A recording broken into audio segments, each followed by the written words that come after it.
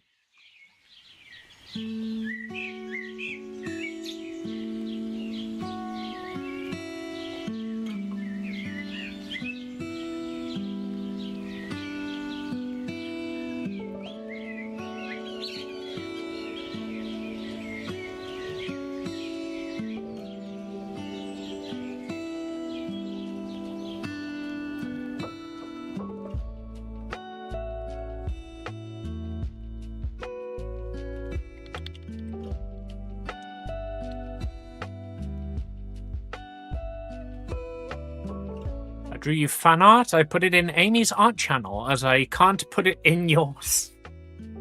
Why can you not put it in hers? Have you not got roles or? Oh no. I have a fan art channel, but this I is monitored see. by me. That's so I can upload it. Just post it in my art, and I will put it in the fan art section. Yeah, this is just, my fan art's the same, I think. yeah, it's just to make sure that people, don't spam things in there, or bury fan art under comments.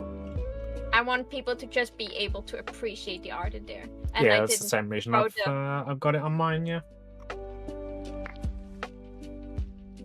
and I forgot to make a live notification for Discord, of course. Right, what else do I need to import image? I only have one fan art in here from you. I'm sure you've done me more. I did. Which one do you have from me? The one of the two of us on the table. No, I made you another one. I know I've definitely you've made me one for TwitchCon of the two of us. No, that was planned. Yeah, but like I've still included commissions in here as well. Oh no! Wait! Yeah, I made one for of you and me for TwitchCon Paris, and I also made one for your anniversary. I don't have those in my folder for some reason. I can send them over to you. I love you, Uwu. Joker. Do you want your Twitch, Blue Sky, Twitter? It's everything the same, Amy. No wait. Yeah, on but Instagram... so next to each one of them, I've got the the platform that you can be found on. I basically asked everybody when they sent me a fan art what platform they want to be credited with. Blue Sky or Blue Sky, Instagram or Twitch. I don't care which one it is, but if you have Instagram, there's like a line between monochrome and Joker, like the bottom line thing. So what you make it? Okay, Twitch. I did not know that. That's only on Instagram. On every other platform, it's not like this. Well, when I edit the stuff, I've got to change it anyway so that the one that specifically goes out on Twitter is Joker Monochrome. And the one that goes out on Blue Sky is monochrome.joker.bluesky.social. Yeah. I didn't realize your Insta was underscore. That was because I had this Insta way before I was even considering being a streamer. So this just existed, and I was like, okay, monochrome underscore Joker, so there's a space in between because you couldn't have space. And then I became a Twitch streamer, and then I tried to have it everywhere monochrome Joker, until a certain liquor company stole that from me too. In that case, I'll throw up your Twitch, because that's the only one I've got here that uses your most common handle. Yeah. Okay, then let me just close it on my phone real quick, and let's go to DMs and send you over the other pictures I did of you. Should have them both on my phone. Amy's DMs. Yeah, so this is how long it's been since I've actually updated this slideshow. I don't have any art from Maho on here. That's not bad. I'm not, like, my art is not the thing you want to show to other people anyway. Maho, I put every piece of fan art that I'd received at the time on this. Wolfie sent me Yeah. one that she did like on a scrap of paper because she was I know just that feeling one. bored, and that's on there. I love all the fan art I receive. There's the first one. What? And there's this one, but I like don't remember who gave me this one, and I can't find it in my Amy fan art channel. Maybe you commissioned it? Nope. Oh wait, no, there it is in my Amy fan art channel, uncredited. It is signed by 620 Art. I have no idea who this is, who gave it me, or why. I just know I have it, and it's good, and I want to credit them. Then it's 620 art? That's what the watermark says, yeah. Oh, was that Metal Druid? Is that what that is? Hey, Mitch! I know you're here somewhere.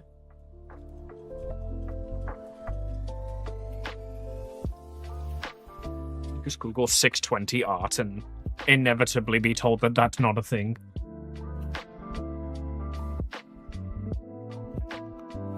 Outfit design for you. But it's like a human thing. Probably not. It's a gallery in the USA. I am relatively certain this did not come from a gallery in the USA. I think this might be Metal Druid. But like every other piece of fan art I've received, I've credited in my fan art, in my Amy fan art in my Discord. This is the one that I for some reason don't have credit for.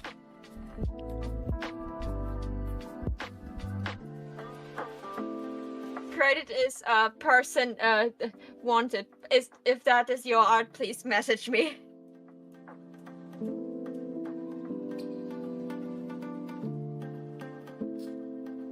Mika Vespera. Like I've even got the one for some random fucking commissions I did via Twitter. Oh god, I hate this picture so much. I drew it on my phone. I drew it in like 2 hours because I wanted to give you a present. I have like a version of this where I drew it on paper and then I just like did all the lining and coloring on my phone with my finger. Worst idea ever. I'm so sorry. This picture could look so much better. Where are my compromised pictures?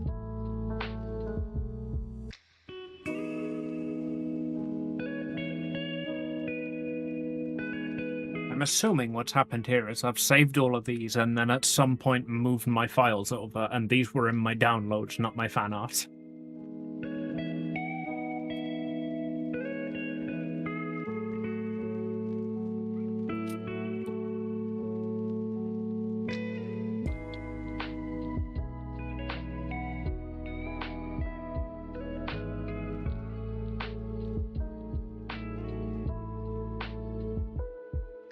Start a notification. I don't know why this one's not even in my fucking fan art page on my Discord. What? That one I sent it to you? Yeah. But I'm pretty sure I put it in there. At least I think so. It's definitely in Like my Discord. I just apparently didn't put it in my fan art page. I am so sorry. Fine.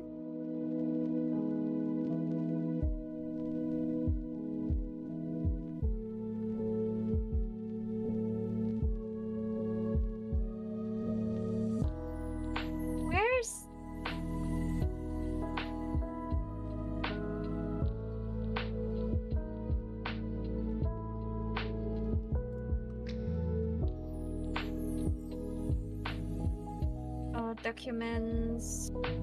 Edited. No. Pictures. Ah, found the folder. There it is.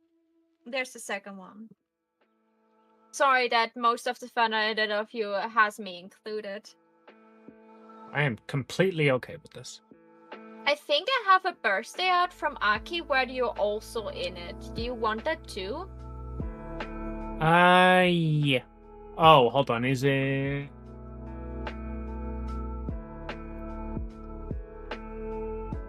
Where's my damn... Oh, right.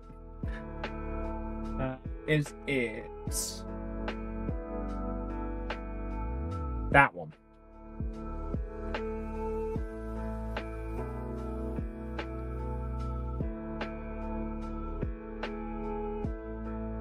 Bursting not mine, and never mind then. I think that was the picture I was thinking about. Like, because my Discord got nuked, I'm scared that I should have all my fan art saved.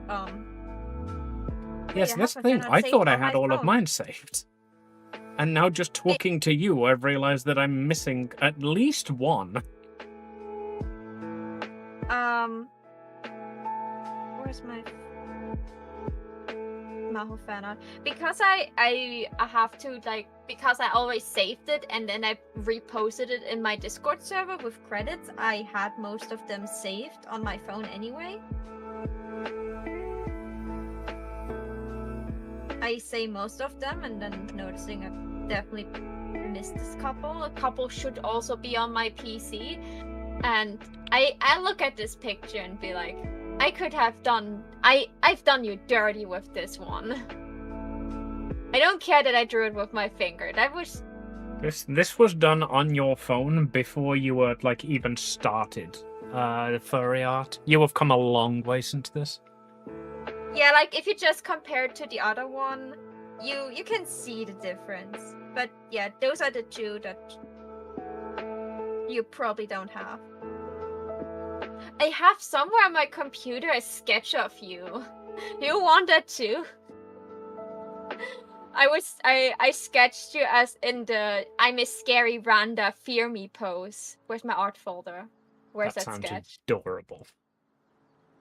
Sad we don't have the collab piece finished yet. That definitely needs to be in your end credits. Where's the sketchy thing? Where's the sketchy thing? Honestly, I will probably use that to replace my current ending soon screen eventually. I received that, like, what, 3-4 years ago from Patan as a birthday present. And as much as I love it, it is the only thing left in my entire stream setup that is not self-sourced. Other than the emotes that Aki did. Yeah, emotes are a thing. Like, for some reason I can draw chibis, but I have a hard time making emotes. I could probably just, like, take 1 or 2 of my chibi arts I did for myself and just, like, I did with the sleeping Maho. That worked perfectly. Apparently, if I want to draw an emote, I just have to draw a full-on chibi and then just, like, crop it. I cannot do it the other way around to be like, oh, I just draw the face.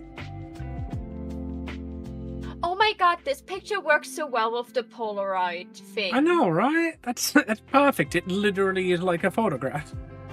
Yeah. Right, now we just crop out our faces because people only obviously want to see our legs.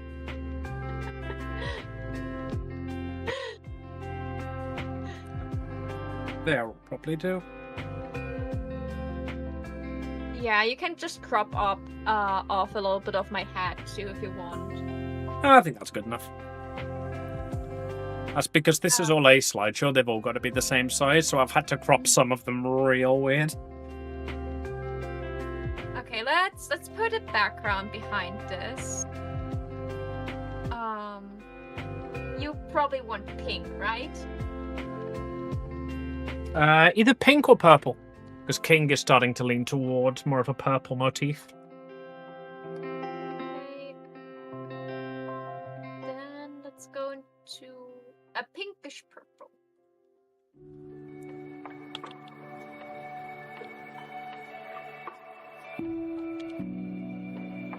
Purple, says Uwu, whose name is Purple.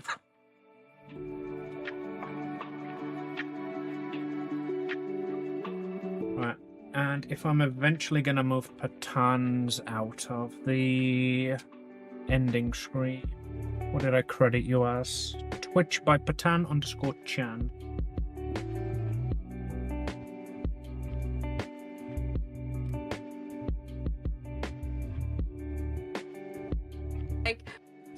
I drew like rows because I was drawing that while we're playing Monster of the Week, and I have like rows like on the side. I just want a hot wolf and Faye in my bed, and Sunny laughs in evil alien. We have Lulu that has like cake and cream all over her face while eating happily.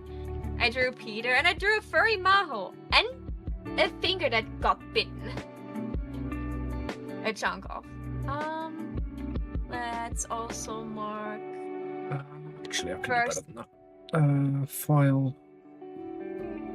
My cat wants to leave. 1 second. BRB. My name isn't purple, it's a woo. No, it's wet paper bag and it's purple.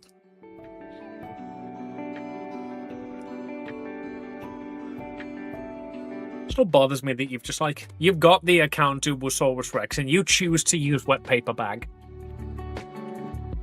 Like, you think you know a guy, man. You think you know a guy. Back. Sorry. Okay.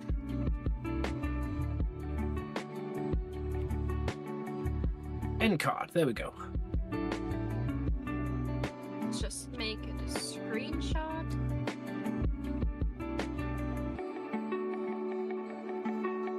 Can go in here.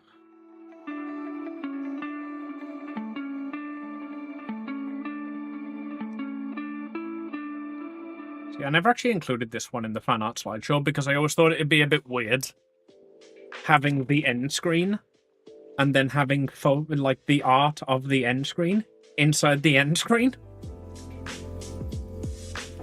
First knew me as I'm Doug Dimmadome, owner of the Dimsdale Dimmadome. Yeah, you came into my chat, you said that, and you left. I'm still mad at you. I could have known you for an extra month, but no.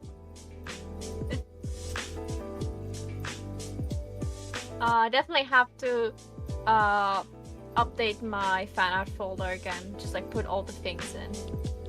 I came back. I don't care where you came. Just make sure you clean up after yourself. Amy. There you go. You said you wanted it. This is like the most right, I love that one. That's so like, cursed. It's brilliant. This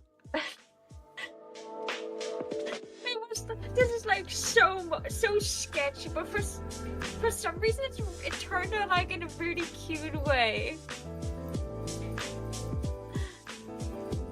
On one hand, I really want to redraw this and make it like look good because I think that would be so cute as an emote to just be like. You definitely need a rare emote. Wow. There you go. The song that was just playing was perfect for the conversation. It's all just background music to me. I barely notice it. I always have got music on. We're gonna be friends. Oh, I see. Yeah, that's right. That's cute. I like that. Okay. Oh god, you guys cannot see it. Where is it?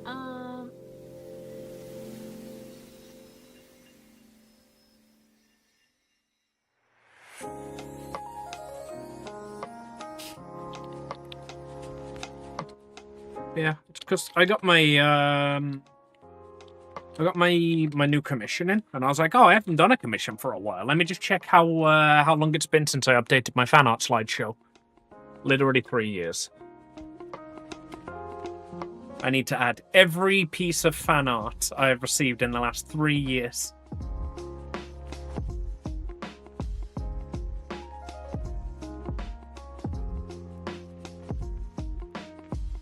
Guess what? What? What? What? What? What? What? What? What?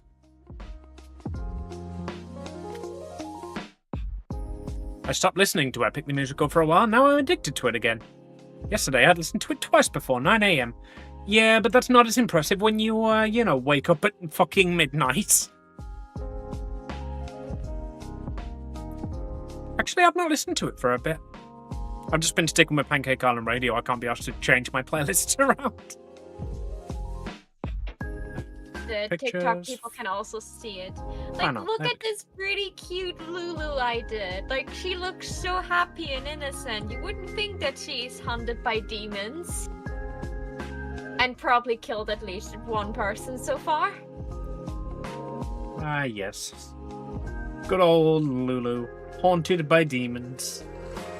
Yeah, and we have evil laughing Sonny. Ashamed. You should figure out who's at fault for that and tell them off.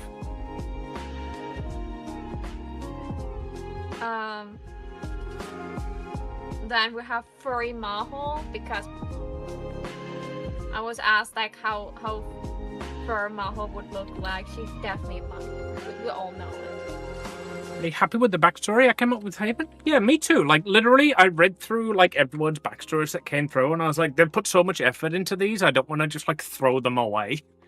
And I was talking to Josh about it because we were trying to decide, like, what reasoning he would have for being there and, like, what his backstory would have been. And then he was just like, you know, I've been DM for a while. I've got an idea for a campaign if you let me take the reins.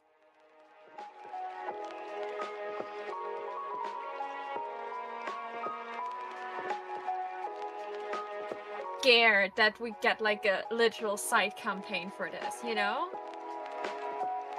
So the idea is it is going to be a side campaign. It's going to be like alternate timeline side campaign with the backstories you provided.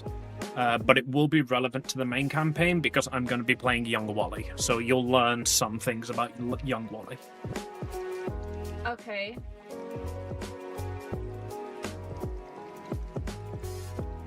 So the question is, okay, this is like important for us players to learn about, but will our characters benefit from it?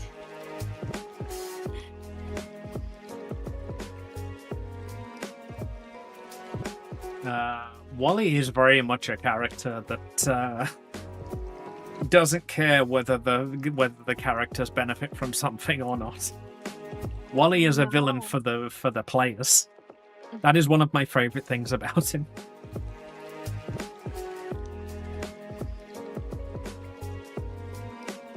I hope he doesn't have like, you know, like full breaking powers as a child, or otherwise he can let Evelyn stomp on him.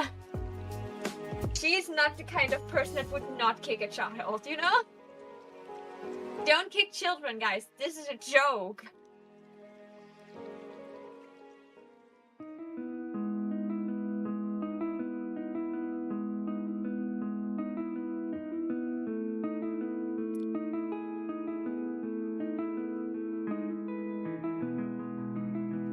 Wearing anything around your neck. Why are you not wearing anything? Have you met me? No. Bad. Go back. Okay. So Credited you have to Twitter, you're Rob1. That's unfortunate. Guess I need to crack out the Twitter logo.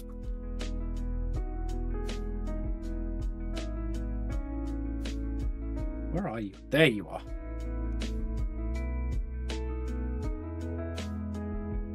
Okay. She is wearing like I'm doing the chibis for the giveaway. So this one is wearing purple glasses. The question is now, do I make really small purple glasses or do I give her like the giant nerd glasses that are like really fitting over her eyes?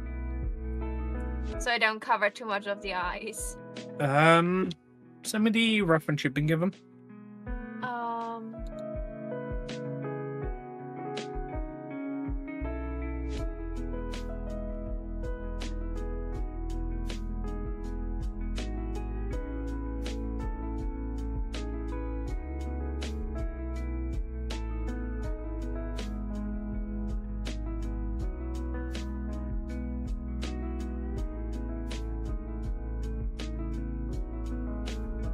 You actually like. You commented on her that you loved her design. And she was one of the winners. Ooh.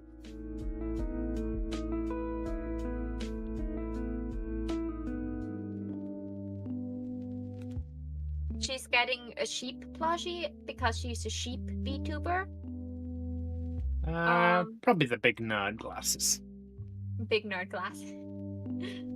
It's just like it's like the big difference between like very sexy cowgirl and then like the glasses. Literally nobody is gonna notice that except me. What? But it's still gonna annoy me. What? I haven't included the arts in any of the ones I added today. But they're in all of the old ones.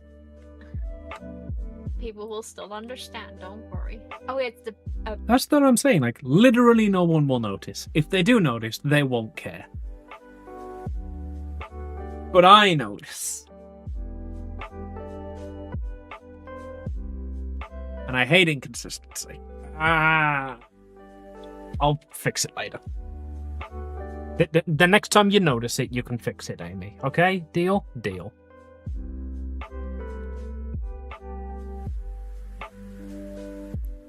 Right, I'm just missing one from Aki.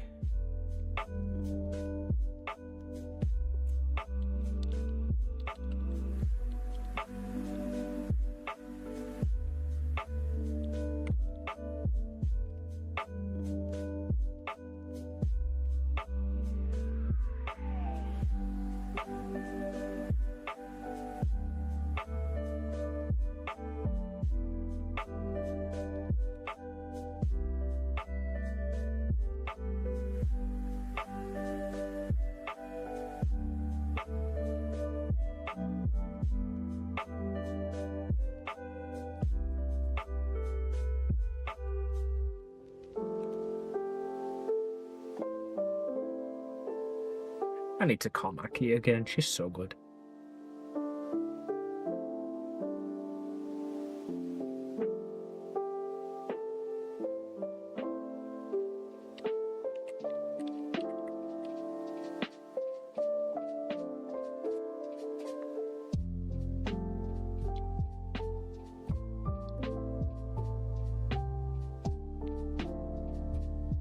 One from Eden, which... in retrospect, I probably could have done when I was fucking on Eden's last one.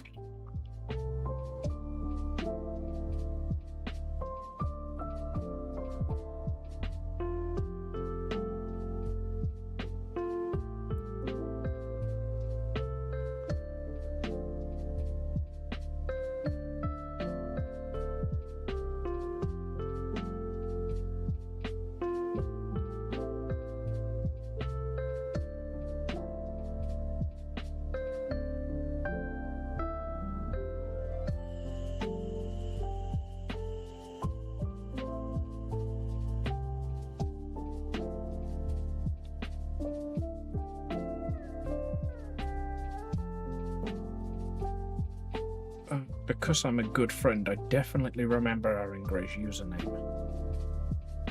It's Aaron Gray with one Y on Twitch, isn't it?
Please, everyone that looks at this and think like, oh my god, it looks awful. Trust the process. Trust the process, okay?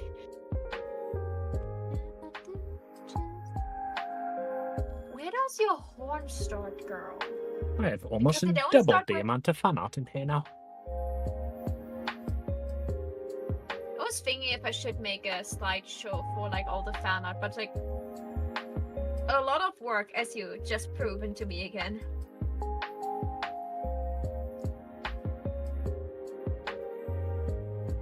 Mine took so much work because I demand everything has to be consistent. And I forgot to do this for 3 years. So this has just taken so much work because I've literally had to like import all of the images into the same template so that they're all the same size, so that they look good on the end screen. Right, let's see how that looks now. See if we can find any of the new pieces. That's one of the old pieces. That's one of the old pieces. That's one of the old... Am I just going to have to refresh this?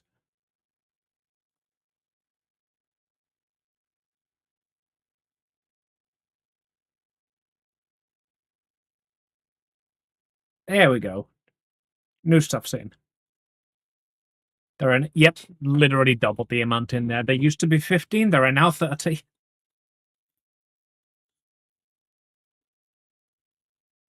Let me just really quickly turn off random so we can see the new ones. Right.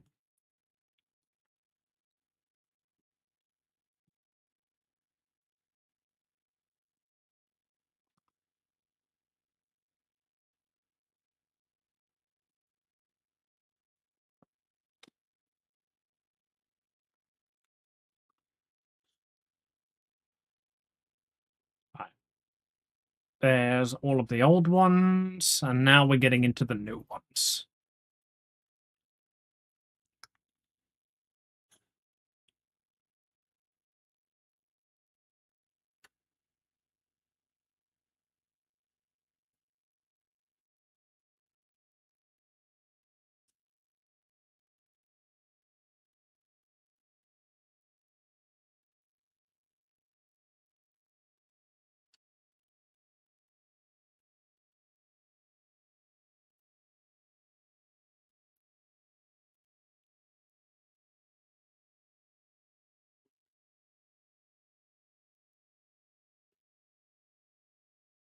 On the stream ending screen? I know, I'm watching the slideshow, make sure all of the images fit and work.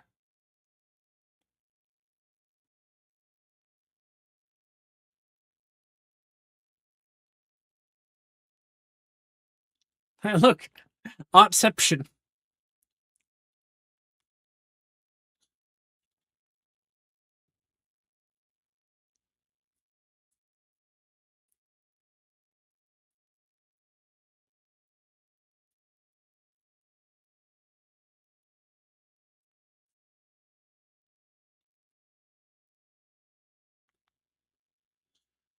Bonk?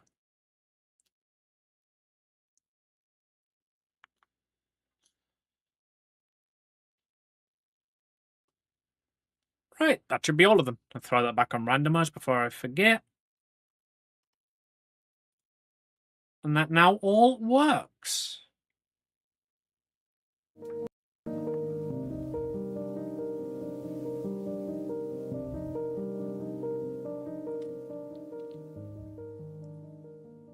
I guarantee I've still missed some.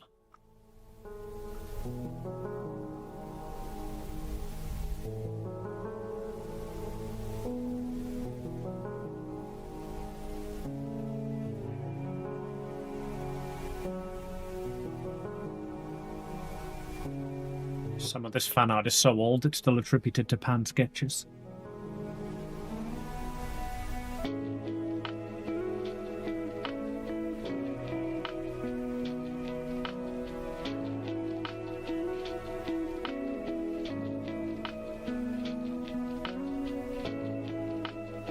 Right then, now we get to look at red panda faces.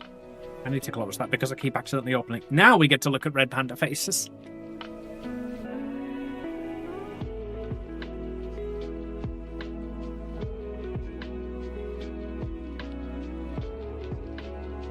Right, let's get a song request queued up before I forget.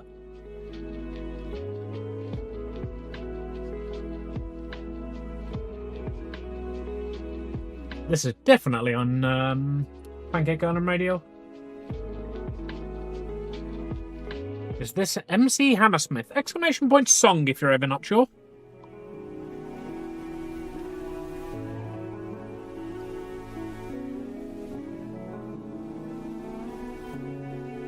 Waifu Jam by Iron Mouse. Eden, how you doing? Welcome, welcome.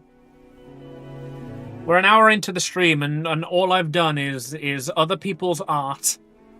I finally set up my fan art slideshow at the end to include all of the new fan art I've received since I made it.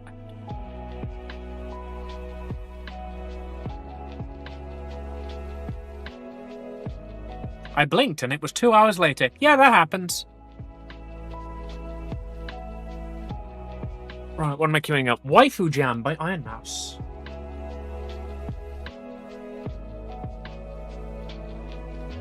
New song on Spotify already? Let me check. Because she didn't upload a music video. And Camellia? Ah. Alright, I'm listening.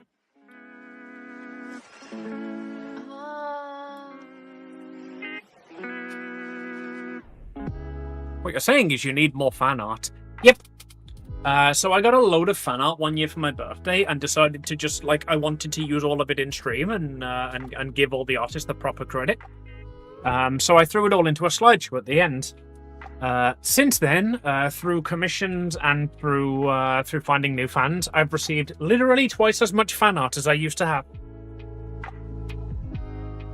Oh, I'm thinking of like redoing like my screens. Like a lot of my like stuff I'm using for streaming is self-made, and I have the feeling I should have commissioned someone to do it for me instead, because I certainly am not a graphic designer. Yeah, mine is literally just lines and curves, like as minimalistic as you can, because I wanted it to be just the border. But it looked weird with the overlay, because I needed like something behind it so that the text was readable. So I'm now back to just having a box again.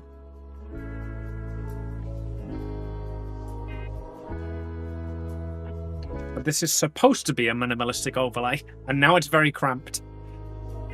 She's wearing a cowboy hat. How about instead of following someone else attempt on a cowboy hat, how about I try to draw one myself in the angle I wanted? Reference. Right. I don't need a sheep. I am really quickly going to go onto my BRB. I'm not BRB. I just don't remember if my titties were out in this picture I'm about to open or not.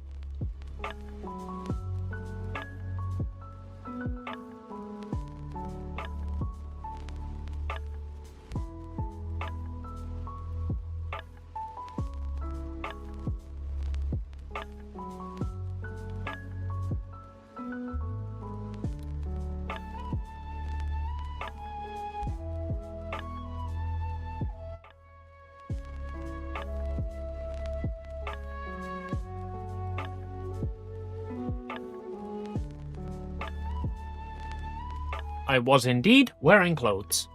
Rejoice!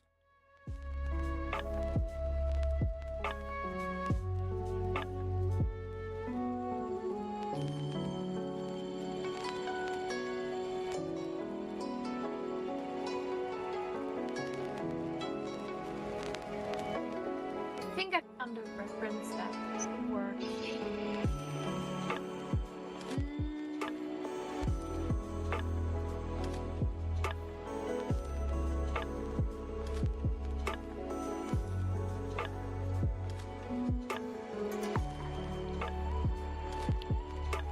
Did Uwu request Flight of the Conchords? Yes.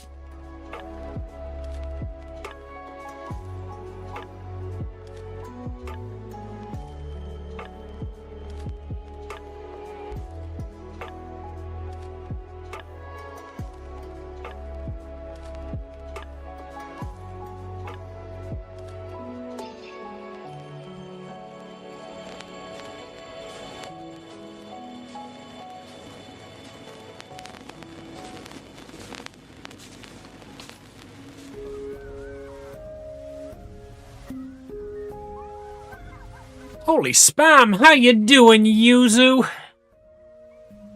Haha, nailed it.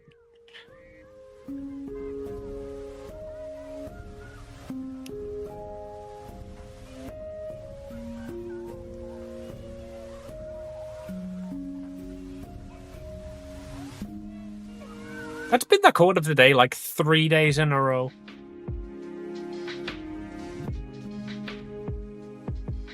Business time. Get that queued up?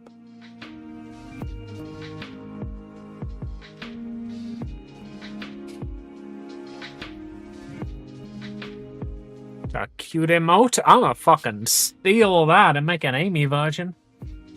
I've been putting off my emotes for so long, but then again, I've also been putting off, like, several people's commissioned emotes for so long. Is it smooching? It is. It is smooching. Okay, who do you want There's to a self-cessed version. Self-love. Yeah, it's called Self-Kiss. That's a cute name. So is that what you want?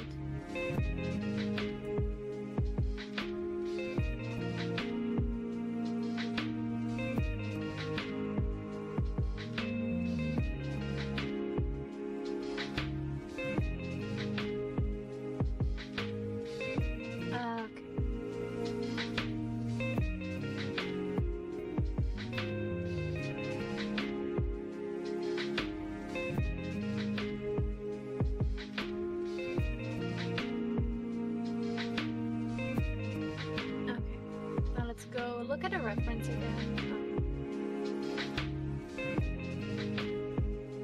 And finish those movements. Where's my chapter? Hot pot! Thank you so much for the hot pot!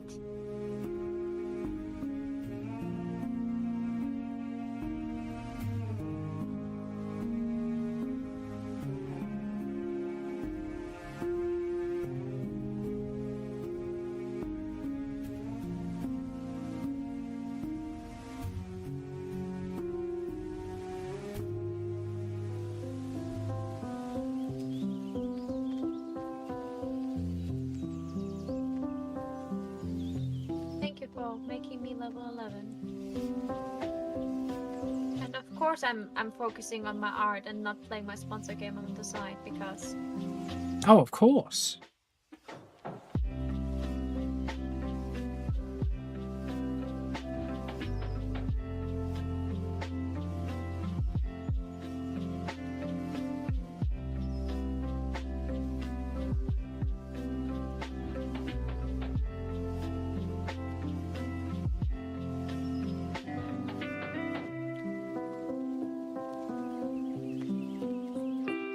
It's immoral to not make out with the clone. I mean, yeah, it's what they would want. Which you know, because it's a clone of you.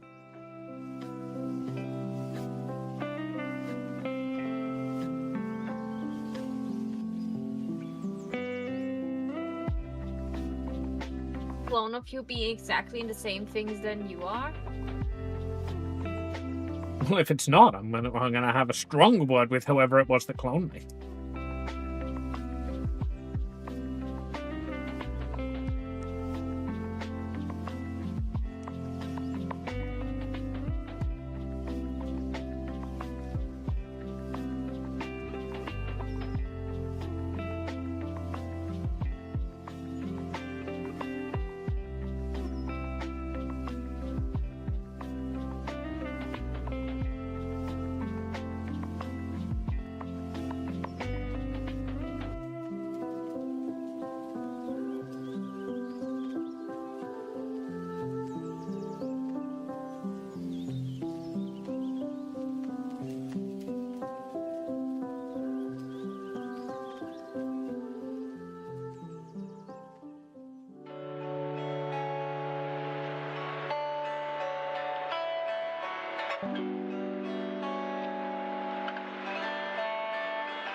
Energy. See?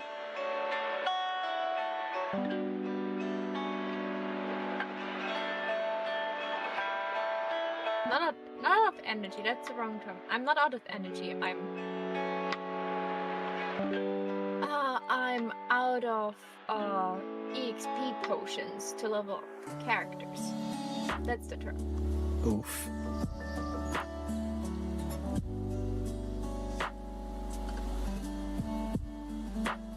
Do I still have some autoplay left? No. Well, let's close the game for now because I cannot focus on it at the same time.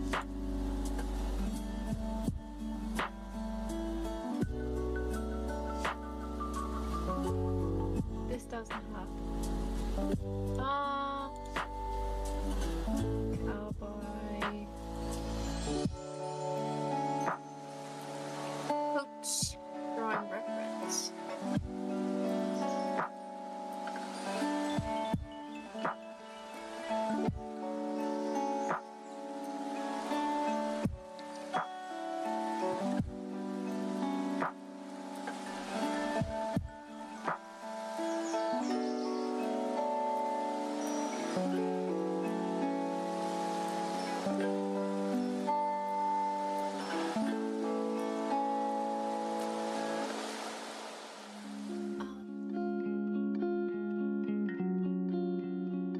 Most of my my playlist on Spotify is just, you know,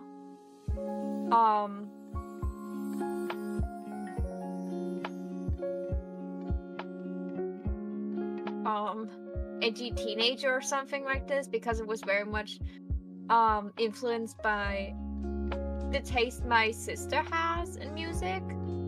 So then a little bit taste I had, and then, you know, like you have a lot of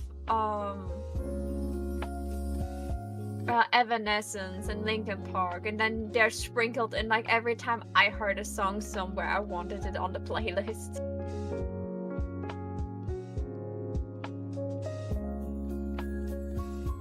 Where am I right now in the playlist? Don't tell me I'm right at the top. I just add my new songs are all at the bottom. Where's the song I am at right now?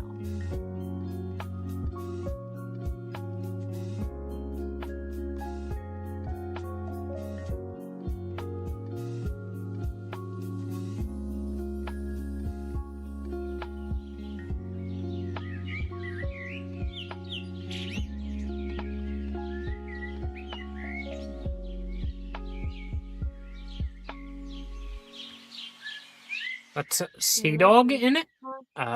Excellent question. It is credited as Shiro Beats, HalaCG, and Booby. Booby is Sea Dog BA. There you go.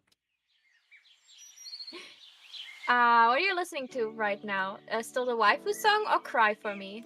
Cry For Me. It's the one that you requested. Yeah, that's the one I wanted to listen to now too, and I was just like, where? Like it was added to the end, so I wanted to see like how much longer I have to wait for it. But for some reason, it doesn't show me where I am right now in my playlist. Ariana Grande, Fall Out Boys, and then there's already the starter. Let's just cue it up. That is like, Iramos like debuted this song on the Stream Award, and she was so upset because like there was a whole stage show that was really cool, but like in the preview when they planned that with her, in the recording of this you could see all the side screens, but in the actual recording from the Stream Awards you don't see the side screens. And she was like in the midsection, she was like teleporting like to the side screens and doing like silly things with Booby. But they only showed the main screen where just nothing really happened, except for like you saw some characters in the back. Oof. Also, she showed like this new 3D model that was so cool. Like she had like this cane thing she was dancing with. She was turning big in the middle, I think. And just like Booby, also like a Sea Dog, like he's certainly not like a certified singer, but his voice is fitting so well.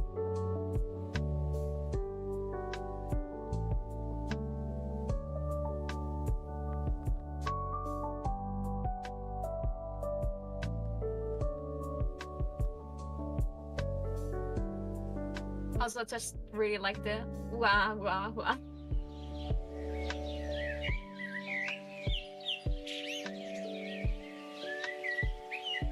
I really enjoy Iron Mouse's music. She is such a good singer. Yeah, she was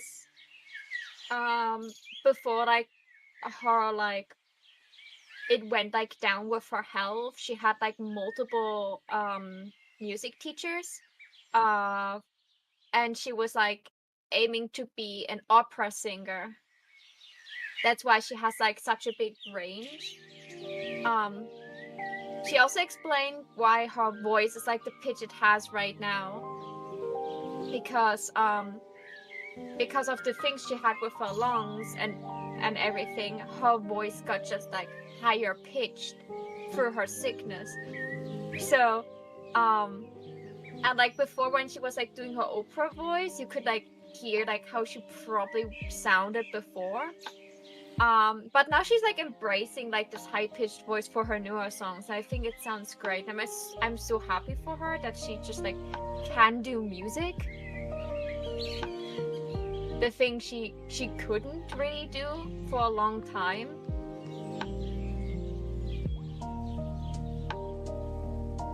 Like she's a very inspirational person with what she achieved. If that makes sense.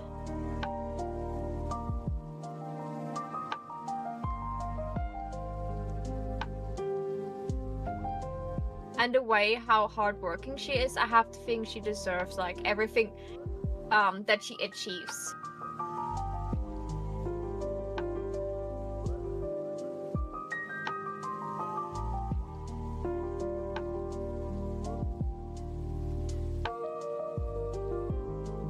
Never mentioned the monkey. I won't mention the monkey as many times as I want. All right, I hate him, don't I?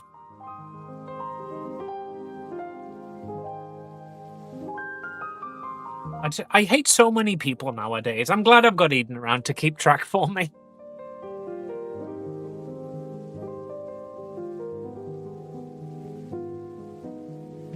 So weird. I should have Evanescence in my playlist. Like, have I missed something? Oh, no, it's fine. It's nothing. It's just that CDog VA is Maho's favourite British streamer.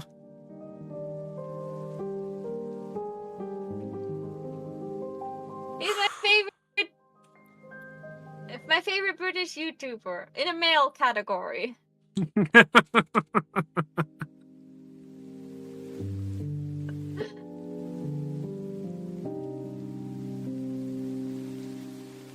I just make like very big like differences between like people I like because I know them and people I like because I admire them.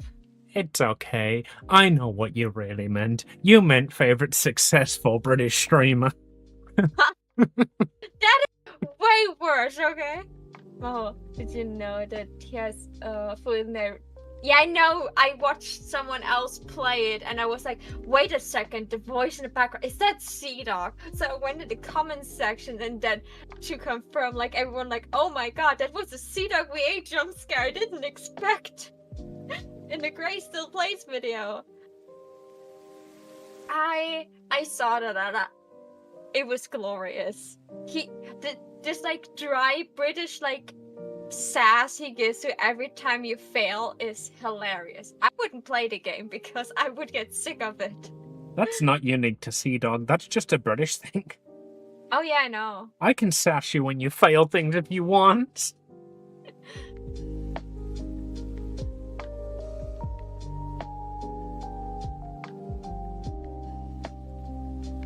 CDog is definitely like on the list of people I meet would be great, but just like have the chance to talk with them just for like 5 minutes, telling them that they're great and hopefully them not thinking I'm completely cray-cray. That's okay. I guarantee you will not be the most crazy fan he's dealt with. I know, but have you met me? It's awful to deal with me when I'm nervous.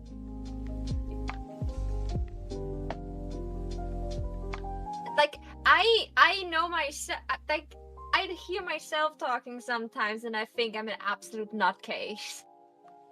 I don't really want like that. Someone I'm looking up to just looks at me like, oh my god, this is a fan of mine. Well, I guess I can. I guess you can't really pick who's fangirling over you. It's insane, like how long I've been watching CWA. I think I'm not sure, but I think I found C-Dog like almost at the same time, or even I think before Nux. So No, see, now you're allowed to fangirl over Nut. He's not British. Unless... He's Canadian. Oh, you like a Canadian?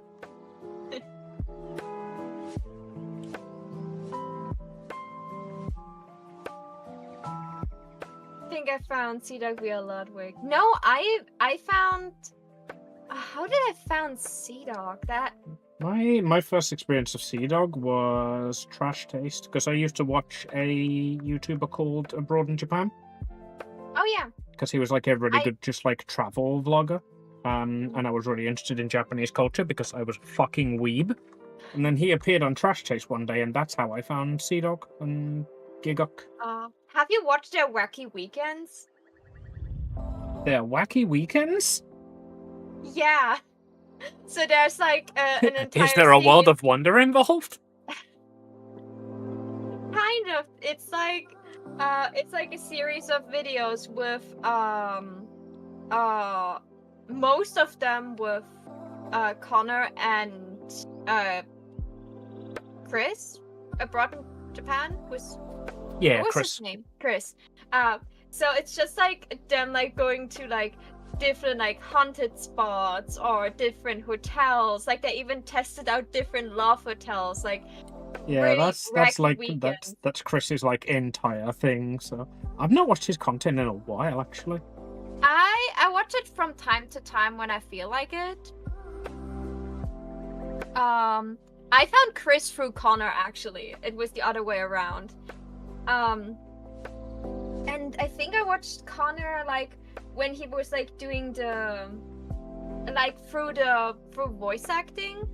Like he had like a series where he would like take boys love mangas and or like mangas in general, but mainly boys love, and voice act like a chapter. And every time there was like a smut scene, he would like make like, you know, like make it sound like it's a Dragon Ball fighting scene. That was absolutely hilarious. Like through the voice acting thing I found him. Then he was like doing the crappy cosplay things that were just too funny. And then when he was in Japan, like I was like I was like following him where he was still living in England, and I was like, oh my god, this is like from all the YouTubers I watch and stuff, is like the closest. Dude, how do you imagine doing your comms when you can procrastinate? Yeah. Jesus Christ, Jardo, it has been a while. How are you doing, my man?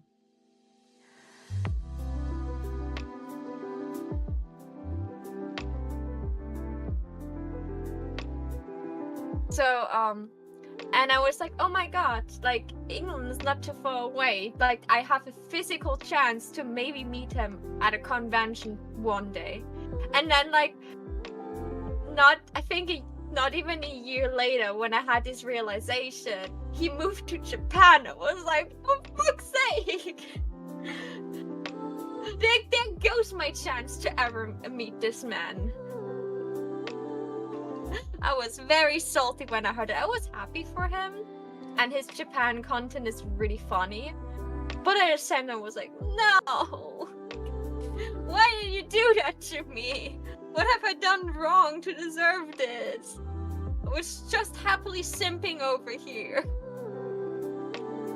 A bit of work and crapping my brains out? Well then, come join us as we do our work and crap our brains out.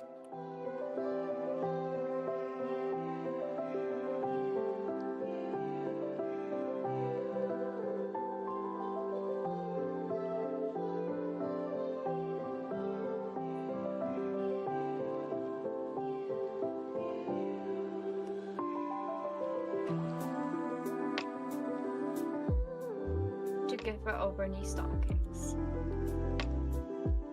Or choker are insane. Okay, the sketch is done. Do it. Let the over knee stockings flow through you. But she doesn't wear them.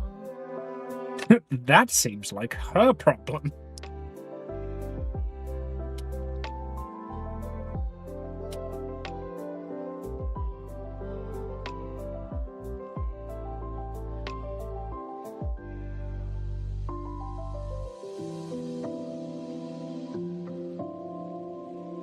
And it's her problem. Like, why are you not wearing over knee stocking?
Procrastinable.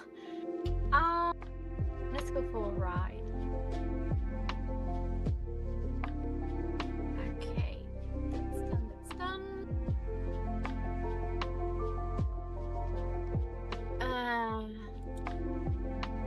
Maho, are you stupid? You are. She has like the thing she's wearing, this blouse that is barely covering anything. Master procrastinator. And she's having like the sleeves rolled up. I love this song. I know, you've requested it. She has her sleeves rolled up, but apparently they're rolled up just below the elbow instead of above the elbow, and I rolled them up above the elbow. So now I have to draw that again, that part. Just lined it.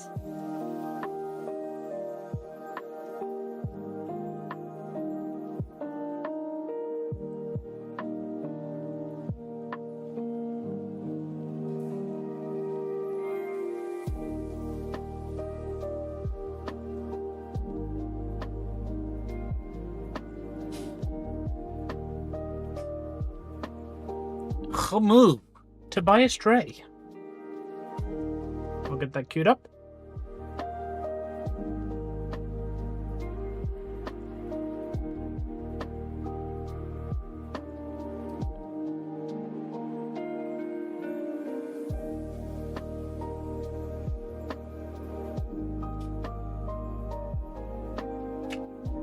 Need to decide what to doodle.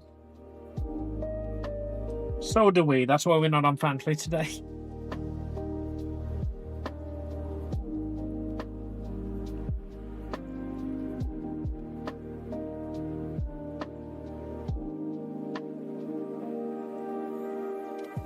I'll do it tomorrow. No, you will not. You will do it now.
That donut burger looks so good. It was so good I licked my hand, the container it came in, and the plate. Damn. You're making me hungry. If only there was some sort of tax I could levy.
Ian paste an entire folder.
As the head of Trout, I am immune to the tax and will in fact be paid by the rulers of the kingdom.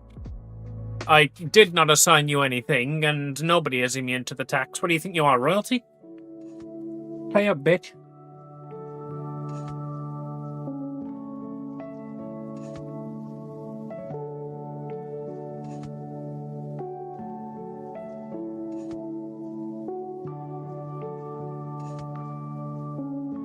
Oh, that looks way better. That was my issue. What's the issue?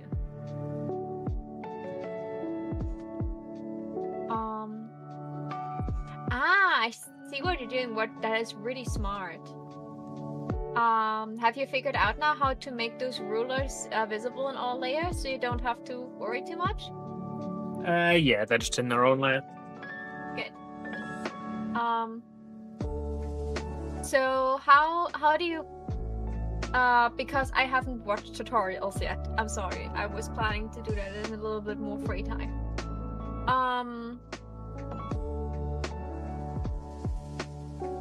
What did I tell you for the head tilt?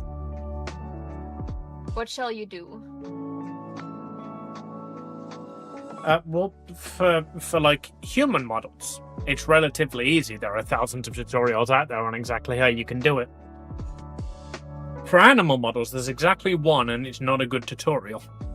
So I need to make my own fucking chart of what I need to warp A to B to. So you're making that more as a chart so you know how you have to warp it. Yeah, basically. Ah. That's what I was wondering.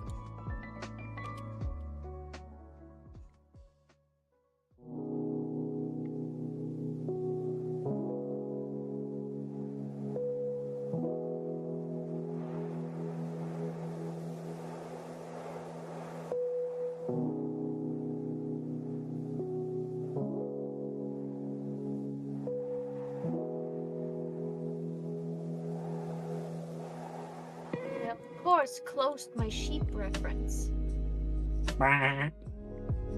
Sheep. Show me your ear, sheep. I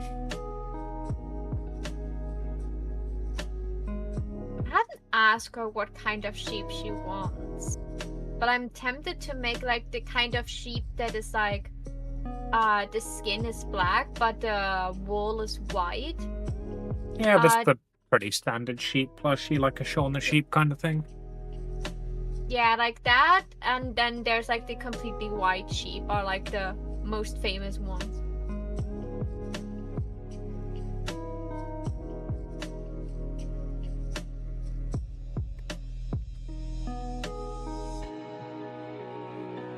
I gave the sheep plushie really big ears. Is this a bad thing or is that a good thing? Big ears are never a bad thing. Although I may be biased.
I don't own a business. I don't need an investment app.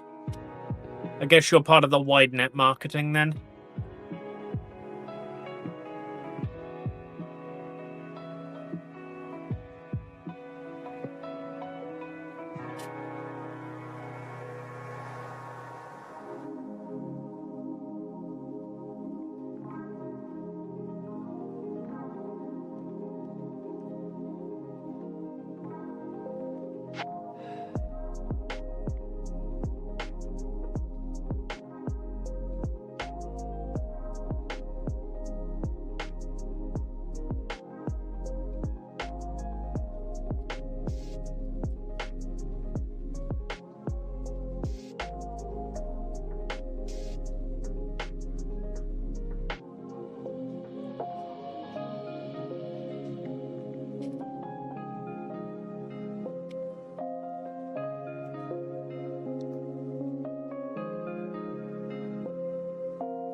And I should give my sheep a tail, right? That's a good question. I think sheep I have like small tails, don't they? Like fluffy ones. Yeah. They have like fluffy ones, you usually don't see them. But the urge to give it just like a really fluff tail. Big ears and a fluffy tail. Are you sure you're not drawing a bunny rabbit? That's exactly my problem I have right now.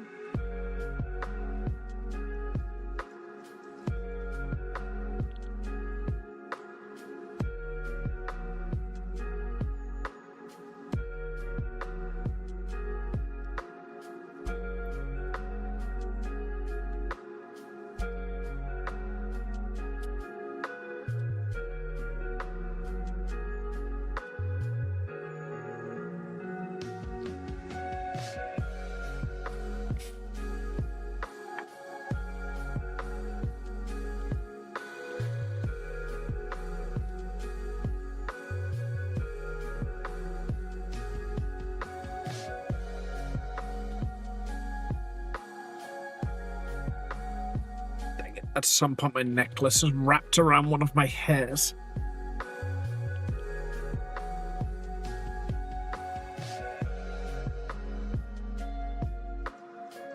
They get them docked by any caring farmer. If they are a pet, maybe not, but you would have to bath them and shear them much more often.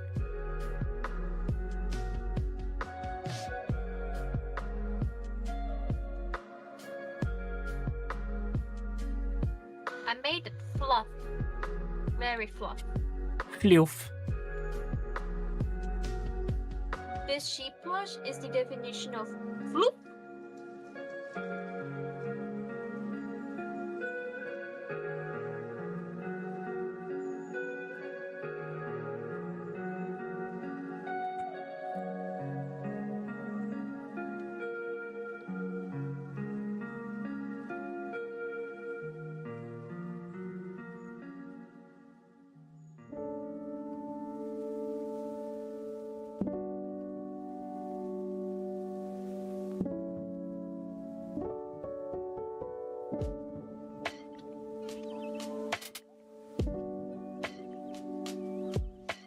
Pretty interesting question. I made that the doll is having like sewing lines along the sides of the body and along the sides of the different limbs. But because I made it fluffy on the body, it should not have sewing lines, right? You don't really see them if the material is like all fluff. Am I wrong?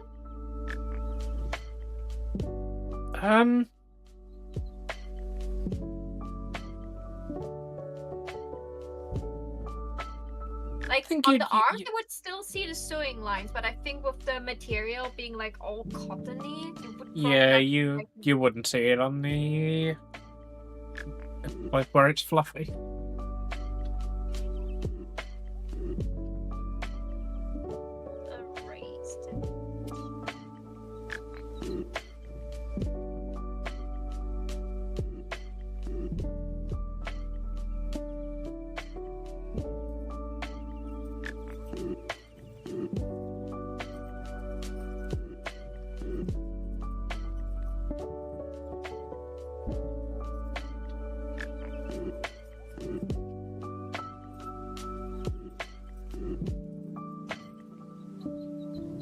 Sheepdoll has been sheepified.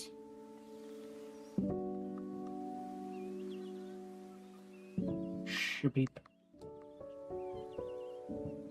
Beep, beep, I'm a sheep. Beep, beep, I'm a sheep.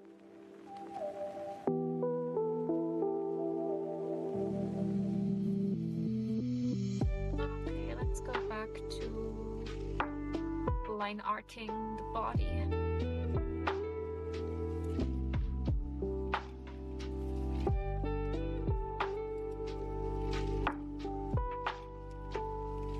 Should really name your layers.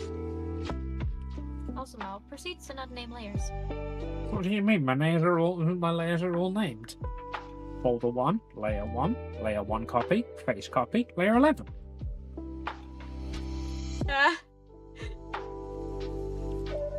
It is a stupid decision to want to do this like this layer right there, right now in Maho. Stop making stupid decisions.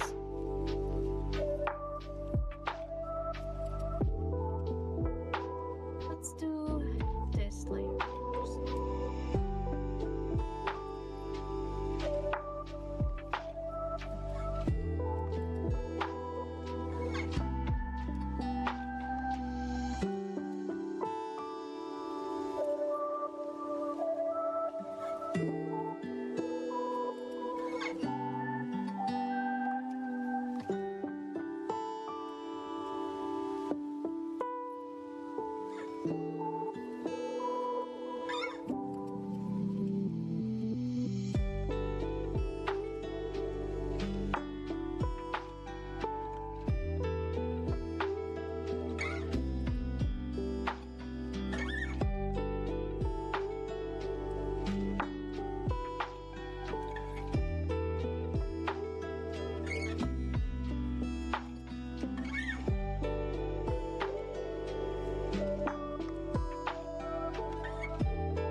Floor?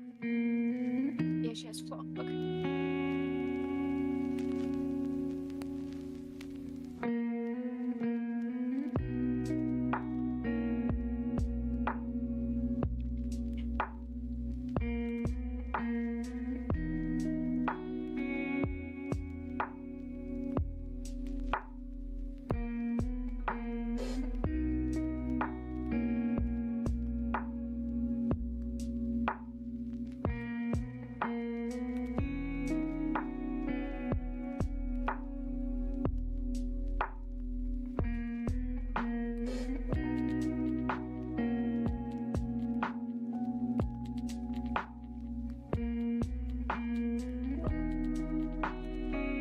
I want us to get to BG3 so I can do fan art for it.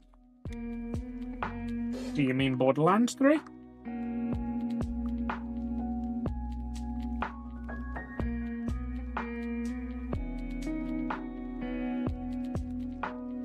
Because you're already playing Baldur's Gate 3 if you meant that.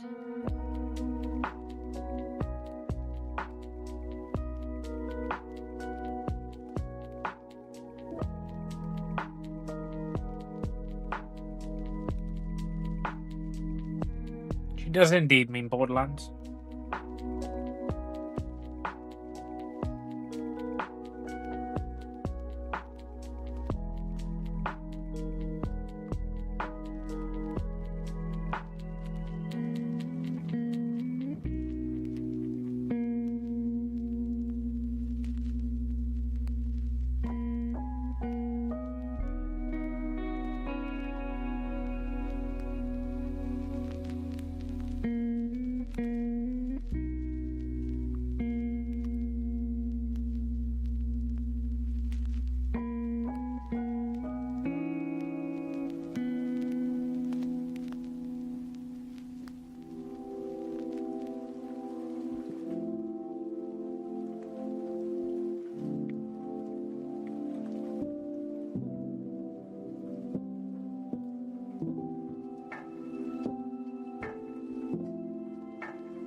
been too quiet, so let's start up a topic. Amy, the last time I started this topic, your PC died on us, so we could actually never talk about it. Because I threw the question in the room, like, if, like, right now we would get the ability to, you know, like, as we are right now, we would all get, like, D&D classes. What class would you start off in? Because we would probably all start in level 1, because we have all no clue of what to do. And what class would you aim for at the end? Like, Probably one of the nerd-based spellcasters. And then I'd end up as a bard, apparently. I'm pretty sure you would start as at least, I think your first level would be monk, because you can do taekwondo.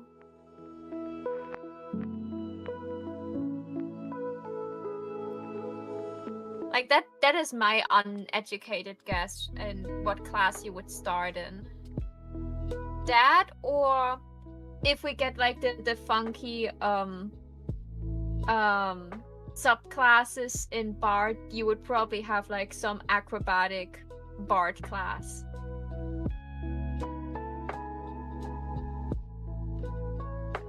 Alright, did they ever actually get around to adding Dancer Bard, or did they go into fucking D&D next? I have no clue, because, like, it was only, like, relevant for Honey, and I retired Honey, like, before they actually, like, pulled it out of the beta testing.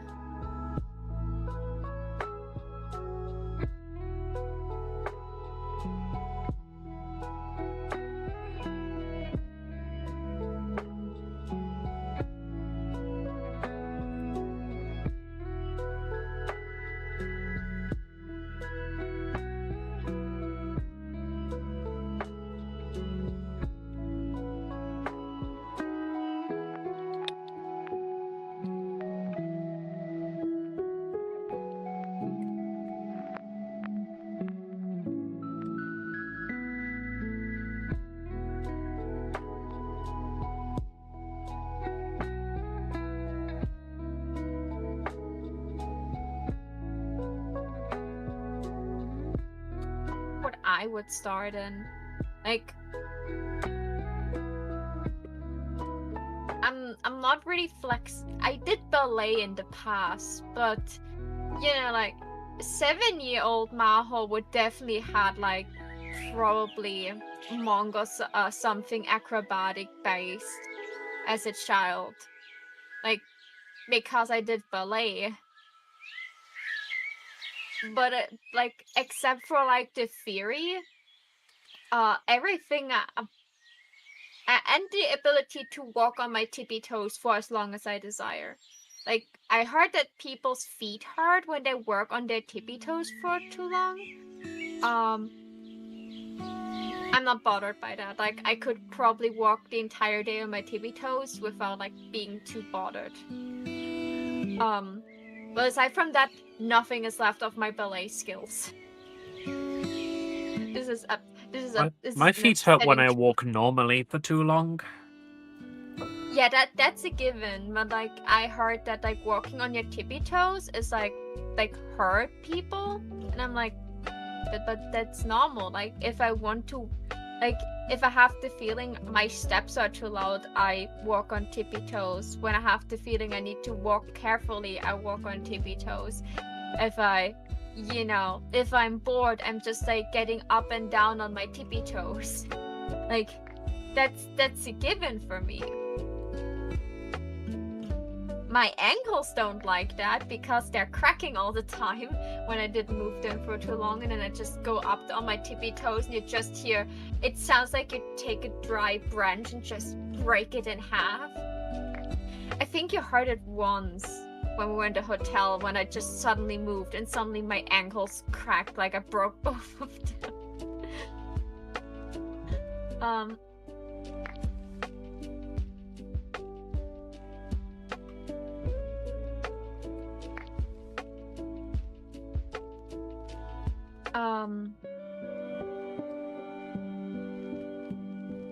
What would I be? I'm not a druid. I'm awful with plants. If I become a druid, I'm screwed. I would be like the necromancer kind of druid, you know? I don't know if that exists, but I would literally be the equivalent of the necromancer of plant life. I look at plants funny and they die. I can kill everything if I put enough love into it.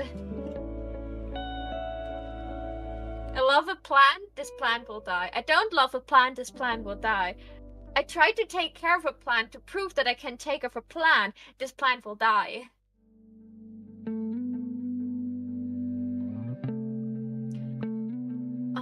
Probably my first level would be in Bard. Not because I can sing, but because I'm a creative person, maybe? Try to think of the other classes. I'm not very sneaky because I'm clumsy.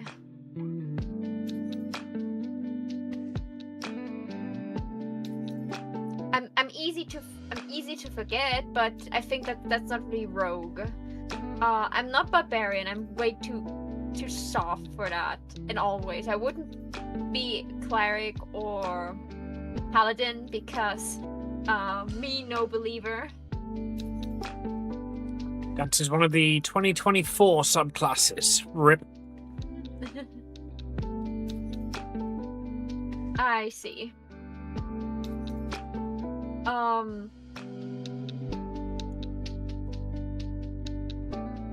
Probably not wizard because I literally dropped out of uni. I won't get the smart. I won't get the smart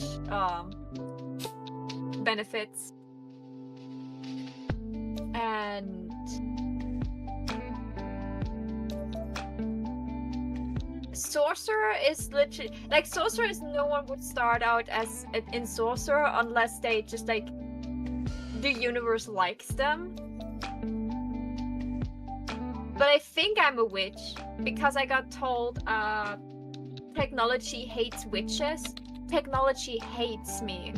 It despises me to an unnatural degree. So I'm probably a witch. I just don't have. I haven't found like how to do witchcraft yet. I wouldn't be an artificer. Definitely not. I can make things with my fingers, but it's nothing smart. And I wouldn't be a fighter. Let's be for real. I have swords.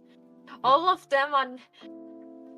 I took kendo lessons for exactly twice, and then I stopped because I was too whiny for it.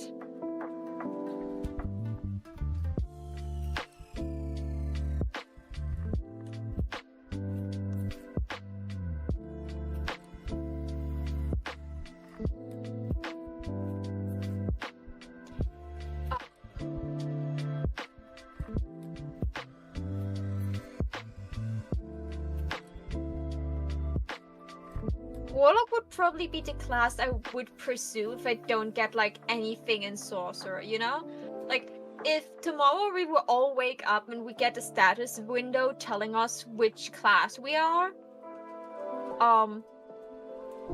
even though I would probably want to go into magic through wizard, I know I don't have the brain capacity to learn magic spells that way. So I probably would just sell my soul to something. Like, if the universe is not giving me sorcerer as a starting thing, and Bard is purely like depending on like how good of a storyteller or how good of a singer you are, I would just be like, nope, no thank you. Okay, where's the next big bad thing I can sell my soul to for some magic powers?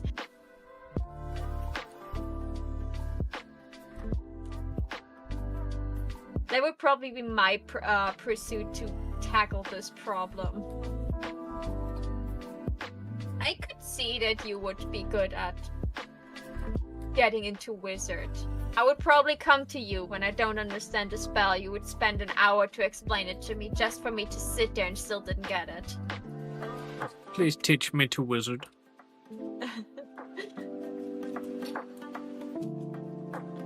I have to...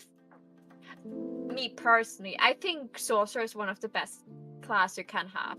Like, yes, high-level sorcerers for D&D is not the most exciting thing. But IRL, sorcerer is like the absolute, like, God kissed you because he loved you. Or whatever granted the world with magic powers. Because sorcerer just get magic. They don't have to sit down and learn spells, they just get them. They can sit down and learn them, but they just wake up one morning, experiment it a little bit, and then suddenly they know how to do something just because they get it. It's just in their genes to understand it. Well, bards are like entertaining people so much until they get magic from it, you know? Like, you're such a smooth talker that you literally cast magic with your words. Oh my god, you know, like those people that are just like those sales people that try to sell you things and they're like so smooth talkers. They would all start out as bard level 1.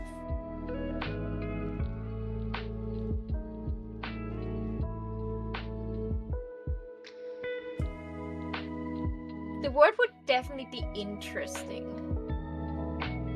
Like, there are a bunch of like manhwas, like solo leveling is like a big example for it, of the dungeon in real world kind of scenarios. I read a different manhwa with the exact same concept. This is like a general concept that people just take, and no one is saying I made it first. Thank God. I haven't read that yet, that someone was claiming, oh god, you cannot say that there like dungeons appear out of thin air and suddenly people get like the status window and there's like a intercelestial voice just telling you when things happen. I don't know who did it first, but whoever did it first was never a bitch about it. I'm very thankful for that. Well, you see, the wonderful thing about that is that there are 7 stories. You can claim all you want that somebody is that you were the first one to do it. You weren't.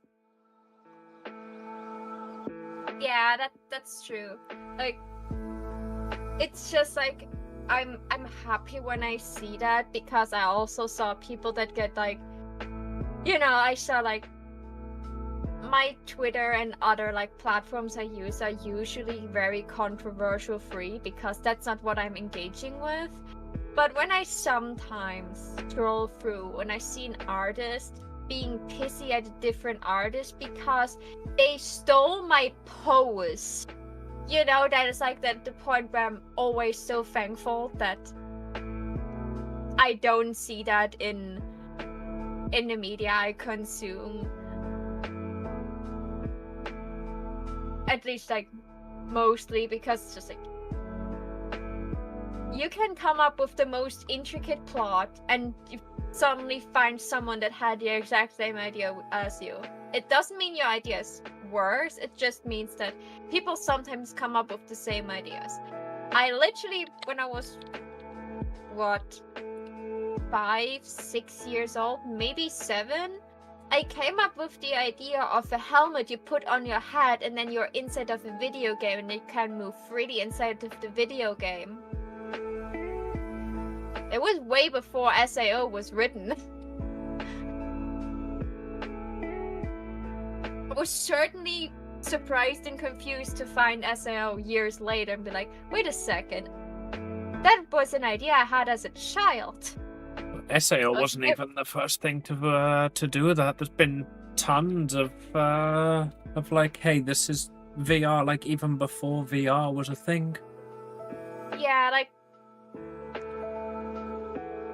that's what I mean. Like, I don't mind it, but I'm like happy if I see people just like taking the exact same concept and writing stories about it that are so vastly different. But like the whole status window idea, like the idea is in those all of them that I read so far, like literally had the same recipe going. It's similar to Omegaverse. Like someone rolled the rule set.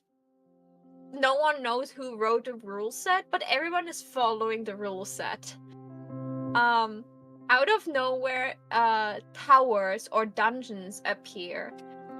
And some people get blessed with powers.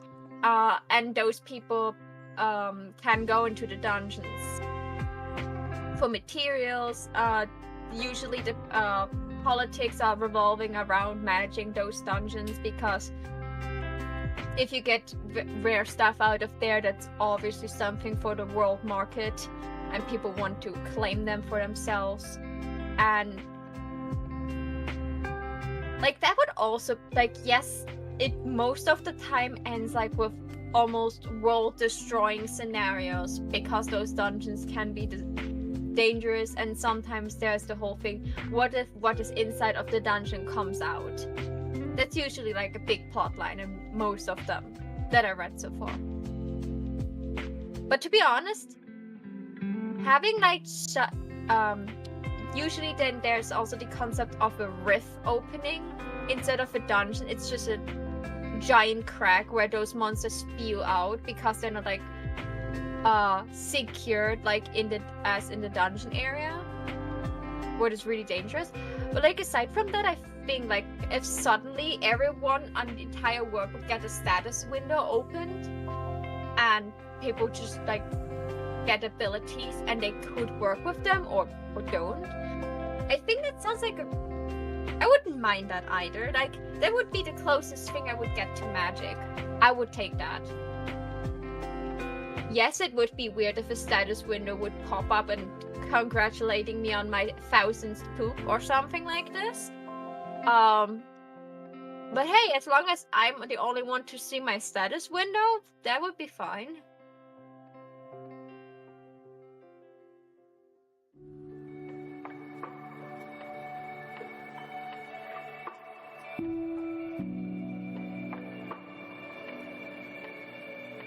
Maho, give me your fave Pokemon. Also, we're apparently late for our break.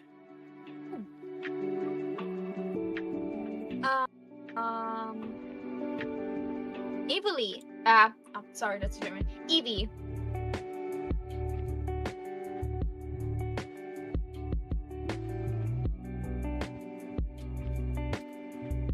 Especially the shiny one.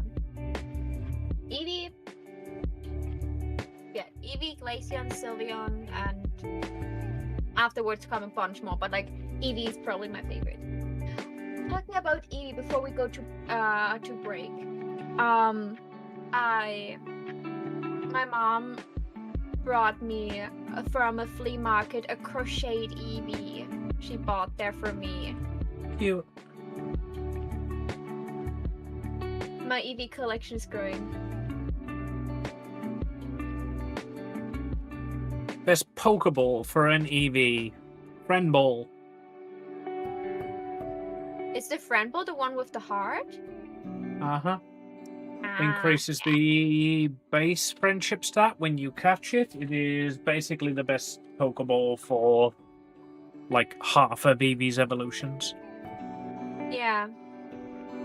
I started like playing Pokemon Shield and I really liked it, but at the same time I had like even now I just recently learned what it means if you give your Pokemon something they could hold. Like I never got that, so I never gave my Pokemons anything. It's okay. Basically, nobody gives anybody a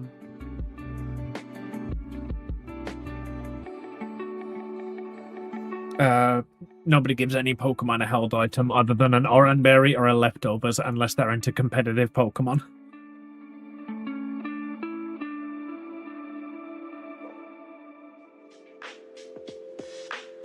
Oh no, the friend ball is the green one with the red teardrops on it.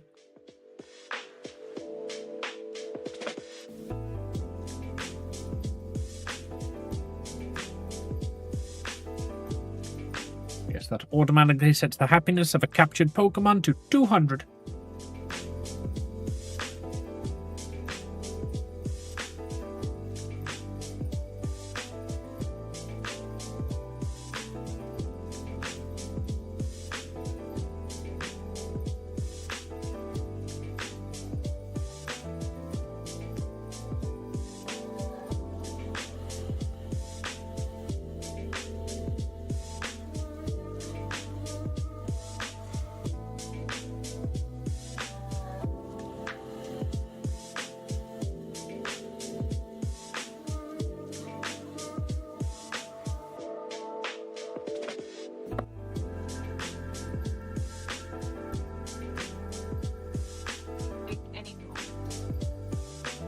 And this time I will try to have a short break before suddenly my stream disappears again. You shouldn't let TikTok bully you into taking shorter breaks. If it's self-care or TikTok, then self-care wins. I'm sorry, darling. No.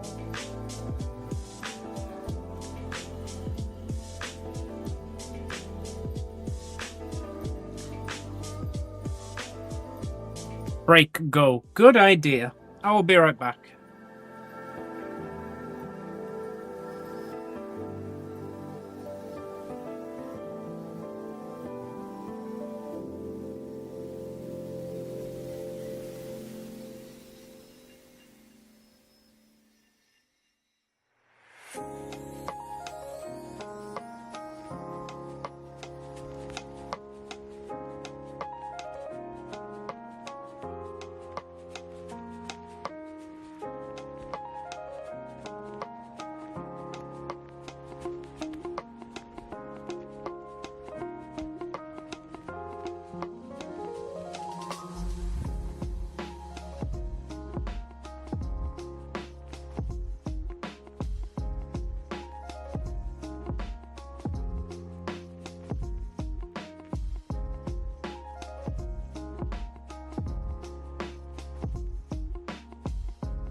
changing it to which one fits for Palmer.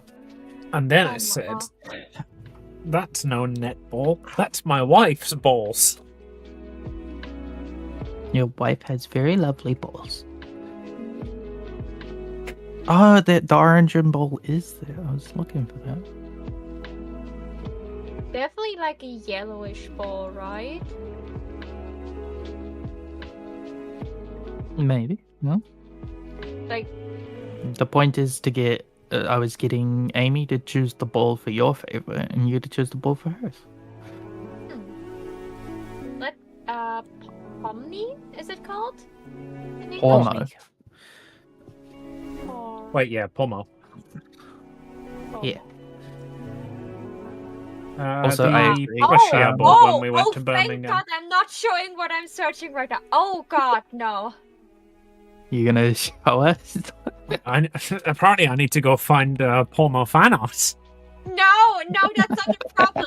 I spelled Pormo, and I probably spelled it wrong because what sounds similar to this? That's all my search results.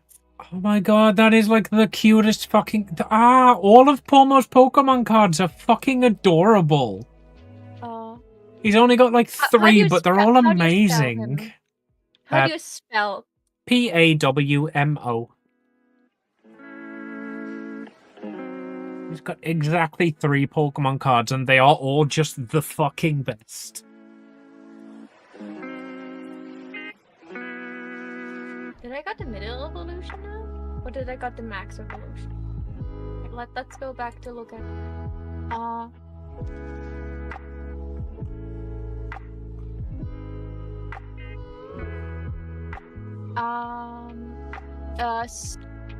I don't know if that ball would work, but the sports ball that is like orange with the yellow symbol relatively at the top, I think that one would work really well. Sports ball. This is hilarious. Like, What road? you asked me for the best ball for Eevee, and I'm just like, well, I mean, statistically, you're probably going to want the friend ball. It benefits them the most. And Maho's just like, oh, this is for an art piece. Okay, I'll go for the ones that actually make sense to draw with them. No clue about which Pokeball would make the most sense, so... Oh, what, you guys are still muted. 1 second. I unmute you now.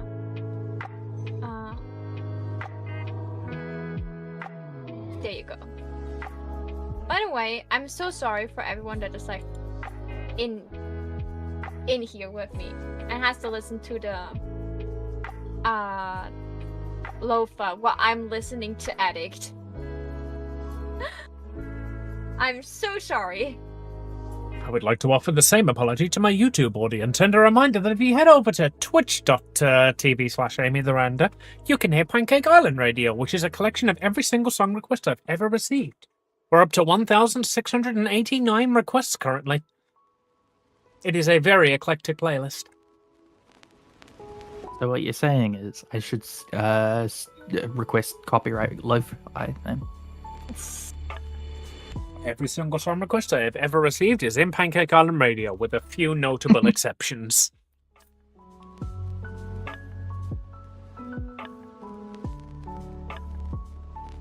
Pokemon. Right. I assume you want the sports ball from the top of the list instead of the one from the bottom. Yeah, that's why I said from the top of the list. Sports ball is what I sarcastically call just like every sport ever. Oh, they're playing sport ball. Gold, silver, and crystal is what's the is it crystal? The third version of gold, silver era? Yeah. You know, everyone's favorite precious metal, crystal. Yeah. I'm checking right now. It's criminal how little shiny Eevee Pokemon cards are out there. Like it's like what 2 or 3 different. Shiny Eevee needs more cards. Yeah, because definitely having more than one card for your favorite Pokemon and it being shiny, that's just too little. You're so underprivileged. Pokemon cards there of Eevee. I exactly possess one Pokemon card, and it's the standard Eevee card. I don't have anything else. I was just there are some people whose like favorite Pokemon there's literally one card of, and it's know. like common. I know. I pity those people. I have 3 of my favorite Pokemon, which genuinely surprises me. Although, to be fair, it's one of the newer ones, so it's probably just got thrown into all of the newer sets. The sleeping That- Eevee that's why card. you, So like, cute. Have to choose a 151. You know, they get cards regardless of how many people like them. You know, regardless of how good they are. I love Oddish. You know how many fucking Oddish cards there are? Way more than it deserves. The Gigantamax Eevee card just looks so adorable. Like, I can step on you, but it's all fluff.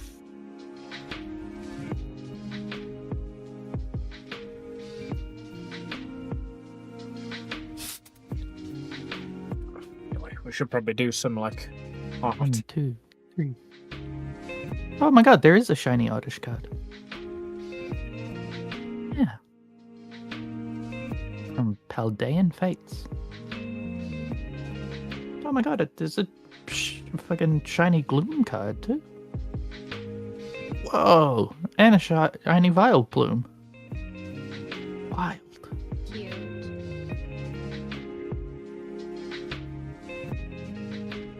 And a shiny. Did they just do an entire like set of shiny?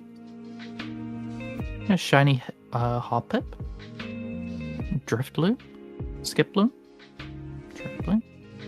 Oh, I'll say I wouldn't be surprised. That seems like the kind of thing that could like debut for a Pokemon Day or something.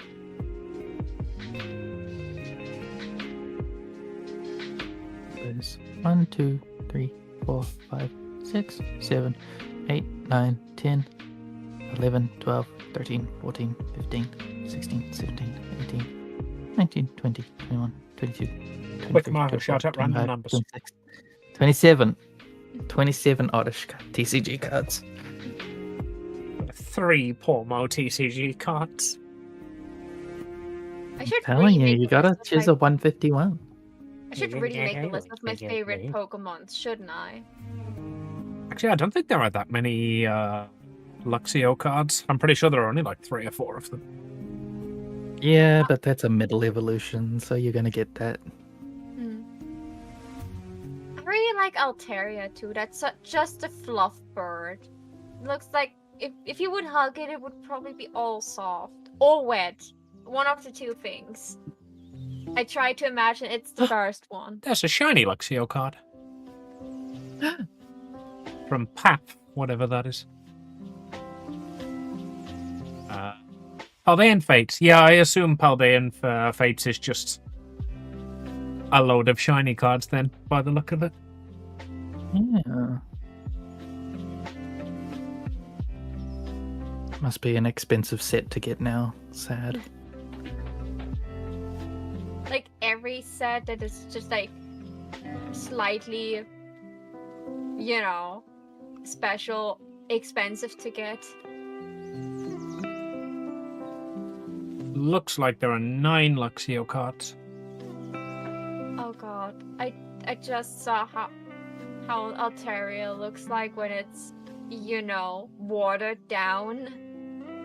This is so cursed. You guys have to see that too. I don't want to be the only one suffering the fate to know what this look like. Damn. There's a Luxio card that doesn't need to evolve. Really? Oh, basic. Nice. No, it's a stage No. 1 still. It's got the ability Top Entry. Once during your turn, if you drew this Pokemon from your deck at the beginning of your turn and your bench isn't full, you may put it onto your bench. Oh, neat. Oh, that looks cursed. And it's in the anime, so that is like canon. Right. know Somebody what? burst your Altaria. You know what should have a middle evolution? Teddy Ursa. I want like a middle thing between like absolutely terrifying brown bear and teddy baby, you know? Well, I like quite a few of the Johto Pokemon only had 2 evolutions because they were like dealing with the fact that they had to add 100 new Pokemon. And they wanted to add a load of variety since it was going to be the first set. So like a load of them only had 1 evolution so that they could make room for other evolution lines. But Maho, it does have a middle stage, Ursaring. Oh, right, it's got a 3rd stage evolution now. Yeah, No, I 3 think stage it was. I thought it was like just like an alternative stage, like Nope. depending on what game you play. In Legends Arceus, it's a 3 stage. Yeah, so when Okay. you go to the past, it has an evolution that is not in the present. Make that make sense.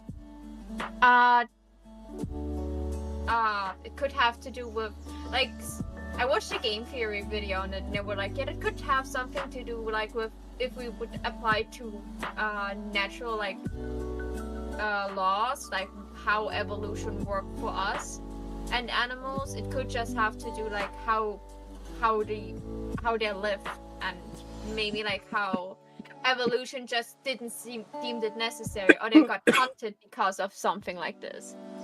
One of my favorite fucking rants to go on is about how, like, Pokemon evolutions used to be really clever, how they would add in new stage of evolutions. And now they're just lazy. And I hate it. Because, like, for example, Eevee. The Ice Stone has always been in the game. But it never evolved Eevee into Glaceon. Because you had to be at like a specific location in the area to evolve Eevee into Glaceon, which explains why in the older games where you couldn't get Glaceon, you also couldn't evolve Eevee. And they used to do all sorts of stuff like that. Like, there's some Pokemon that like this evolves when you learn a Fairy type move. And in all of the previous games, it can't learn a Fairy type move. Nowadays, they've completely abandoned all of that and they've just gone, yeah, throw an Ice Stone at it. It evolves into Glaceon now. Make it simpler. Like they have so many Pokemons now, so they try to keep it simple in a way, but like robbed a little bit of the explanation part. But especially because they robbed, you know, like they took away like most of the okay, this needs an explanation why this didn't happen before. Because they took that more or less away, they don't have the excuse anymore why Eevee doesn't get more evolutions. I know there was like in the talk a flying type Eevee. I hope they actually do it. I want more Eevees. I'm literally giving them money. I'm buying like there's like a line of Eevee evolutions that are like super fluffy, and they're like the second batch is out now. Like you had the 3 first, like Vaporeon, Jolteon, and Flareon. And just very recently they published Umbreon,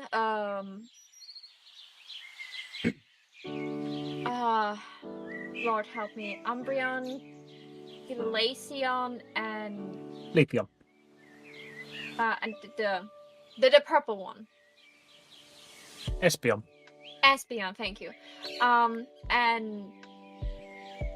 And it was announced that they bring out the rest too, so it would be Leafeon and Sylveon would be the last batch. The moment they're out, I don't care that I probably have to pay 50 euros to get a fluffy Sylveon, but it's such a cozy fluffy Sylveon. I want it so badly.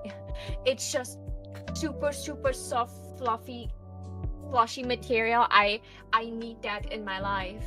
It's like a long fur Sylveon. Imagine that. Worst evolutions are like take 299 steps, spin around on 1 foot 3 times, take exactly 47 points of damage on a Wednesday night at exactly 6:43 on a rainy day under a bridge, while singing the Hokey Cokey. Ah, I see you too have tried to evolve Surfetched. That was like yeah, one of the the last ones I reason- got for my national decks initially, because you had to. I think it was somewhat stupid, like you had to get 10 critical hits without dying, and that was just fucking insane to actually get.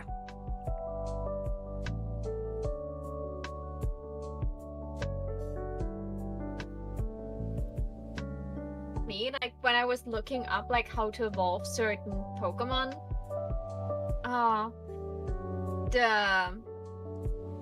what's it called, the pink panda thing that turns into a fighting type. Stufful, I love him.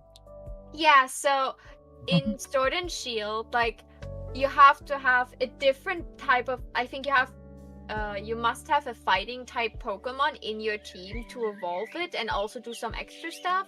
And the other one that is like a bit difficult to evolve is what was the snow lady Pokemon called? Do you have any idea how little that narrows it down?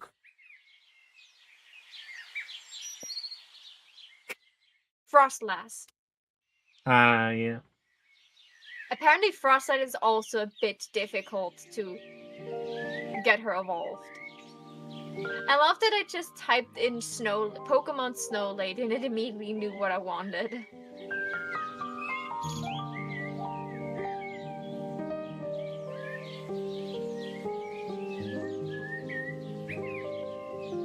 That's interesting. Yeah, the reason that Ursaluna doesn't exist in later games is actually explained in the story of Legends. Yeah. Arceus.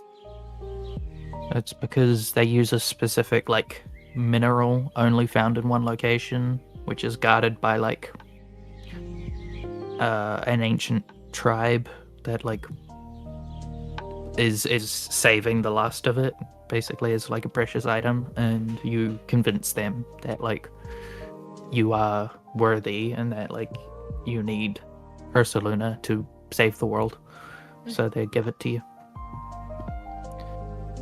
But like in the future, no one has access to this material, so they can't use it to evolve.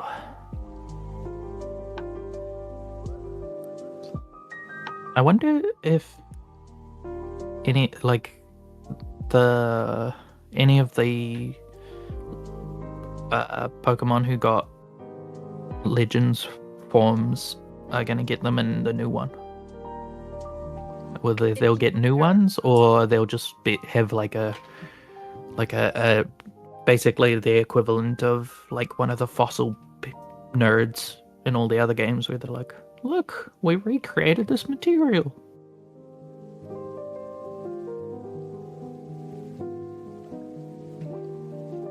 That's a possibility. They could just like give some of the old Hisuian evolutions, just like, hey, look, you know, if you plug a microchip into their butt, they evolve into this instead. I feel like they're probably gonna go for just like a different branch of Pokemon to give evolutions to. But then there is always the possibility of just like, hey, this one has got one in both forms. That'll be like one of the mascots. Like there'll probably be a fucking Pikachu or an Eevee or something, or Eevee. Just settle for an Eevee. Just say, okay, we're in the future. We experimented more with Eevees, and now we have like different types of Eevees. I would pay so much money to get like a flying type Eevee in my collection of plushies and merch. Or dragon type or ghost type. Literally every type of Eevee. As long as it has some resemblance of being a certain way of cute or cool, I definitely would want it. A good old joke about evolving a Eevee into a ghost type by using a stone. Yeah. Like a ghost Eevee. Or like if a bug Eevee would like have some resemblance to like butterflies or something like this, to have like those big bug eyes but still like have some cute features, definitely would go for flying type Eevee. Like or dragon type Eevee could look so cute. Like you could go for like a more Chinese direction of dragon, so you could still keep it fluffy and don't have to make it completely scaly. We have a bug type legendary yet? I have no clue. I know there are like name? Ultra Beasts, I think. Genesect, that was it. Thank you, Woo Woo. Yeah, several of the Ultra Beasts are bug type, but Genesect is bug steel, I think.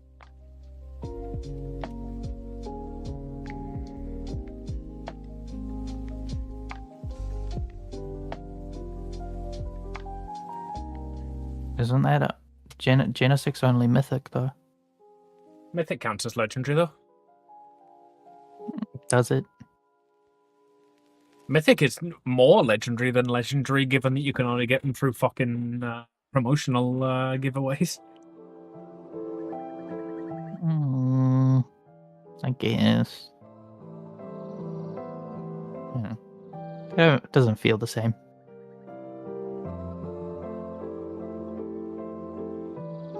Like I love Shaman, but like that's you know, nothing in comparison to like Mewtwo. I remember when Shaman came out and everyone was like super excited that they were finally getting the legendary Pokemon that could evolve. And then the Pokemon company were just like, no, guys, calm down. It's just another legendary Pokemon with another form. We're sorry.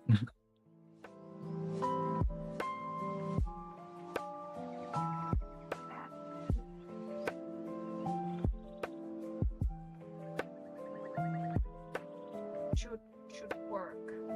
Let's hope this works.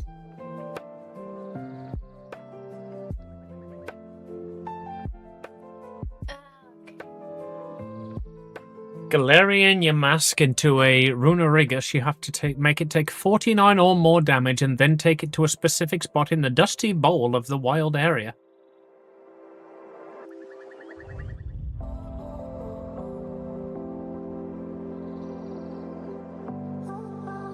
I mean, that's not too specific. That's just break it a bit and then evolve it.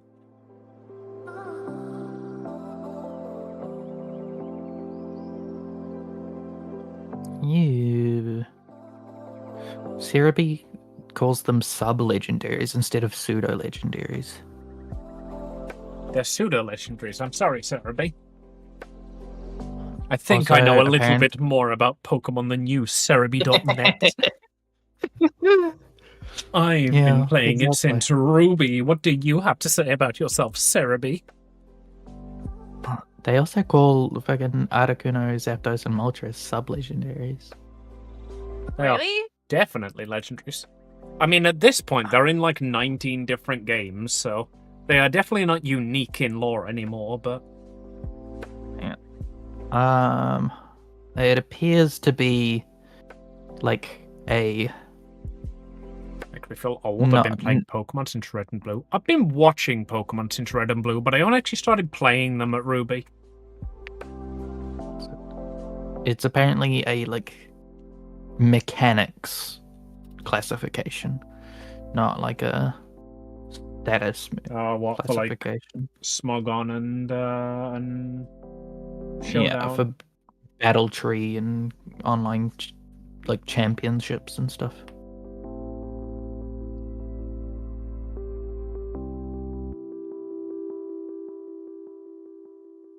There's Rayquaza on this list.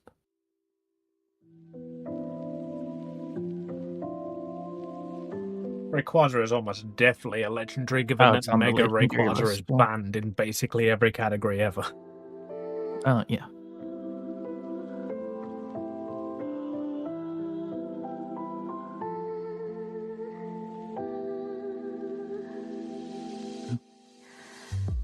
Like, I would, like, what would you consider, like, Chi-Yu and Chen Pao and all those, like, ones from Scarlet Violet?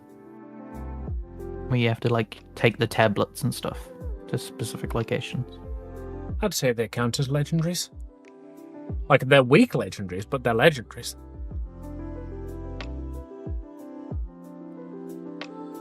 I would generally class a legendary as anything that there is only one of in the first game it was introduced, and you have to do it post-game.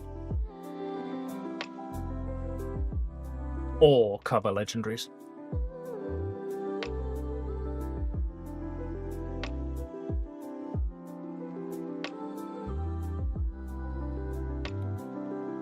Chimpu the Goldfish is super OP. Yeah, I don't really follow a lot of competitive, but I do know that that was almost immediately banned from all online ranking. Legendary, they apparently. That's fair. I love Chiyu's design.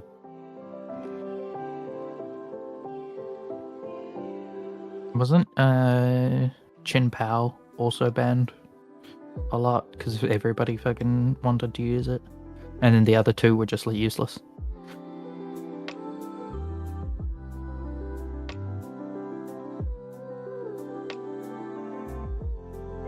Pretty sure Chin Pao had some like real good ability or something.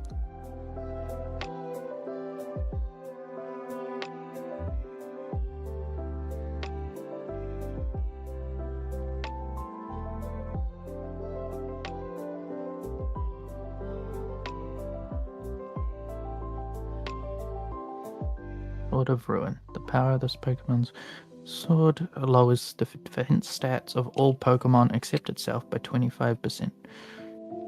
It can also not be affected by other Swords of Ruin abilities. How does that like just activate when it comes out? Or is it like permanently acting?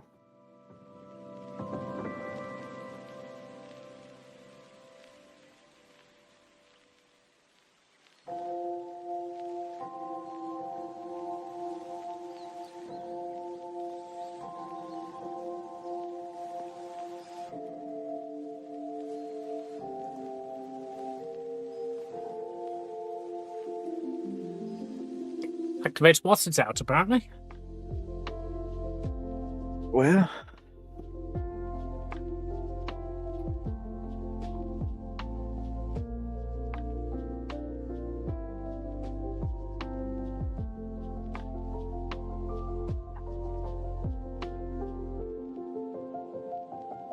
Can you only catch one Cubfu?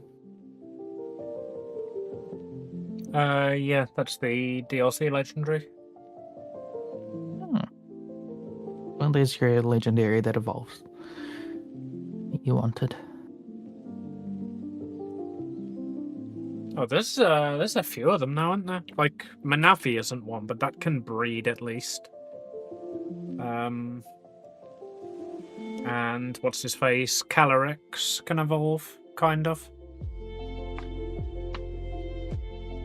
I thought that was the one that rode things.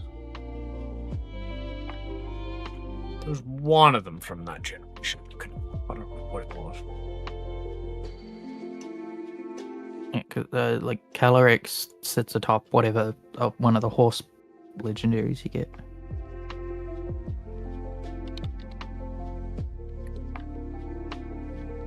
Meltan? Yeah, Meltan.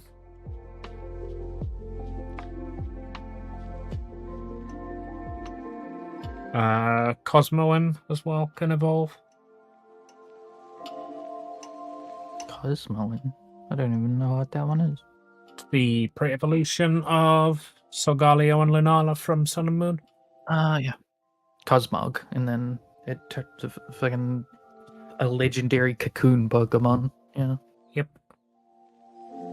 Apparently Type Null is classed as a legendary. That's... And Poipole, which is a Ultra Beast, but that can evolve.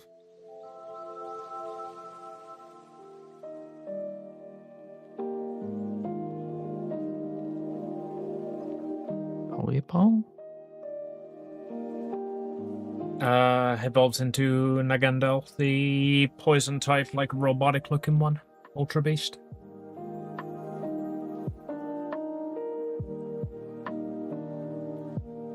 Oh, yeah. The starter from fucking the alternate universe. Meltan's Evo is a pain in the ass. I never had to evolve it because I got the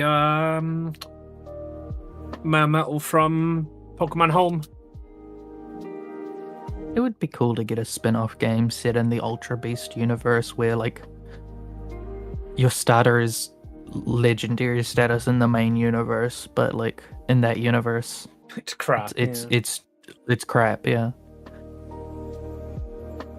It's just like there is no crossover between the other games at all, but like you just get the 151 from that universe. Let fucking Pokemon Company actually like try something new. Try to innovate and start something new.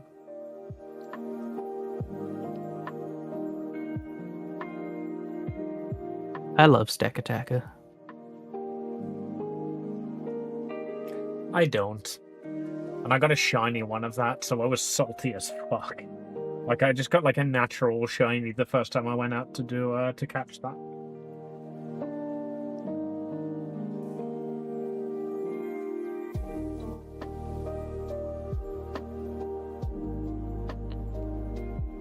Cerebi doesn't have the Ultra Beasts. It's like Miraidon and Koraidon. I thought that was a neat little gimmick, just giving you the cover legendary immediately, but saying, "Hey, this is a legendary. You can't use it." I mean, that's the thing about what is it? Is it Ruby and Sapphire? They give you Latios or Latias, like fucking at like the third town, and then you can just battle with it and like ride through the entire game. Possibly Omega Ruby and Alpha Sapphire. It's not in the originals.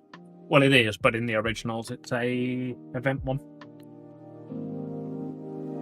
Like the island that Steven takes you to in Omega Ruby and Alpha Sapphire is an event-only island in the original games.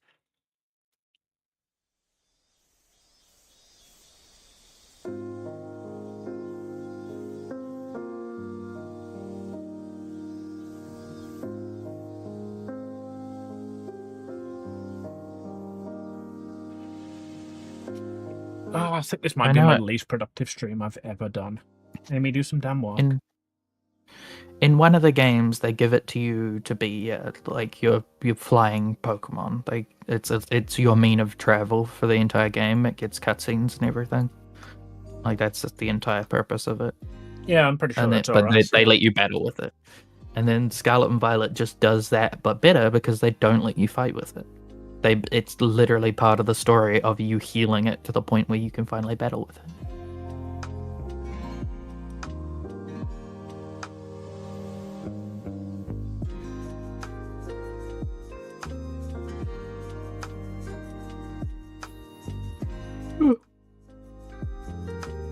Pokemon website doesn't show you the shinies either.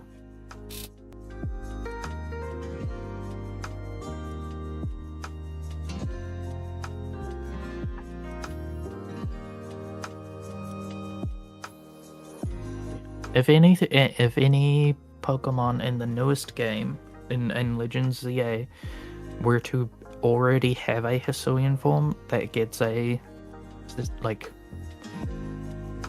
I don't know what they're gonna call the specific forms for that, but like a ZA form, I'd assume it would be Growlithe.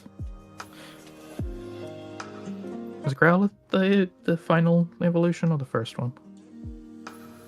Growlithe is the final. Arcanine. Growlithe is the first. Arcanine is the final. I'd assume it would be Arcanine that would get the alternate form, the new form.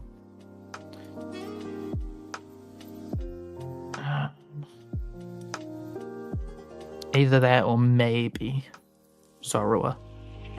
Charizard because X everybody and fucking Y, loves you that. know we're getting a Z. I mean, yeah, that's fair.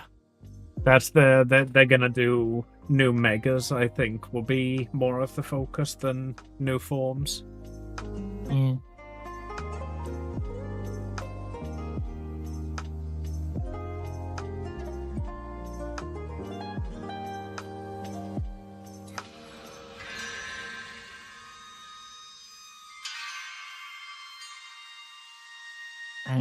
Bathroom, and then I'll actually like put my pen to my tablet.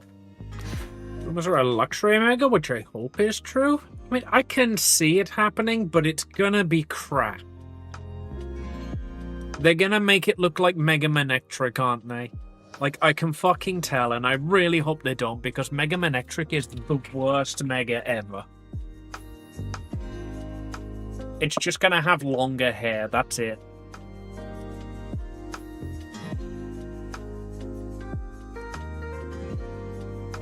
I mean, they could go the like Hisuian Arcanine way, but yes, Mega Manectric is disgusting. To be fair, Manectric's disgusting. So it's like, you know, at least with Luxray, they're working with something, you know. That's fair, I guess.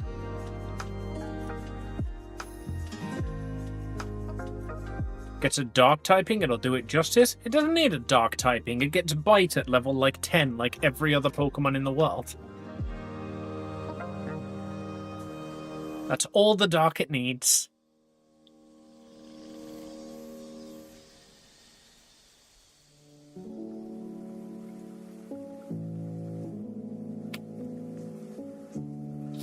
A cowboy hat reference. There.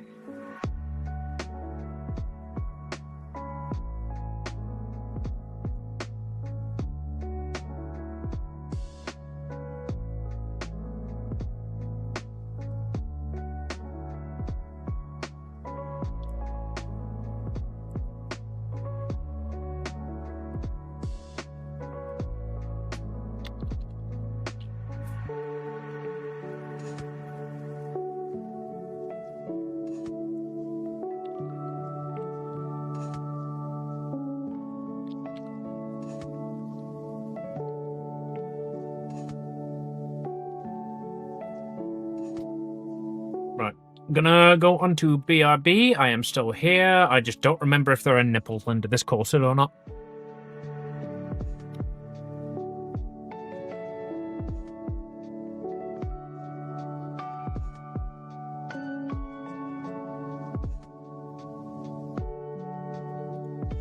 There are not.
Come on, Maho, you can draw 2 curves in a row.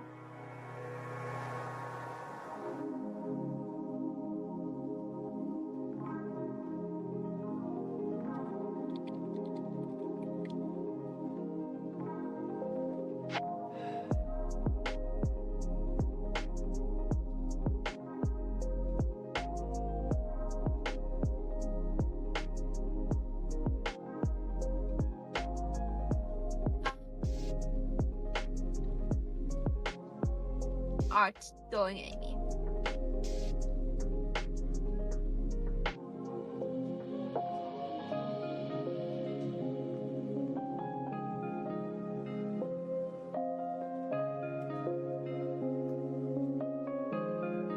Hello? Hello. How's art going? Currently isn't.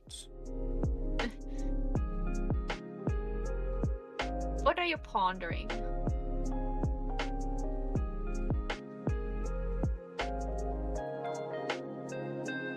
Just staring at King right now.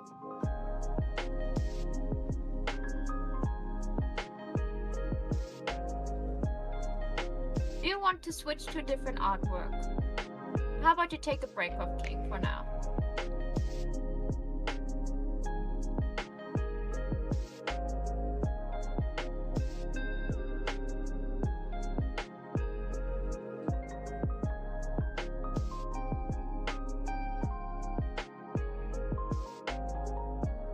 Definitely sound like you need a break from King. The issue is I've spent the last, 4 days wanting to do nothing other than work on this. So, Okay, of you course, the know, art block has hit as soon as I open the fucking page. that happens. Are there any other things you need to pre-sketch for King? You know, like, did you know you need at some point? Where you could, just do a sketch for it?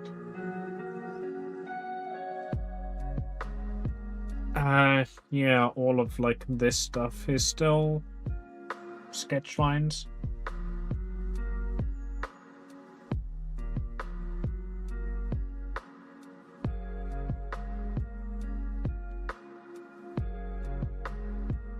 Anything else that needs to be sketched, like a specific toggle you want to figure out before you actually start drawing it?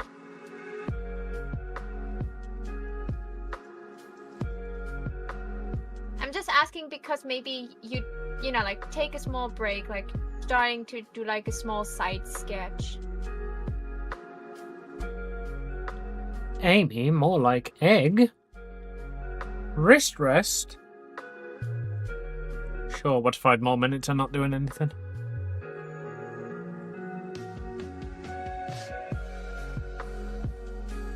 Oh.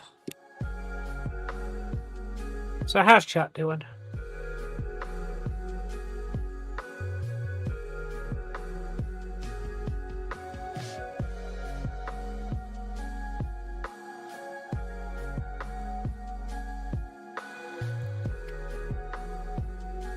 Doing? And you? So how's chat doing?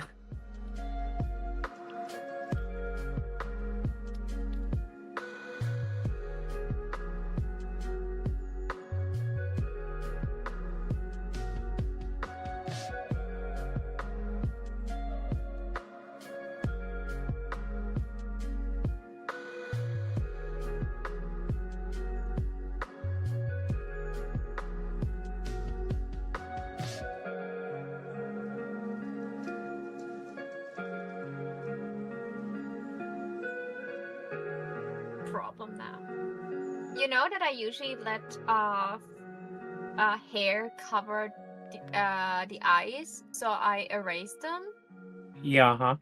This character has so much hair that most of the eye is covered. Could you take, now that you have to take a wrist rest anyway,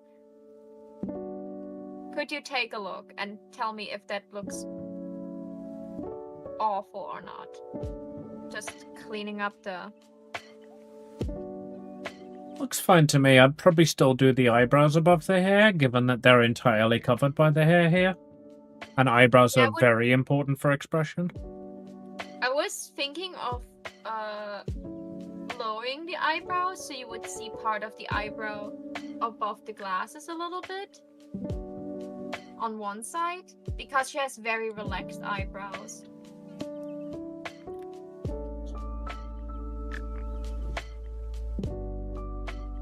Yeah, looks fine and it fits your art style nicely. Like, I generally prefer doing the eyelashes over, but that's a personal choice thing. Yeah, like, I did it for a couple pieces, but I just, like the fact that, you know, hair is covering things. But because she has, like, so much hair that is indeed covering,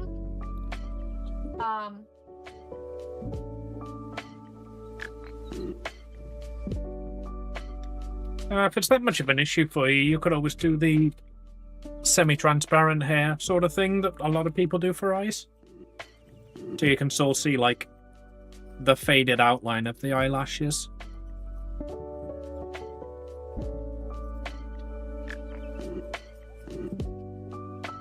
Maybe put the eyebrow above the glasses. Yeah, I think part of the issue that you've got is that you've got the fringe inside the glasses. Yeah. Because as a glasses wearer, that just makes me uncomfortable, so... Try putting the glasses underneath and see if that fixes your trepidation. You're being mean to yourself. You're very productive. You're just having a slow day. Probably because you haven't been taking proper breaks and days off recently. See, that's the issue. I've had, like, the last 3 days off.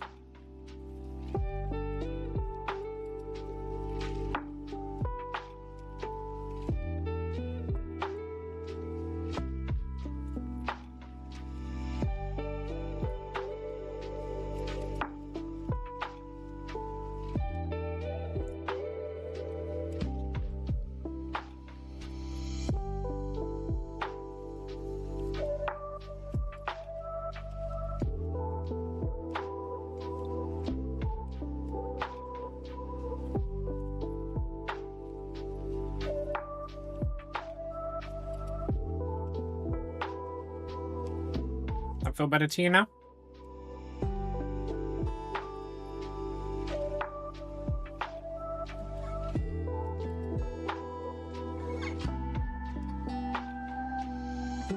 I'm doing YouTube, planning collabs, not sleeping, and I'm sure other shit.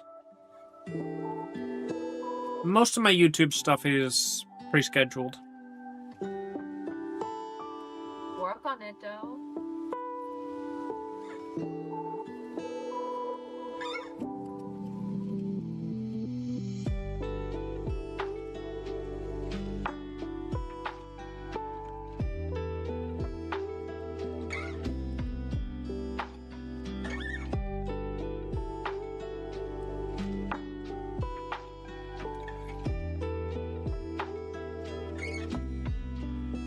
Coating and overlays. I did do a bit of under the hood on the bot, but that was a while back.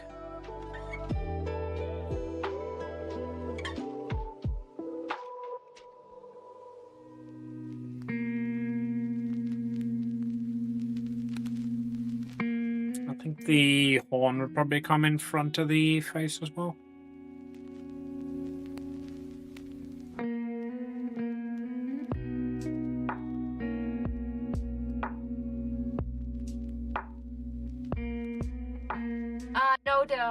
The horn is resting on top of the ear and a little bit on the hair, but because she has her head tilted to the side, the horn is behind the front part of her fringe. That's like over her eye. Does this look better with the glasses behind? Looks better, yeah, I think. Definitely makes a lot more sense that the fringe is over everything now. Looking after an untrained animal, that is not a nice thing to say about Maho.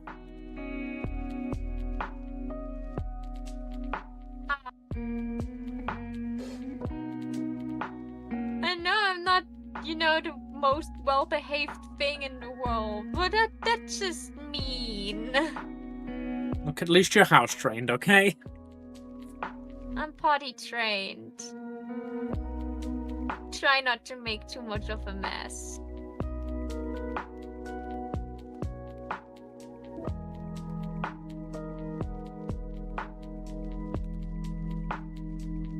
Last time you played a game for yourself that you want to play off stream, Monster Hunter Wilds.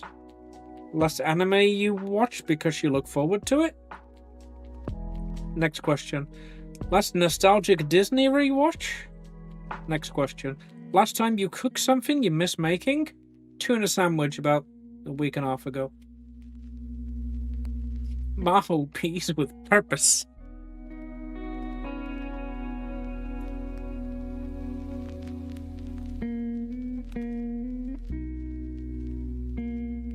Don't know if I should feel insulted or not.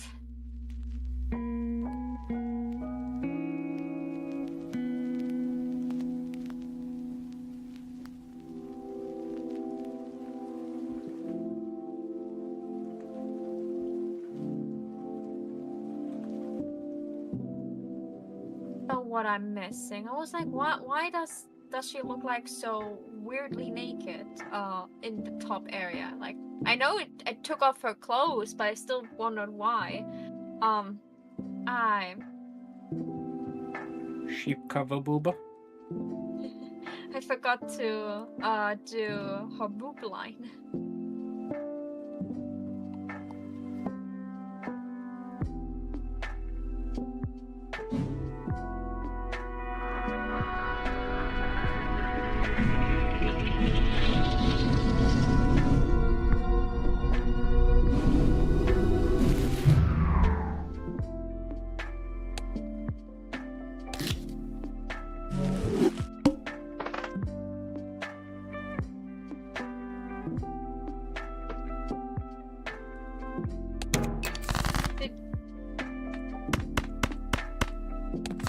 Let me make this feels bad. Bad, Amy, no Balatro. I own Vampire Survivors now. Balatro break? There you go. Sorry, One Eden, it's the round, rules. miss. 1 round, okay? After that, you will return to whatever you think would be good to draw. It can be something else. You can just like start to, like separate King. Redraw like some things that you have to redraw for her to be separated.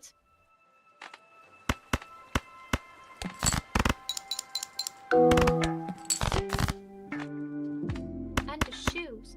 She still misses the boots.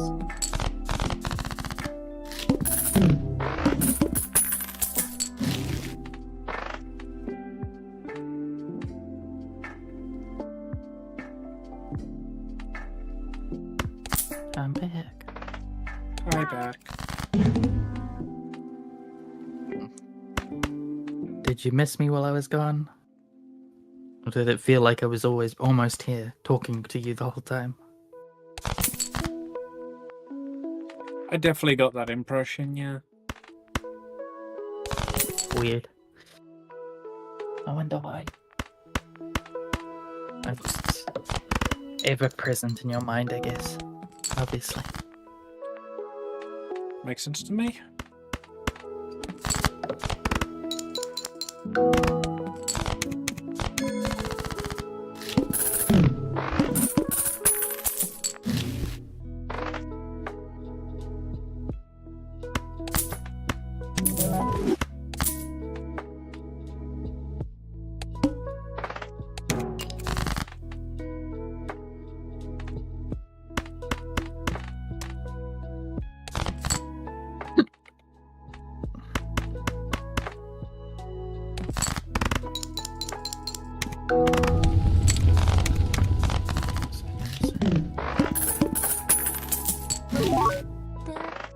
You're playing the wrong roguelike. You gotta play Vampire Survivors. It's a weird way to say Balatro, but sure, if you insist. Oh, no. You gotta play Vampire Survivors. I'm sorry, it's the rules.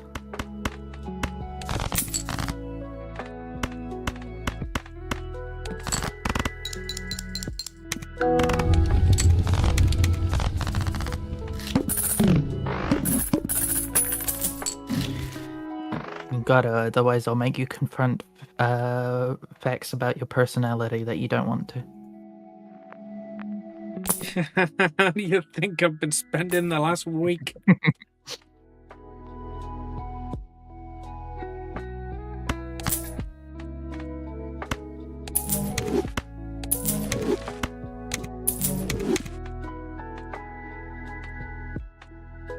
Potential crisis with on the one. This is our branding here.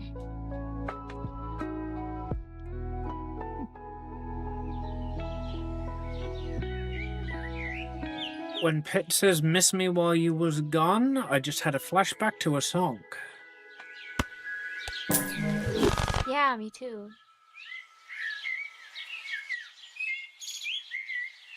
Try to remember which one it is.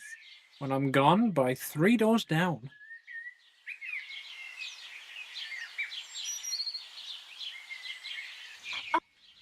Which song that is?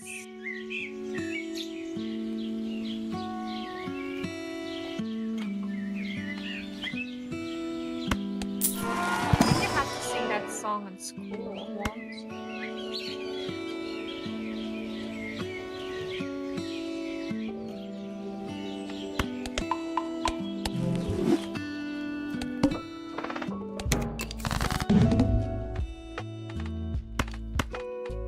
I think I'm gonna die here. These campfires aren't good enough on their own. Let's find out. From 2002. I wonder why No, I guess I live. Jimbo just adding fucking collabs with properties they enjoy. I'm pretty sure Fallout is not indie. I really like What's the that Fallout called? cards Jack though. from? Which Jack was it? One of the black ones.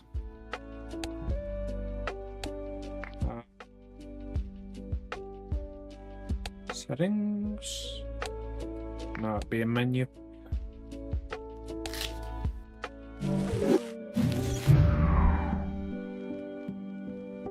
You almost clicked new run. It would have asked me to confirm first. Oh, there isn't that. Customize deck. There we go. Slay the Princess. Or Fallout. Yeah. Yeah, I'm using Slay the the mirror. Princess, Cult of the Lamb, Vault Tech, and Stardew Valley. Fair enough. I really like to some play meaning in the princess ones. That's just a really cool queen. it. It's a very cool queen from a very cool game. That No, I'm should not be playing finished it. by anyone who started. You suck.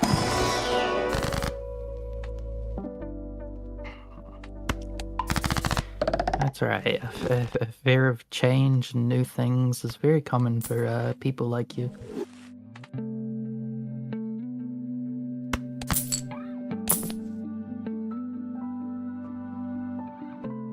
You have 2 campfires? Amy, have you ever Yeah, I seen got an invisible Joker. Have I ever seen what now?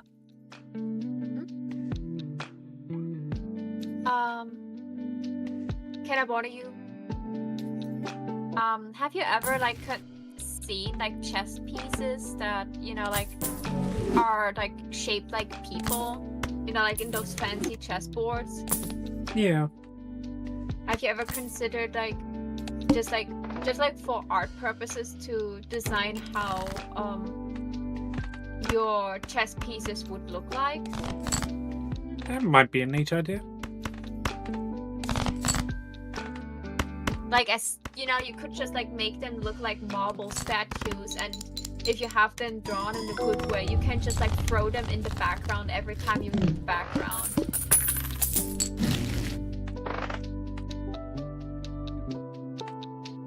Oh, I That got now. I way- want to make a fucking entire chess set.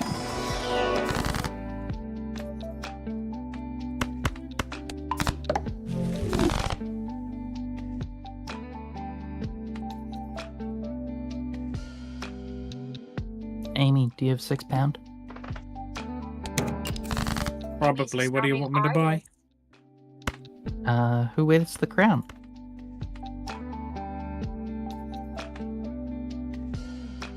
Well, who wears the crown, Eden? Freud.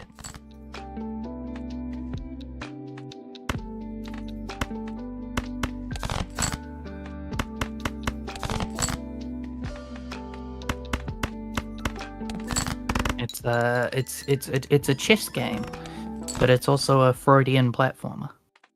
Oh yeah, you sent me that on TikTok, didn't you? Yeah. Basically, it's designed to make you very upset. It's just what I need in my current mood. Exactly.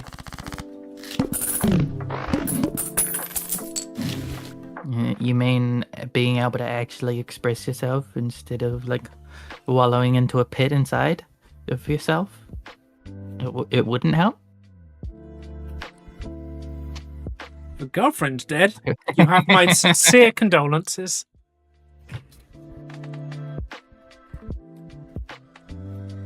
And say, if I wanted to talk about her or even ask about her, what would you say?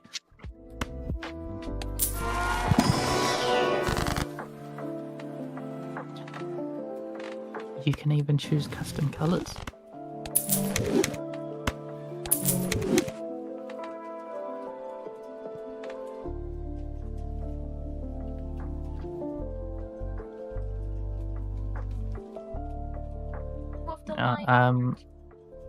Maho, you know Jump King? The game? Jump King? I'm sure Sea Dog has played it. I know Ludwig has played it. Ludwig's very famous for playing it. I didn't watch a lot of CDOC, actually like Let's Plays. I sometimes watch like one, but then just like I rarely watch. Have you watched? Did you watch the video of him and Mouse playing chained together? Nope, I haven't. I haven't watched a lot of his content. Do you know what chained together is? Oh wait, no, you were fucking talking about yesterday the pot game. Oh yeah, getting over it. Yeah, I know about that one. Who Wears the Crown is getting over it, but you play chess. That sounds like a fucking nightmare.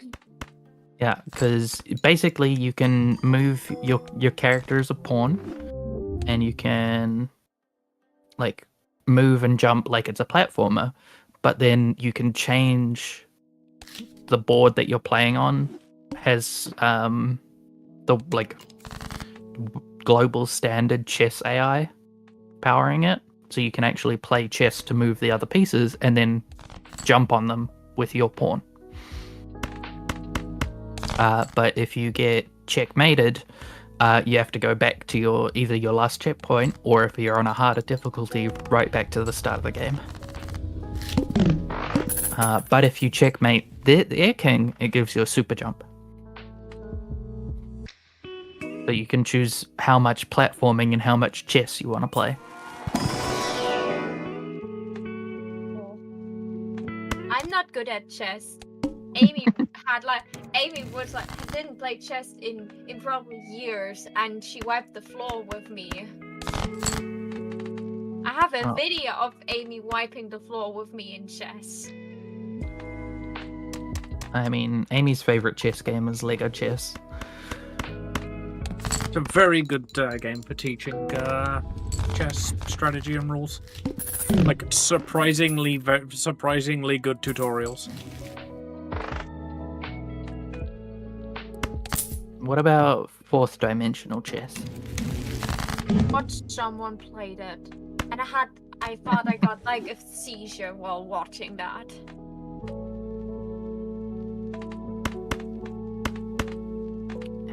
I seen Get to Work. Is that the one where you're like? That's what Connor on one of those. Things. Yeah, that's yeah. the one that. It's the one where you've got like the wheels on your elbows and your knees, right? Yeah, you're on all fours, like with rollerblades, trying to get to work, just to spoilers, get told you don't get the job. Yeah, you do that like sport where you dress up as like Hal from fucking Malcolm in the Middle when he does the speed walking.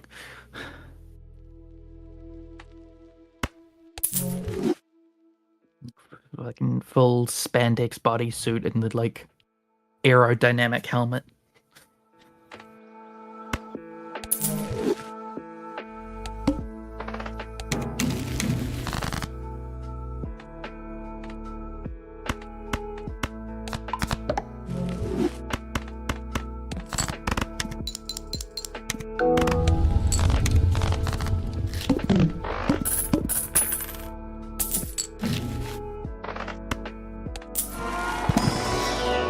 Oh yeah, I forgot. They're currently rebooting Malcolm in the Middle. With the same cast, or is like Same cast. Frankie Muniz the dad now, and it's his family kind of stereotype? I can only assume that's what it's gonna be, but at the very least, fucking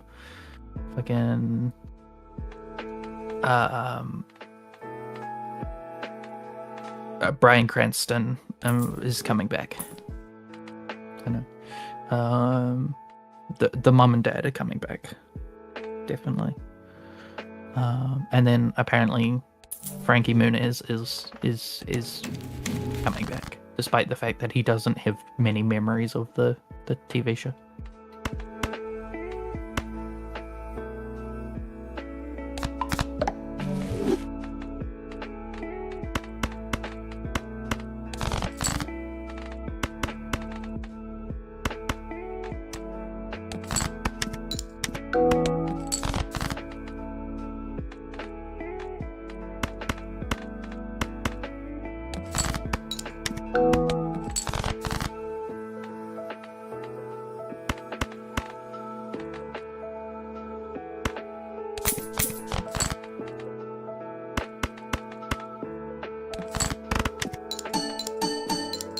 Oh god.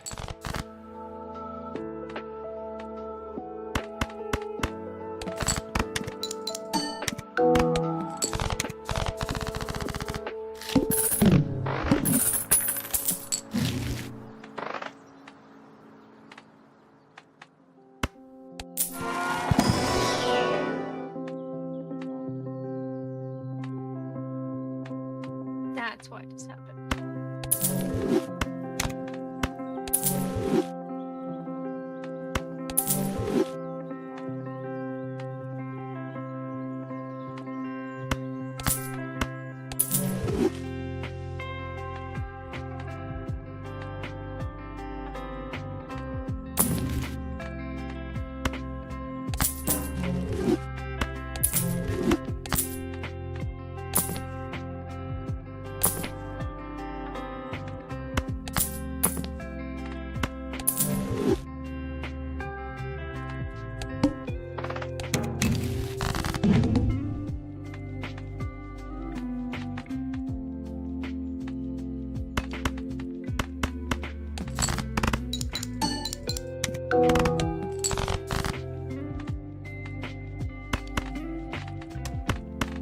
Because the background is pink, the skin color looks so off, even though I color picked it.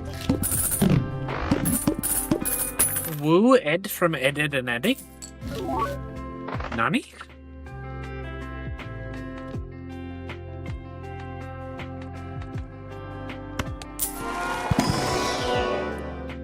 This song. I never actually watched Ed, Ed and Eddie.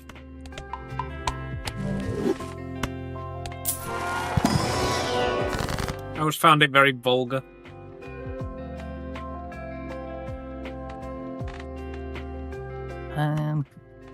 It wasn't my favorite, but damn did it make me want a jawbreaker.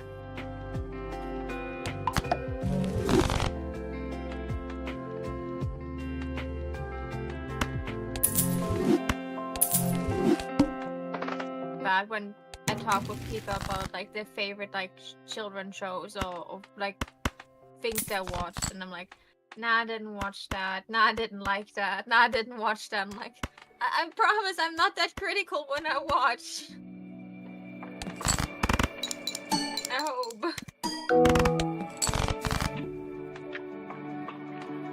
I don't know. There are a lot of shows that I really didn't like from my younger brother's era of TV that people constantly sing the praise of, and I'm like, maybe in like the last couple seasons it got good, but like it wasn't for me. Like the early stuff is all kind of bad, but that's just like Cartoon Network at the time.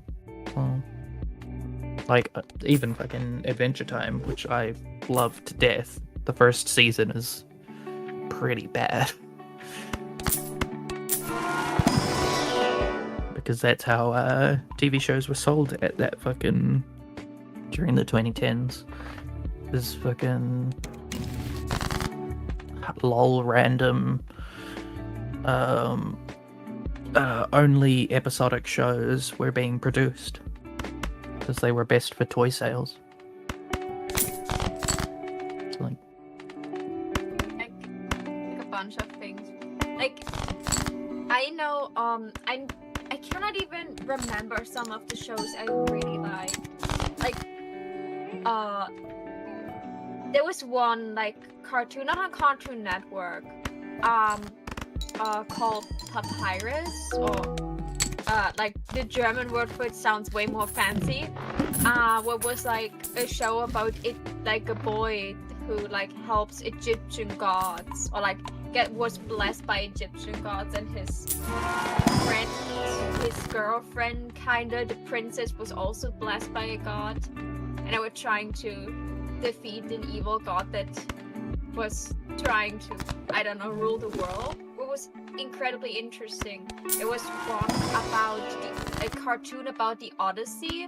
I never finished it because it was showed at an awful time. I barely had the chance to actually watch it, but it was so cool and great.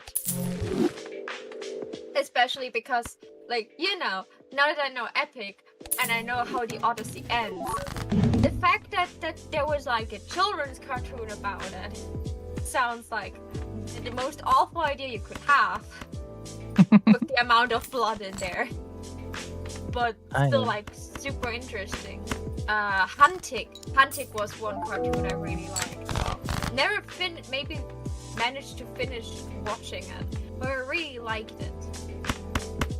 Or Oban Star Racer has a very peak Japanese opening. I have no clue what this thing wants to be, if it wants to be anime or cartoon, but the Japanese opening. Is it just a German thing? Because, like, I have never heard of that, but it's one of Aaron's favorite shows. Oban Star Racers? Yeah. I don't like know. He got the Blu-ray of it like a year ago and was like, oh my god, this is the best thing I have ever owned. I am so happy. Oh yeah, that's definitely peak. I don't really like the ending of Oban Star Racer. Like, it felt like the ending felt like they had material for at least one more season, but they got cancelled, so they had to end it somehow. That's how it feels to me. Like, especially like the last 1 or 2 episodes and the ending in general. You have this girl who wants to find her father. So she knows he works somewhere in the racing business. So she escapes the orphanage to find him. And when she found him, she pretends to be someone else to get close to him, and helps like as a mechanic, and then later on even as a racer in this like intergalactic alien race. And is that the show you mean? what? Let's see. Yeah, I think that is the one. Mission Odyssey. Oh, I was like, what? Like the last time I watched this, I was maybe 10 or so. It looks very Winx Club, which is a compliment. Yeah, I also liked Winx Club. Of course you did, you gay. And like the end was like, okay, so like when you got to the finals, to the Oban Star race, you actually learned the secret that the person who wins the race becomes a god, and has to protect a certain place. So winning is not the best thing you maybe can aim for. And like a guy really randomly took over the god place so that Molly doesn't have to, the protagonist. And then he just like, even though they were so close, like it just abruptly more or less ends with her just like going back home, just like living a normal life as a normal person after experiencing the most crazy thing in her life. She's just like, oh yeah, I'm going back to school now, and like I spend now time with my dad. That's the end. And I was like, I really like this show. I will call it an anime because it has a Japanese opening. The opening is fire, but you know, the last episode feels like, you know, like you could just like don't watch it, just like come up with something else yourself, and you would be more satisfied with it. But it's my opinion. I don't know if Aaron has a different. I don't even know where it's from.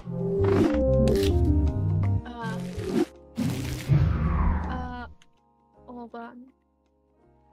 Especially, I watched that as a child, and then I randomly, like a couple years, I just remembered this show again, and I really wanted to listen to the opening, and I forgot what it was called.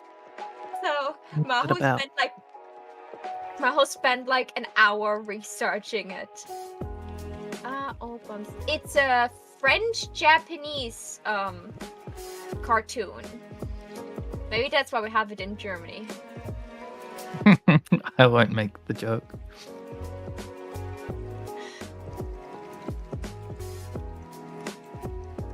And because the Japanese had their fingers in there, I'm calling it an anime.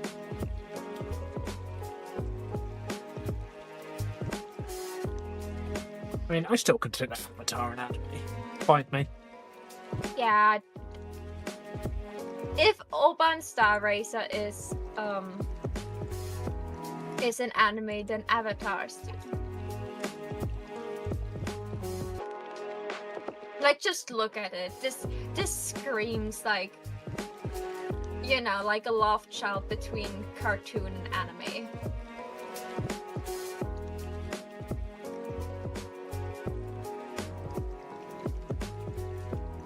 Not Wakfu by any chance?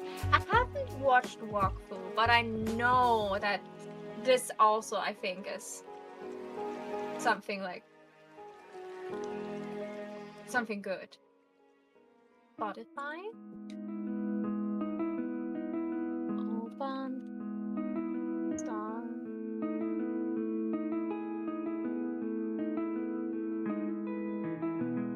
Let's play this.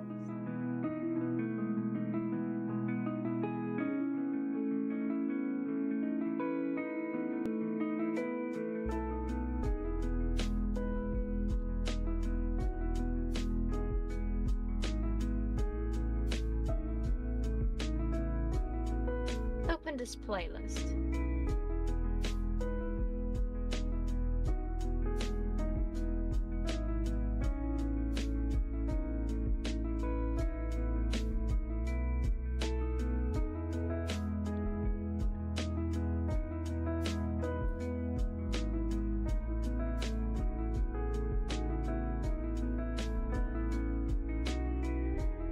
Pancake Island Radio even more. Where's song request?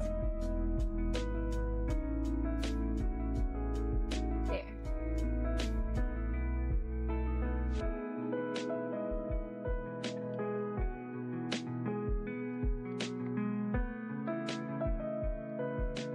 Chance to Shine? I think this is already on Pancake Island Radio. Really? Did I edit? No, I wouldn't. It was not me who edited then. Then it was Aaron. If it is there, then Aaron probably came in, talked about Oban Starvation, was like, here, listen to the opening, it's fire. Yes, this is indeed on Clanking Garden Radio. I thought I could. I mean, I'm gonna queue it up anyway, but.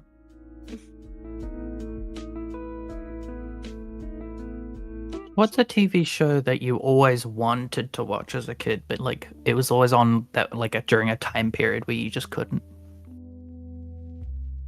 Like maybe it was the first thing on at like, I don't know, our schools finished at 3:00, but the cartoons would also start at 3:00, so I would get home 25 minutes into the first 30-minute cartoon. You know? I never watched a lot of Pokemon. I didn't really have that issue when I got back from school. It would still be playing like the children's programming, like Tweenies and Teletubbies.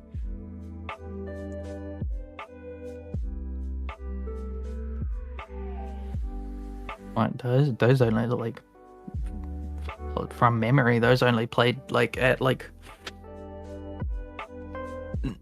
8, like after 8 a.m. Until like 10 a.m. Yeah, over here they'd run from maybe 9 until about 3:30, and then basically when all the kids got back from school, they'd switch over to like the Pokemon sort of programs. Nah, they'd do like a couple hours of kids' TV in the morning that got progressively younger as time went on. Because like the older kids would go to school before the younger kids most of the time. And then like at like 11 a.m., 10 to 11 a.m., it would swap to fucking infomercials and like Alan and like Dr. Phil.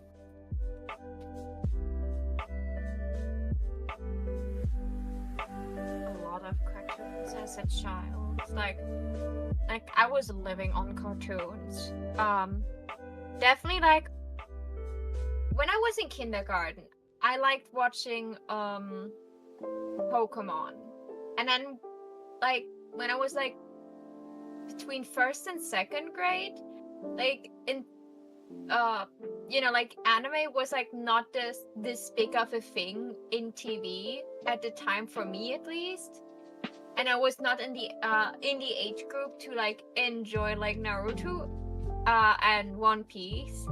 So I drifted for like the majority of like my young teen years to Winx Club. That was like the big obsession I had. And then when I was 11, like the problem we had with anime, it didn't have like a channel where it would always come. It was always mixed in on a different channel that would usually not show any like cartoons or anything. So, and we had one channel called Viva, what was a majority music channel. And then suddenly when I was like 11, they suddenly decided to show anime. And that was the same time where I also by pure accident, by looking the word elf, like I looked for elf and pixie art on Google. That was literally yes, I remember when I accidentally looked up elf and pixie art. No, I assume we found different art. Mm-hmm. Yeah, like my young age on the internet was me sometimes just like Googling something and just scrolling through Google and looking at pictures. That was all I did at this age. I was and I found a random episode from Sailor Moon on YouTube. That was like the time where you could still watch anime on YouTube. And I watched that. And then yes, Sailor Moon episode 1, part 6. Yeah, like especially the episode I watched was like episode 100 something. Chibi Usa was there already, and and the title had something with elf or pixie in there. I don't remember clearly what. And that's how I found it. So I started watching Sailor Moon, not from episode 1, but from episode 100 and something. More or less started to binge Sailor Moon in every free second I had. So still back then, as an 11-year-old, I cringed really hard with Sailor Moon. I despised Chibiusa most of the time. And so I also despised Usagi most of the time. I didn't realize that... Man, I hate everything about this damn show. Where can I get more? Yeah, there were so many things I liked about Sailor Moon, and so many things I was just like, what the frick is going on? Like, especially when I learned way later that Usagi was supposed to be like in like 13 or 14 when the show started. And I know the point I reached where they talked about her age again, she was 16 because she was like swooming over the fact that she now could marry Mamoru if she wanted. Don't the age of consent in Japan was 13. No, for marriage it's 16. Ah, well, they've got their priorities in line then, I guess. I will not go She into said this sarcastically for those about to flame me. In Germany, that's too. With parental acceptance, you can marry at 16, and at 18, you can decide who you want to marry anyways.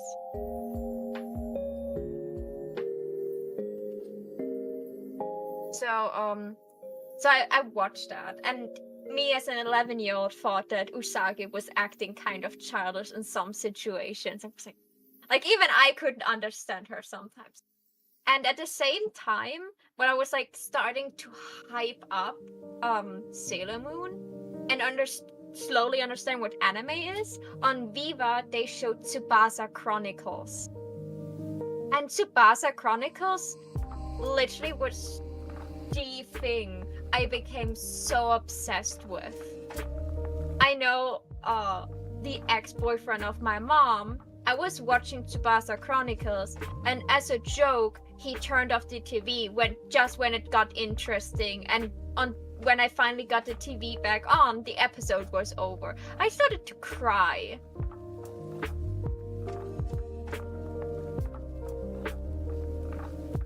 This man was an awful human being in many ways, and like who bullies a child, you know, as a grown-ass man?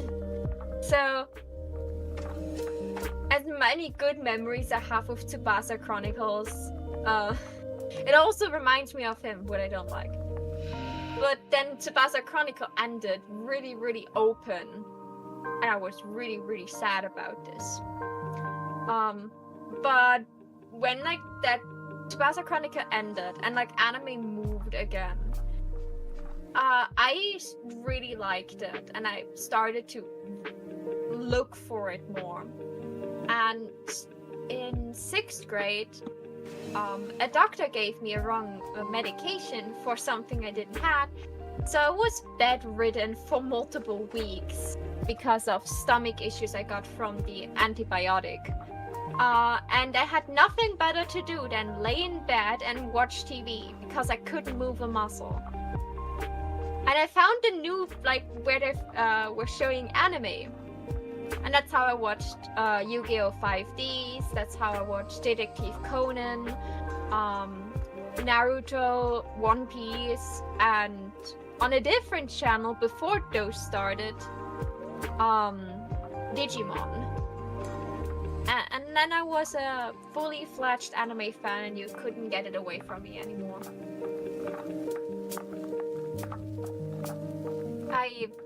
I do love my anime. I'm happy that I found it by accident. Like, I lost it as a young child, and I've refound it again by accident. Cute. I thought I lost you forever.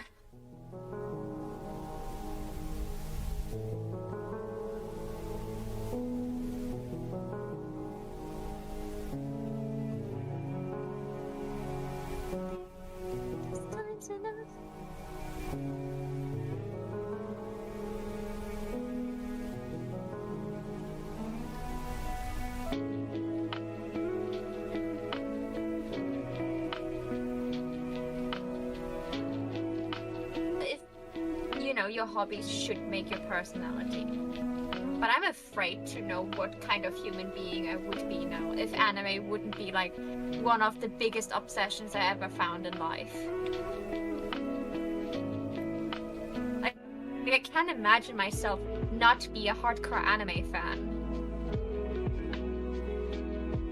The majority of my time, I read manga and now manhwas, or watch anime. Or draw in anime style.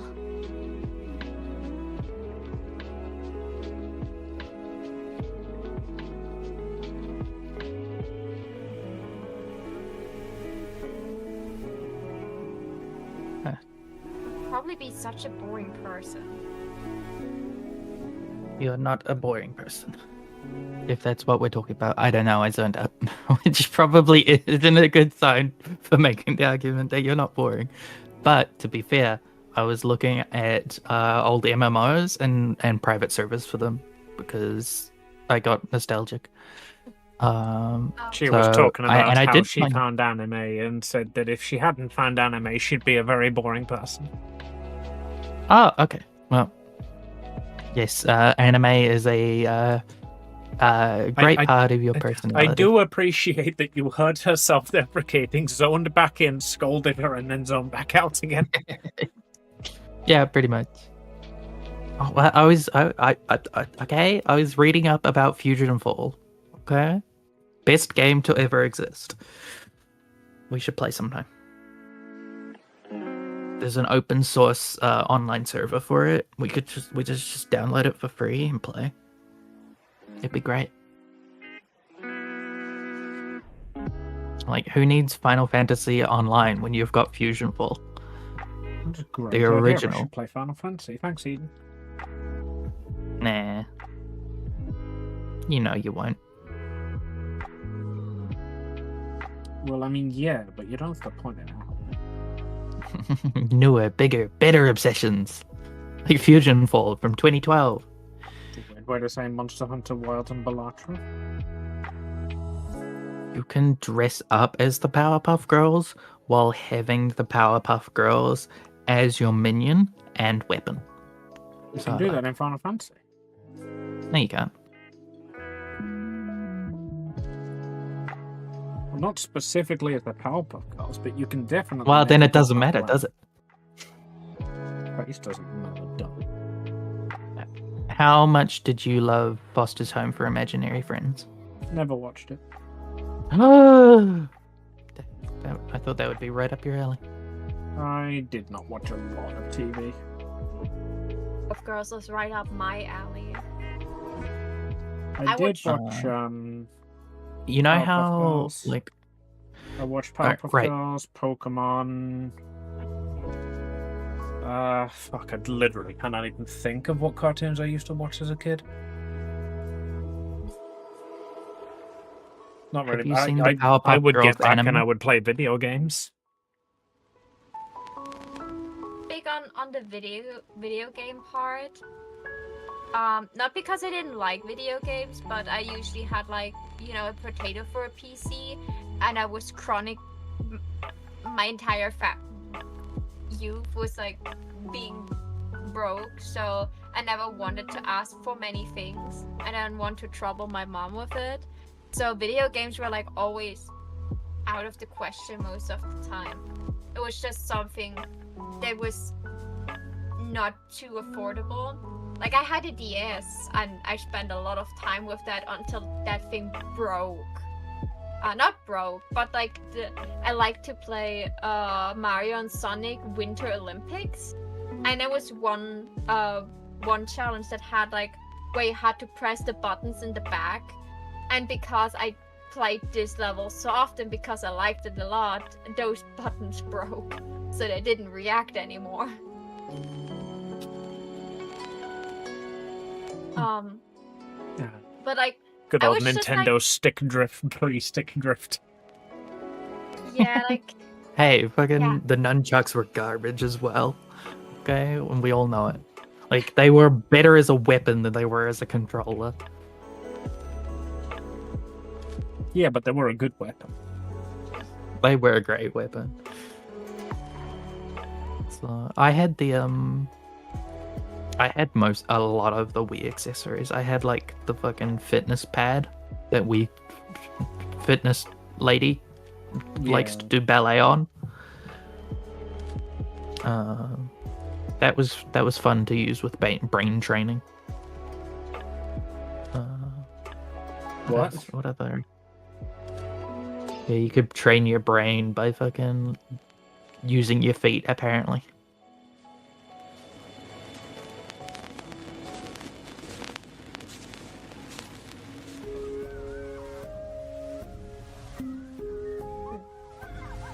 Was it? But yeah, back to the important topic. So Fusion Fall is literally just like you're playing an MMO of an anime version of all of Cartoon Network at the time. Like, this is like good Cartoon Network. Like, back in the day, it was like everybody's favorite Cartoon Network. It's like some stuff from the late 90s, but a lot of stuff from the like 2000s to 2010s. So, and like everybody's hot. It like even for like they put far too much effort into making like Dexter have the anime like glasses where they like turn white and like make it look like a fucking way too good. Yeah, the push-up And then glasses. yes, but then also the main enemies are just slime girl versions of everyone else. They're just evil slimes. Why didn't you lead with that? Show me pictures. So you can fight evil slime anime Powerpuff Girls. And then you can get them as pets. Both the original versions of the anime Powerpuff Girls and the slime evil Powerpuff Girls. And they'll float around by your head.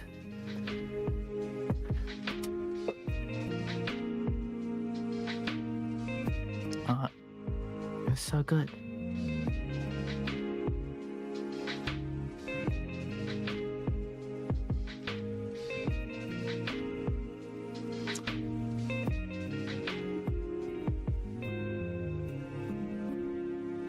They even have Princess Morbucks.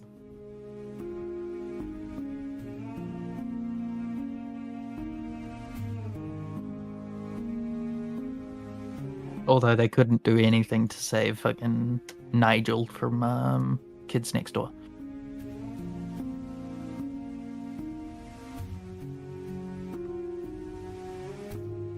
I would say, how did you know that was the character that would hook me, but I'm not going to ask that. It's a dumb question. Princess Morbucks, or Yeah. they also have Cookie from Kids Next Door. The original fucking girl with sleeves too long. They cover her hands. And they have the sisters from Ed, Ed and Eddie. I never liked those. But then again, I guess that was the point of that character.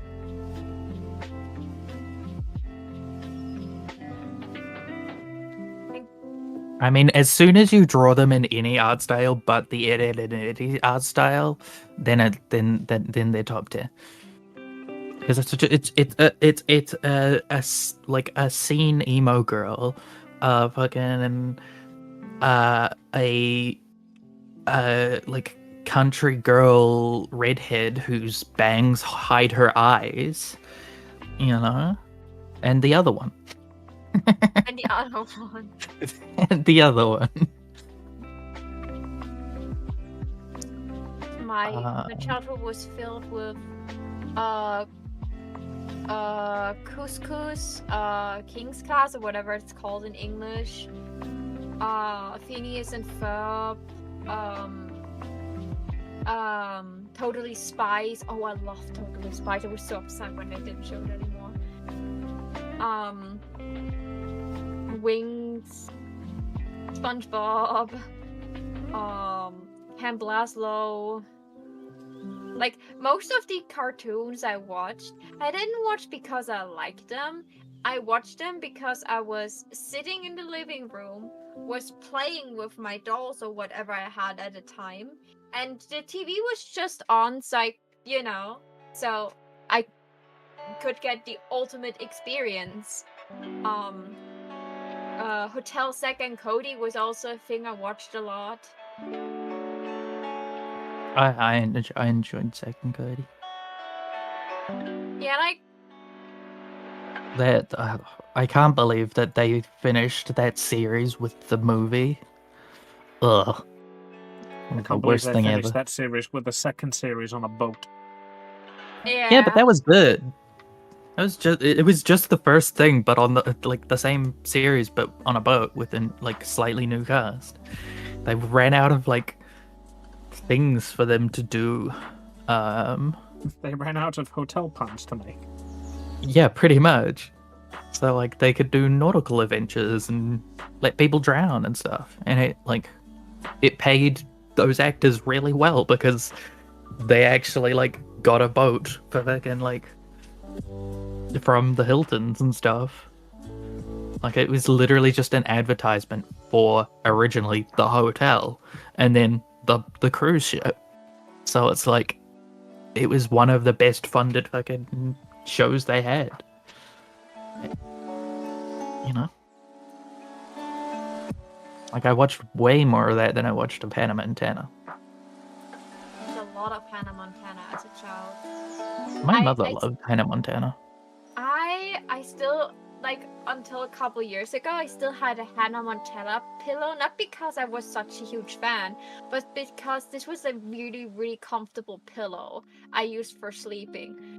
And then I was I was past the age of Hannah Montana, for almost 10 years now, and I was could afford to buy a new pillow, couldn't I?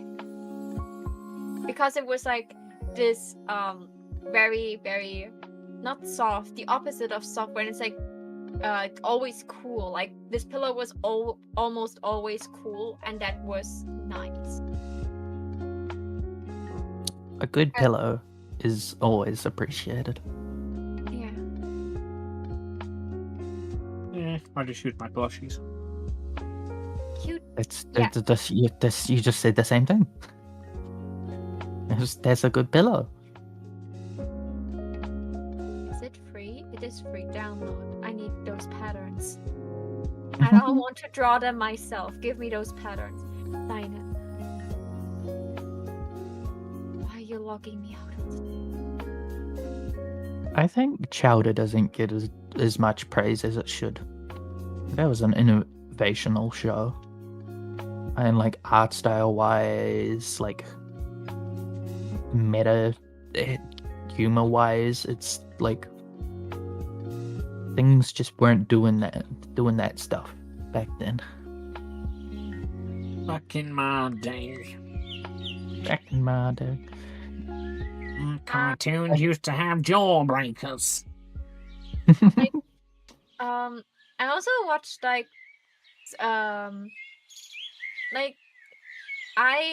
because I watch cartoons longer than a normal teenager would still be into cartoons.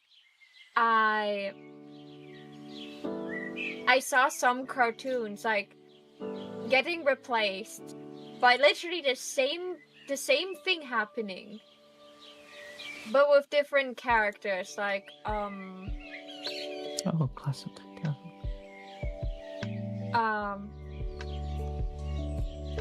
There was this cartoon with no speaking that was close to Augie and the cockroaches and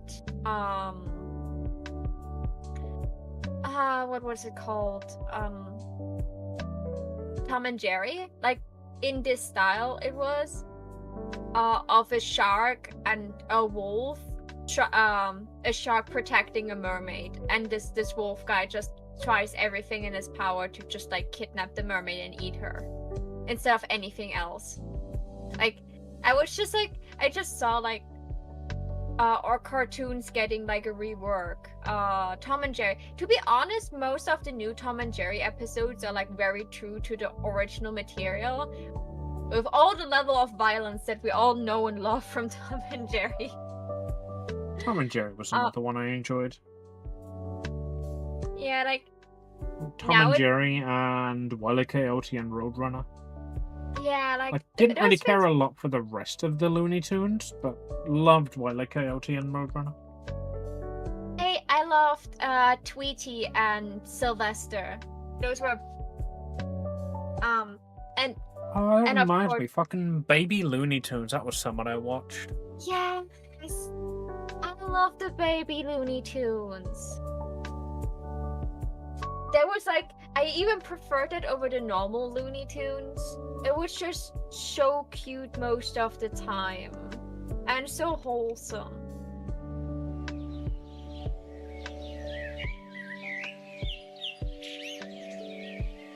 It was also Little Einsteins. It was like a show with a couple of children in like this magical spaceship they had, or like Yeah, aircraft. that one was my brother's era. He used to watch that quite a lot. Little Einsteins and the Backyardigans Yeah. were like My the brother educational watched children's show of those that Josh would watch. I was way too old for them. I still enjoyed them most of the time. My 2-year-old brother is currently obsessed with Little Einsteins because he has found the DVD that my now 18-year-old brother used to watch all the time. That's kind of This cute, is a though. that is a good show to be obsessed over, to be honest. Like I just watched like some of the new SpongeBob episodes, or just like in general, just like some new cartoons they're bringing. Like half of the new cartoons are just literally just like remastered versions of a bunch of really old ones. And then you have just like the other half of being like same concept from 20 years ago, just like differently, and brain rot. Those are the 3 categories you have. Also, I just remember another thing I really liked. The Mickey show. I don't know what it was called. Like where Mickey had this movie theater and you had all those Disney characters there. Yeah. Where you watch like House of different Mouse. shorts. House of Mouse. House of Mouse used to be the one that was on. They'd run that like while we were getting ready for school, so that was just always on in the background. I don't think I ever watched a full complete episode of it, but I could tell you the plot of every episode, you know?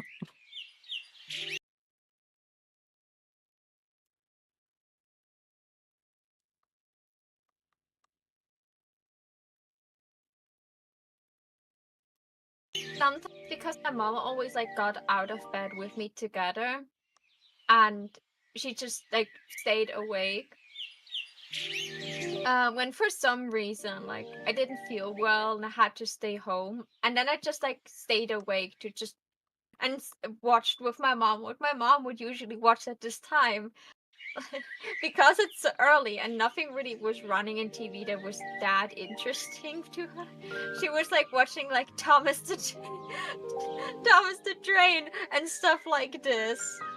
So you know, like the baby program, because it was like nice noise in the background and kind of cute.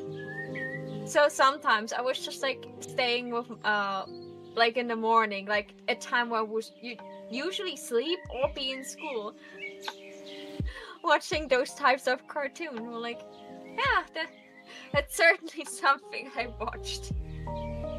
I couldn't understand why she liked some of them so much. Like, I never liked Thomas the Train. This entire show was freaking me out to a certain degree. Yeah, that was my that was mother a weird one. despises Thomas because I loved it as a kid. That was my guy. I loved how they killed those trains sometimes. I thought that's the one episode that like everybody cites. Like, remember when they just like straight up murdered those trains? I remember, but now here it is. There's an episode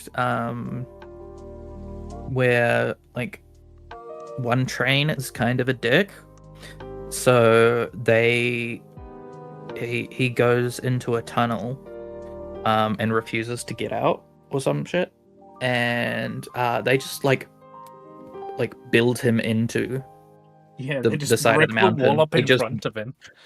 And you yeah, know, and in they just let children's him go TV, up where like there's always a moral, and they always apologize and let him out at the end, and he promises to be a really useful. No, that's where the episode ends. They just brick him in. Remember, Oh, kids, no, if you're no. not useful, First you're stuck here forever. No, it doesn't end there. You see moss and flowers and overgrowth slowly take over the wall over the course of years. And you see, like, it cuts to, like, a picture of his face as his model slowly rusts. And then you just, like, you're left with a frame of the wall covered in, like, foliage. They yeah. That's what you get for being just kind of a nuisance. Goddamn kids. Also, canonically, I'm pretty sure like Thomas is only like 4 years old. Most of the trains are children. That was a child. They entombed a child. Stop. But He should have fucking behaved then, shouldn't he? He should have been nicer. Shouldn't have been so like to go fast. You know, like if you have to do that, you take Caillou. That would be way better to for someone to just like put behind a wall and be forgotten. Like, I never watched Caillou. You're lucky. Caillou I've is been the definition seeing... of the most bratty kid you can ever see. He's an absolute douchebag to his parents, to his little sister, to his friends. And sometimes he really not learns his lesson or anything. I have a quick side question because that's important. Where can I find in Clip Studio Paint the color hue to change it of a layer? The what, sorry? The hue of, the color of a layer. I want to change it. Edit tonal correction.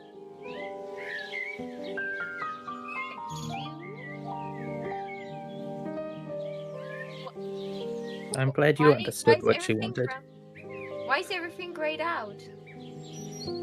Hey, you want a folder or a layer? A layer.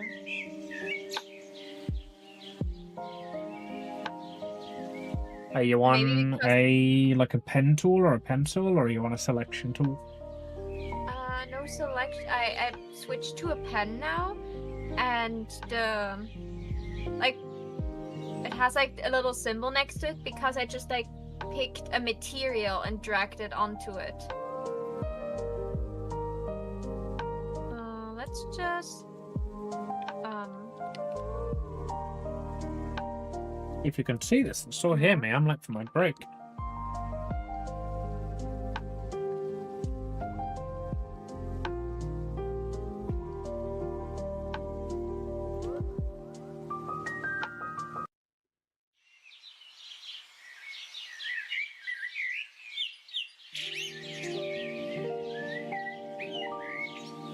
Good. I have not done any art, but I now that it's break time, I have there's apparently a collab that I'm in that no one told me was actually like happening, so I have to go do that.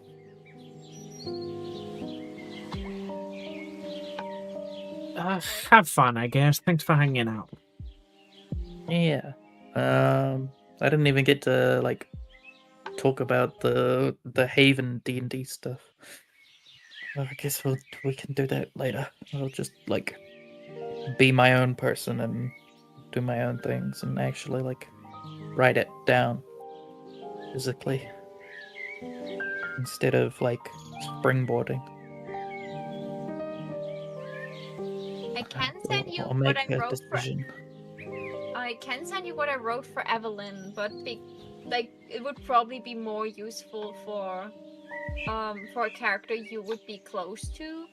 And that would be JD8, and he's probably not in this time back thing. But I can send you over what I wrote for Evelyn, if that could help you. It's fine.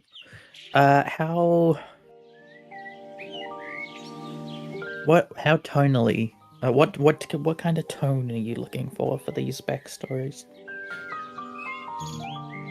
What kind of like things should be included?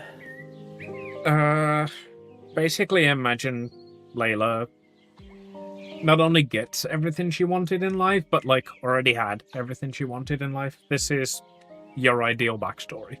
This is what your character would want her life to have been if she'd lived in a small town.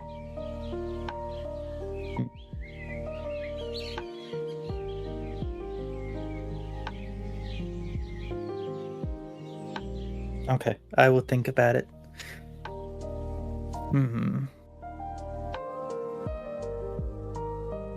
Okay.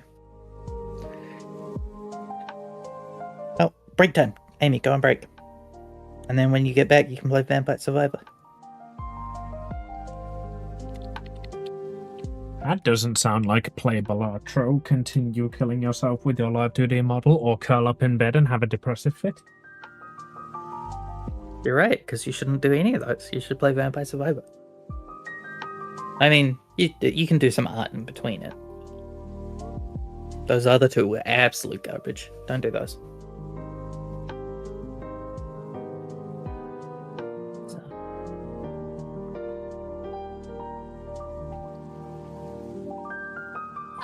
Eden, I will have to. Tomorrow I will try and actually accomplish something.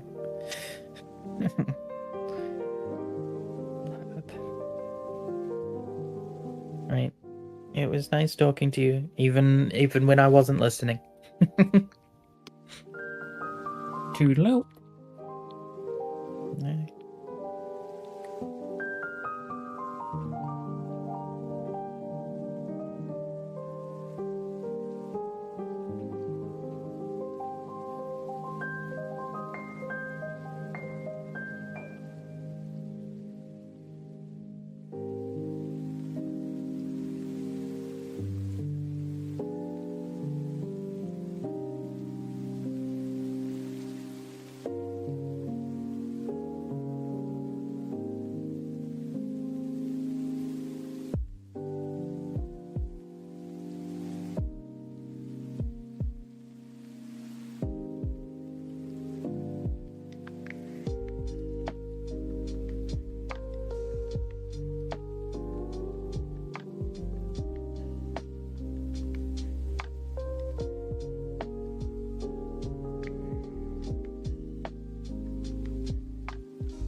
Welcome, Raiders.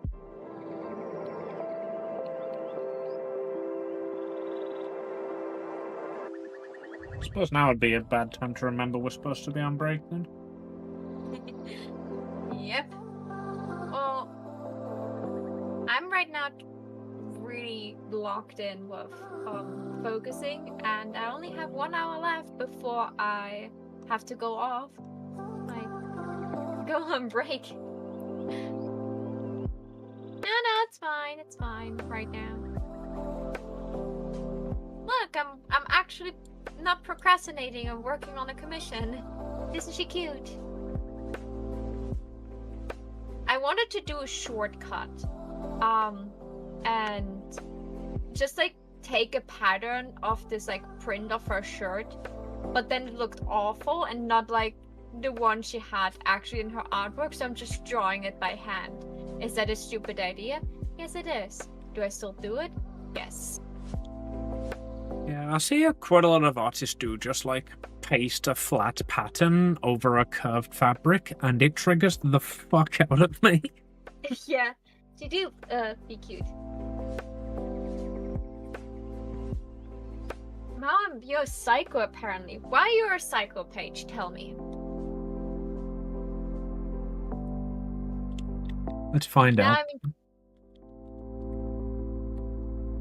Man, your mods are shit, by the way.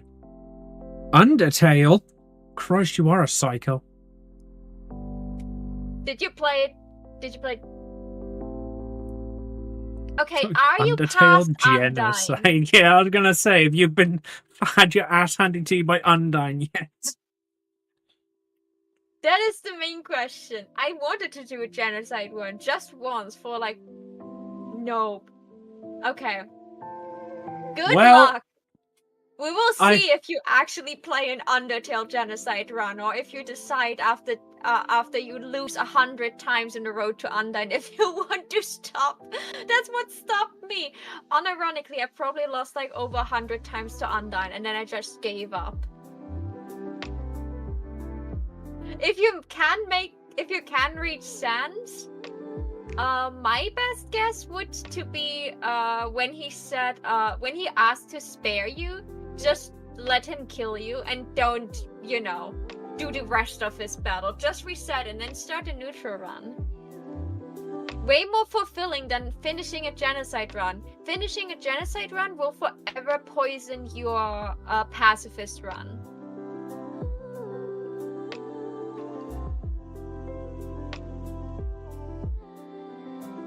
I did kill on my not genocide run. That is more doable, Undyne is way more killable when she's not in her ultimate form. Yeah, the genocide bosses are something fucking else. It's only Undyne and Sans actually. Like, aside from them, you don't really battle most of the other monsters. You just absolutely massacre them by story-wise. But the two battles you actually fight in the genocide run are brutal. I want to poison my pacifist run. Well, if you want that,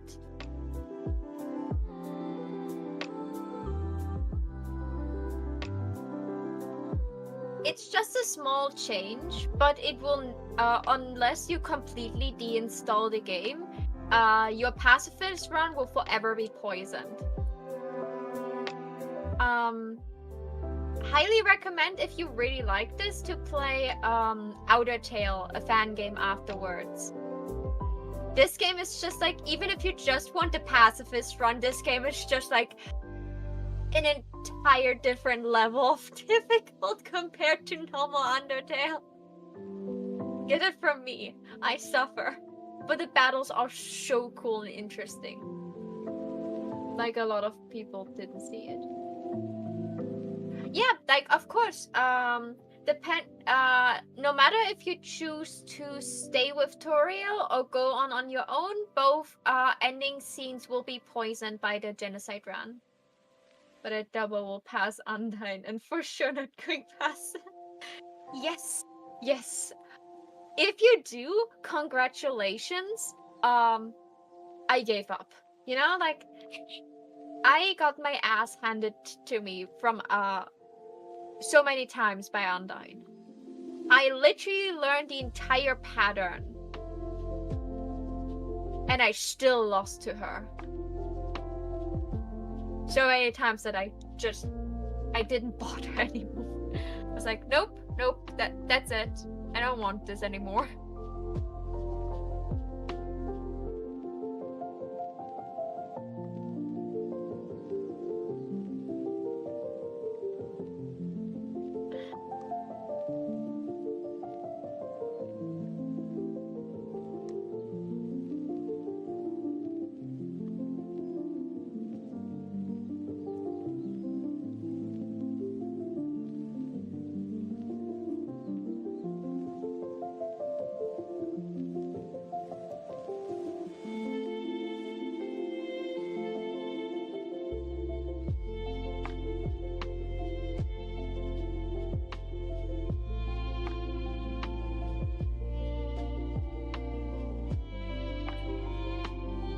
Take care of yourselves, goddammit, or I'm telling Sunny.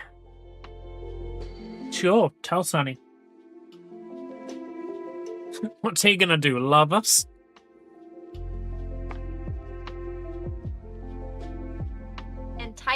Entire ocean between him and us.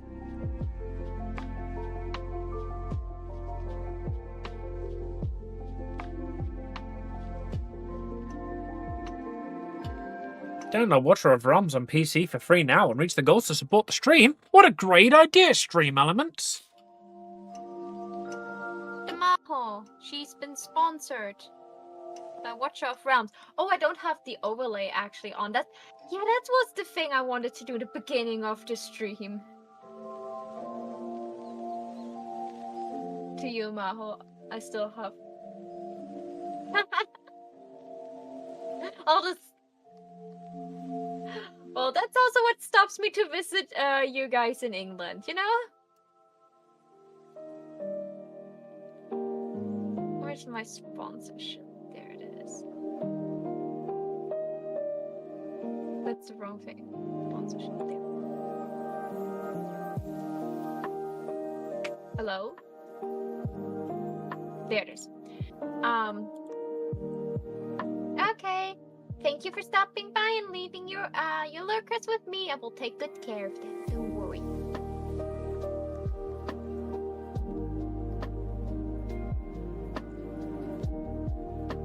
The anime versions of the Powerpuff Girls on the game that Eden was so adamantly talking about. I know there's like an anime for the Powerpuff Girls. I never watched that one. I just know it exists. I think something is wrong with me that I haven't watched it yet.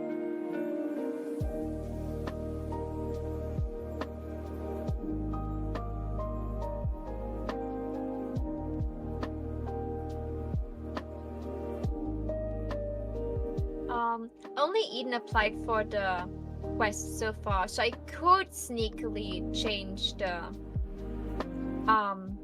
date in it. Yeah, go for it if you want to do the April Fool's episode. It's a secret. Because like the next one is the 23rd, and then the 6th would be quest.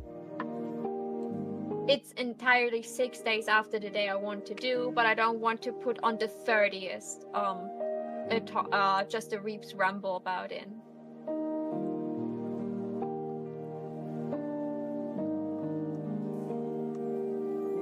That sounds like way too much work and way too much stress, even though it's just a ramble about with us being silly.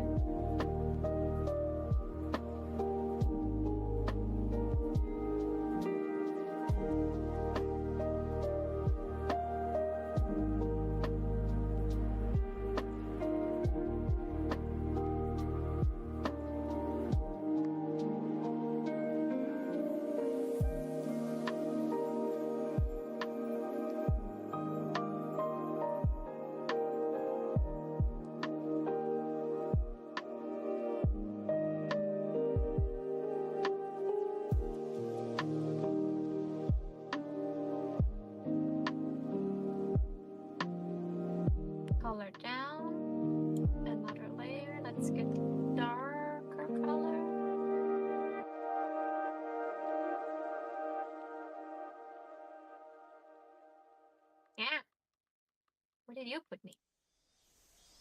Okay, so it's framing the big white stripes.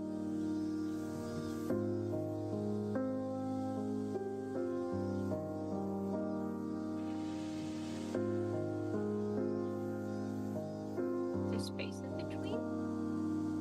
No.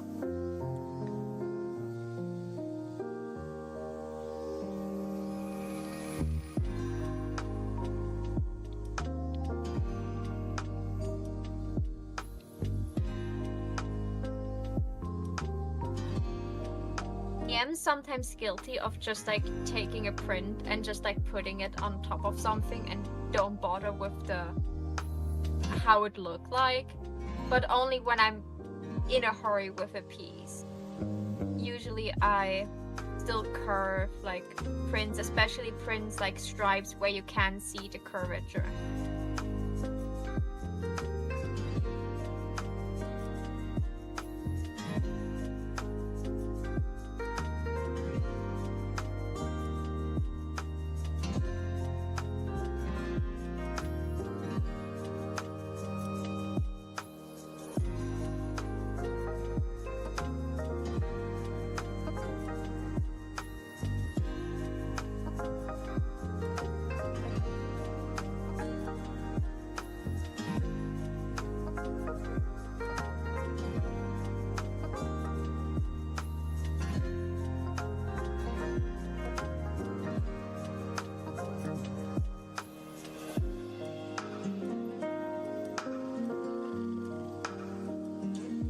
Feeling Amy.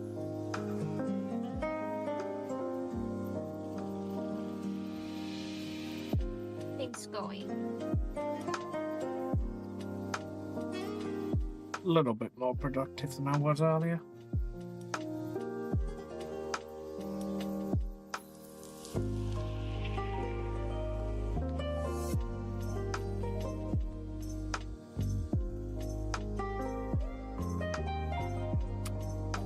Probably will call it when you head off, though. Totally fine.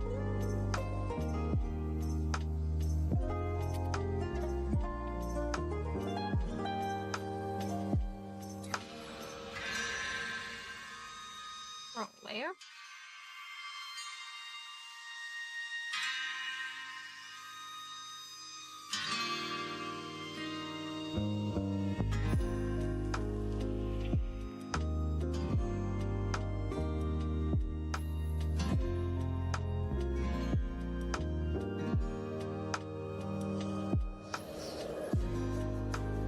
Wait here. Won't be able to hear Amy's beautiful voice if you do that.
What did you do? When I scroll to get like to a certain spot, when I go too much to the side to where actually the scroll wheels are on the side and the bottom, it just like jumps me to like a corner of the canvas where nothing is there.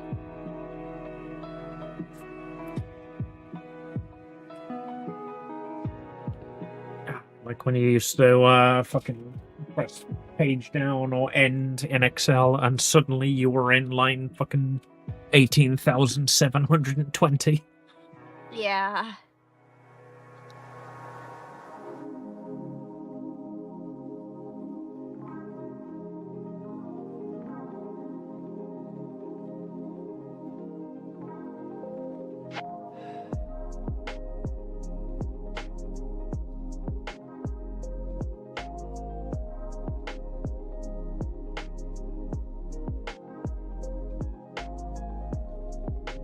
I'm gonna have to watch Red Panda videos later, aren't I? I have such a terrible life. To research. Yeah, I've got to do all this important research for work of looking at cute, cuddly red pandas and specifically watching the tails and how fluffy they are. What we sacrifice for work. In all seriousness, I do need to, like, figure out how I want the tail to move. I can either have it, like, wiggling a bit to one side, wiggling back and forth behind her, like literally every single Live2D's tail ever is. Be the best idea. That'll probably be the one, given that there will be more tutorials for that one. Yeah, you can still look up like how the tails move for red pandas, but in general, tails have like a job to do, and the job is usually balancing. Like especially like when you look at creatures that climb a lot, like cats, their tails are usually for balancing purposes. When they don't balance, they're just like vibing. Did you know that a cat can only I don't know if it was 70% or 30% control their own tail. The rest of the percentage, the tail has literally its own life of a cat. That's why sometimes a cat literally tries to grab its own tail and the tail escapes their paws because they don't have full control over the tail. It's just doing its own thing. That is one of the most adorable fun facts I've ever heard.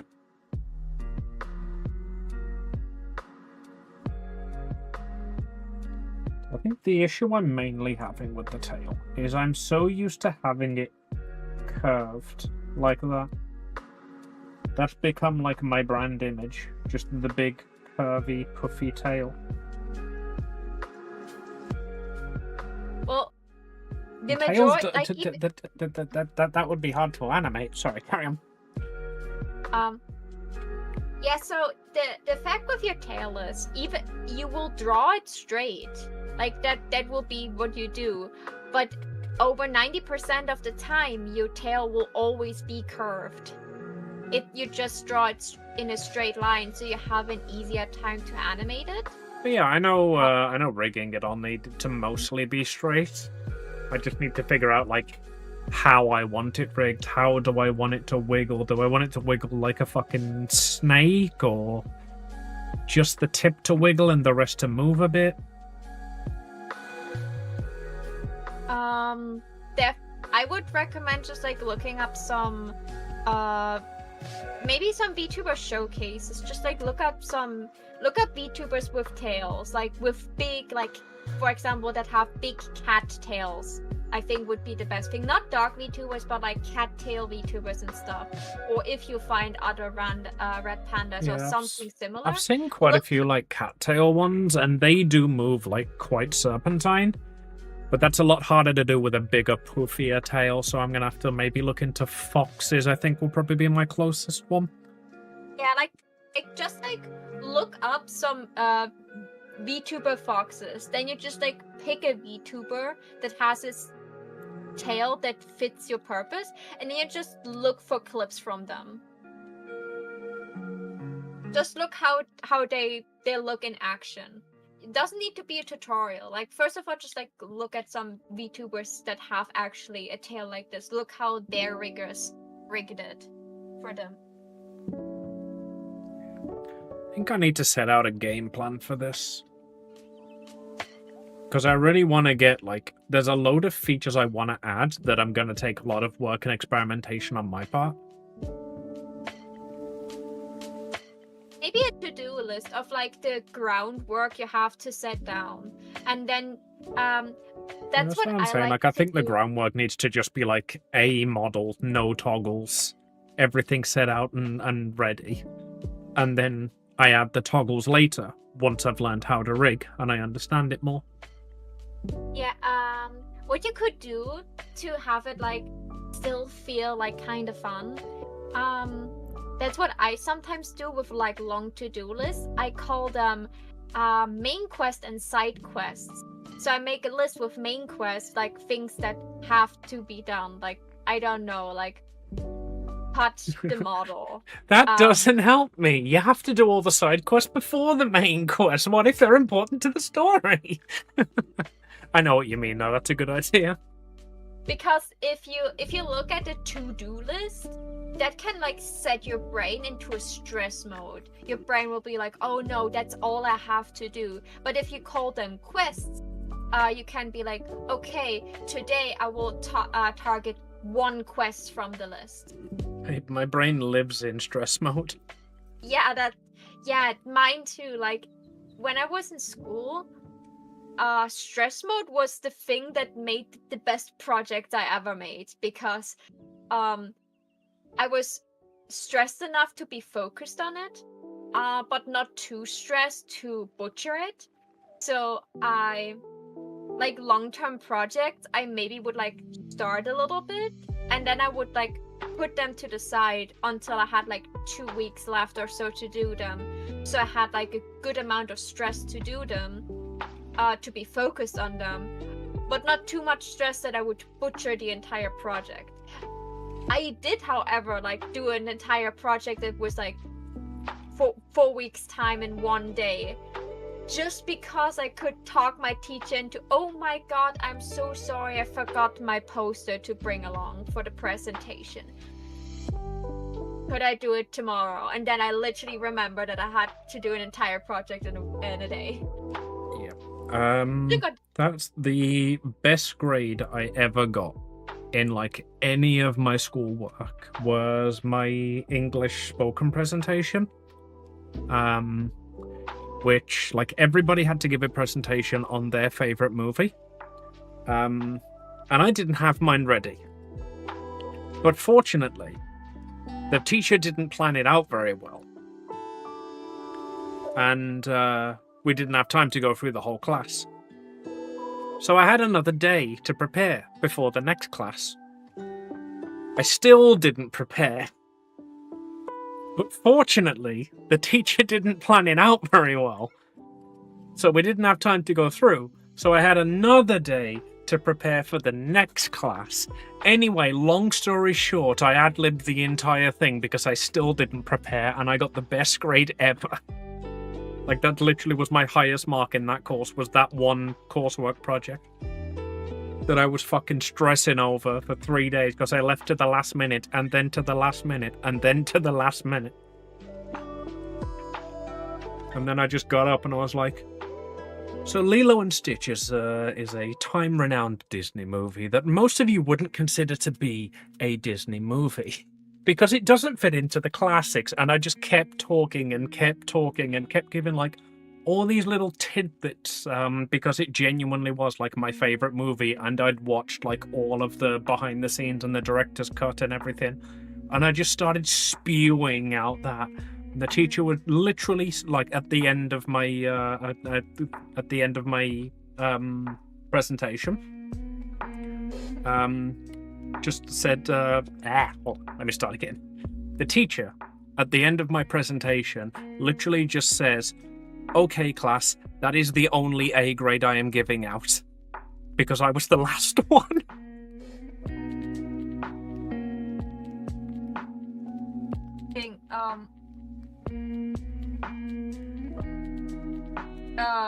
To get like a good grade on like it, especially if it's your favorite movie, you can ad-lib so much. Like the problem with us was we always had to have a poster or a PowerPoint presentation for every presentation we had to give, like always. Yeah, funnily enough, that is why I got such a good grade, because everybody else prepared a PowerPoint presentation and I didn't. So I got up and I just spoke and spoke and spoke, and she was like, "Oh wow, that was really natural speaking without any prompts. You must really know the source material, and you must have like prepared this presentation so far in advance that you've memorized it." And I was just like, "Yep, that was definitely it." Yep.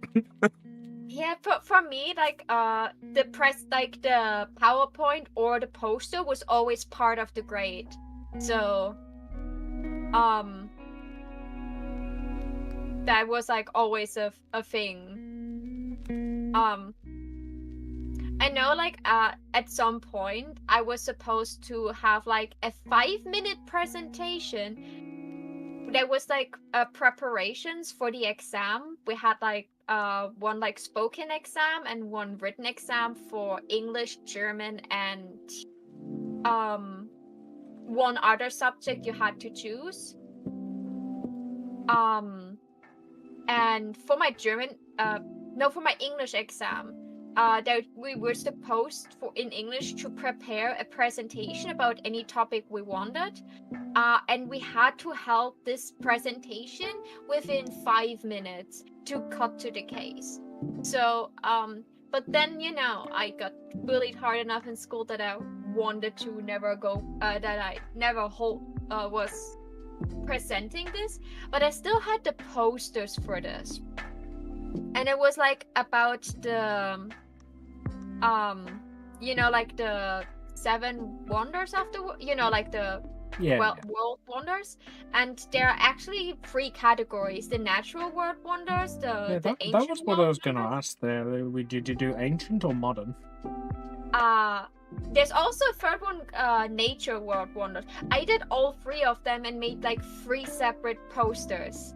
The modern one looked like a small SD card with like some gold color on the side, and then the pictures of the 7 those 7 wonders.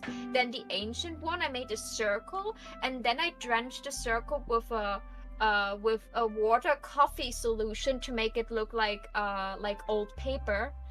And everybody in our school did that for every single project. No, I just did it for we just dabbed a tea bag on it because we're British, but it had the same effect. Yeah, Burn the edge just a little bit, dab it with tea. Yeah, and I usually just like bought like a big sheet of paper in a color, and then I just put things on it. And the last one was I bought a big sheet of green paper and cut it in the shape of a tree and put like the word wonders there. And I had those things laying around.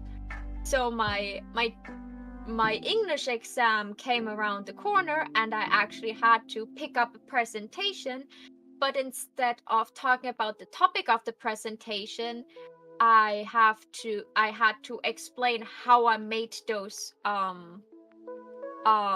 things, those posters. Also, I would recommend to you to start the tail on a different canvas, because you need your tail way bigger. You have a big tail. Realizing that now, it's too small. And I was like, I just said this was like for an older English presentation. I was lying through my teeth about this presentation. I made up so much shit because I didn't know how to say certain things. I got a really good grade on my English exam for, being always struggling with English. In college, I got a 3 in the written exam and a 2 in the spoken exam in English. I'm from an era where we used A through E. Are those? C and D. Barely pass, barely fail kind of ranks. No. 1 is an A. 2 is an B. So.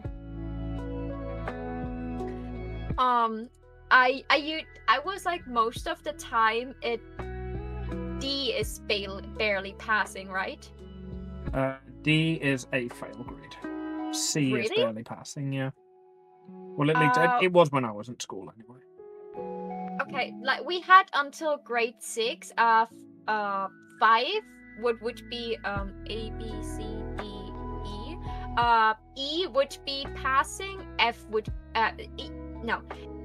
E would be failing and F would be failing.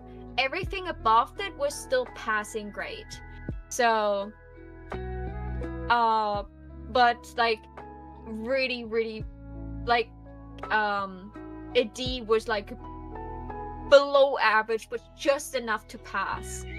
And that was like how English was for me every year until 9th grade, and I slowly got better because I started reading English manga. And then I changed school, and I had finally a good English teacher who would not just let us copy vocabularies, but actually made with us like communication practices. So I got better in English. And the spoken English exam was always with a partner. So, of course, I grabbed my best friend and we were like, okay. There was one part of the exam where you had to pick an envelope, and inside of the envelope is a random topic, and you have to talk about this topic with your partner in front of teachers. And before, whisper, before we went into the exam, we agreed on no matter what the topic is, we will talk about it for like 2 sentences and then derail it to anime. No matter how, we set in stone, no matter what the topic is, we will derail it to anime. Because we both knew. And then your topic was something like fucking giants attacking a city, except they're all made of flesh. And your eyes sparkled a little. Our topic was ball sports. So wait, no, I don't think Haikyuu would have been a thing when you were in school, would it? It was, but we talked about okay, so what ball sports do you like? And we talked about I like, like she was like, I think she talked about volleyball, and I was like, oh, I do really like basketball, and she's like, wasn't there like this basketball anime? I don't know the name. And I was like, Kuroko no Basket, and then we derailed it to anime. They had to stop us, but they had to give us a good grade because we were fluently conversing. This was the greatest thing we could have come up with, because we both knew if we would get something like airport or something like this, we both would have been screwed. So we were like, okay, 2 sentences about a topic and then find an anime topic that is just close enough. Close enough to be not off topic.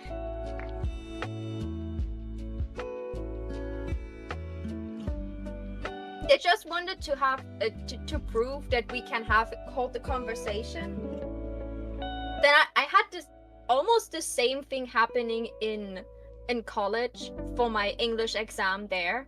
I got a B, so I was really good. I was talking nonsense. Like we had to read like a text and answer questions for the text. I have no clue what I have written down there. I completely had a blackout moment in there. And then we had we had to sit down with our partner and just like talk about something. I think about the text we were reading and stuff. And I was lucky that my partner was a really, really nice guy. He, like, I used the tram to get to school, and for some reason the tram came to it earlier than usual, so I missed it. And I was calling him, and he had the car, so he picked me up so I wouldn't be too late for the exam. I was so thankful that day. Well, of course, if you'd have not got there, he'd have failed. No, he wouldn't. I would have got like into trouble. Because the first part would have been the writing part, not a written exam, but like where we had to read the text and just like fill out some questions about it. I would have just gotten less time for that if I would have arrived late, if I remember correctly.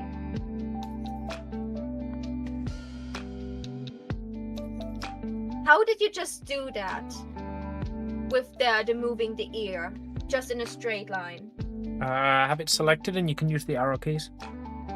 What? The last time I tried it didn't work, because that's like something I could do in paint.net, but I couldn't do it in Medibang. It was always pissing me off because I was always slightly off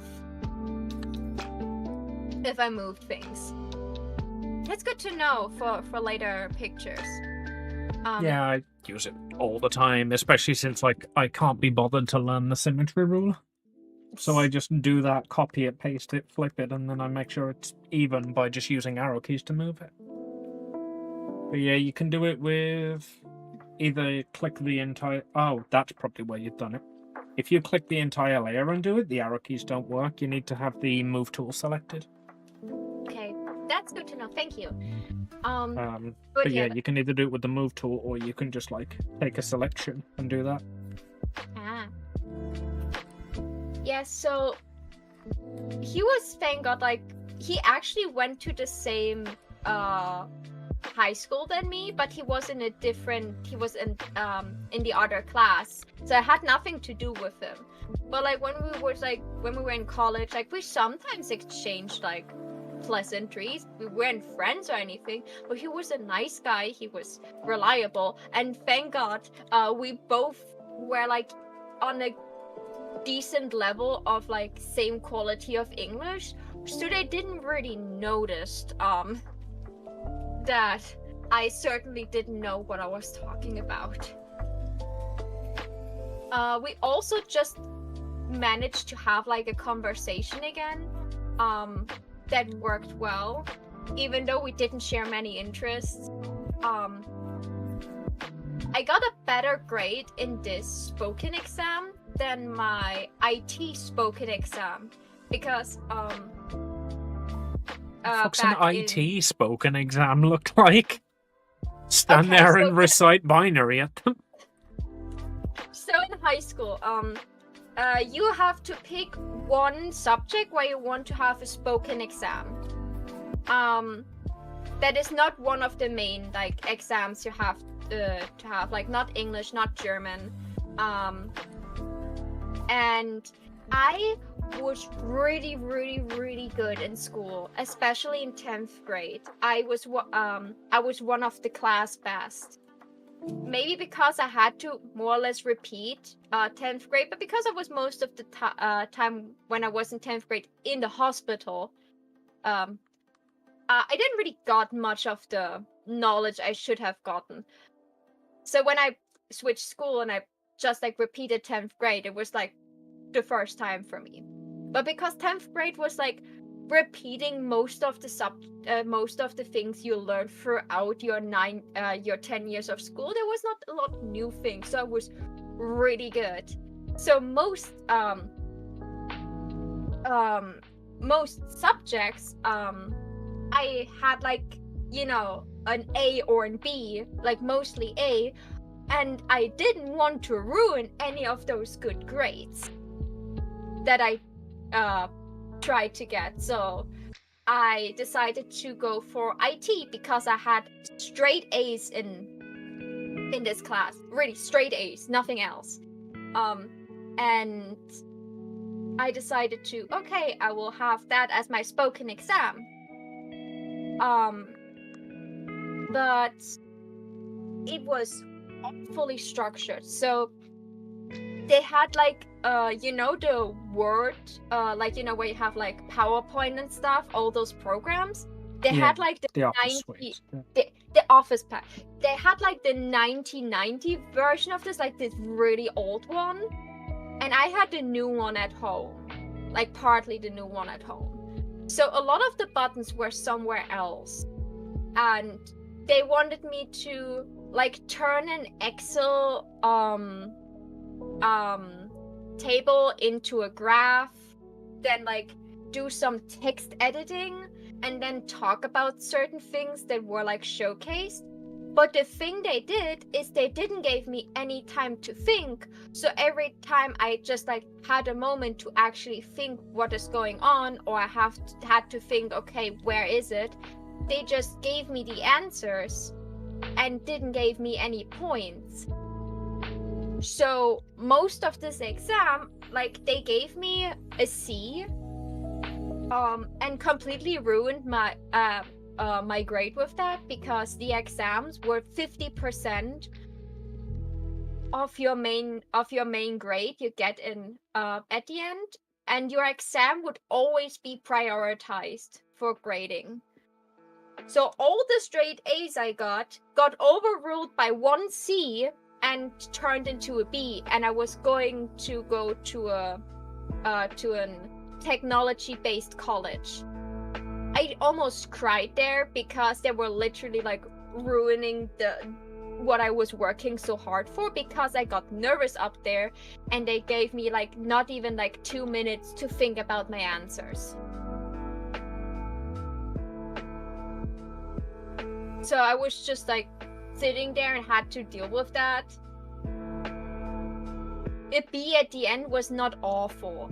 It was just like very humiliating. Especially because the IT teacher I had there was not a good one, who didn't help me prepare for this exam. And the other IT teacher that was a little bit better, like he was giving me most of the answers, and then had the audacity to tell me when I was like, he saw how distraught I was over the fact that I got a C, and that would ruin, like my strike of straight A's, and would ruin my entire grade for me. And I was like, I applied for a technology-based college, like that's where I wanted to go. Like this would look, I don't know, that will probably look bad for me there. Like, yeah, well, that maybe it's good that it got like downgraded to B. That will represent your knowledge better than literally an entire year's worth of straight A's. I was so pissed that day. Basically, all of our grades were either coursework or exam. We didn't have any spoken exams. Yeah, we were forced to have spoken exams. Like it was German and English, and no, I think it was only English with a spoken exam. Not even German. I mean, I imagine if I'd have taken a language, I would have had a spoken exam. That's a given. But like, I was forced. English was a main course. You could not say no to English. That's like the thing. Wish I could have kept my language. Like, I've spoke about this before, haven't I? How they're fucking, like, of the 8 classes that we had per year group, 6 of them took Spanish, 1 of them took French, and 1 of them took German. And then they were surprised when it came to choose the courses that we were going to do, that only 3 people wanted to take German, and therefore I wasn't allowed to learn it because the class would be only 3 people. It's like, well, of course there's only 3 people across the entire year who want to take German onto the next level. Only 30 people across the entire year were offered German. And like, that is awful. We had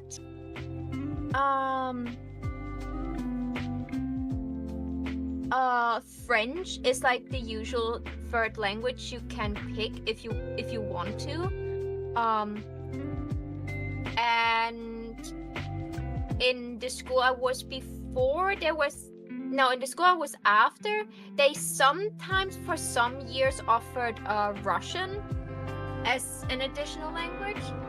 But I was never big about languages, and English was hard enough for me.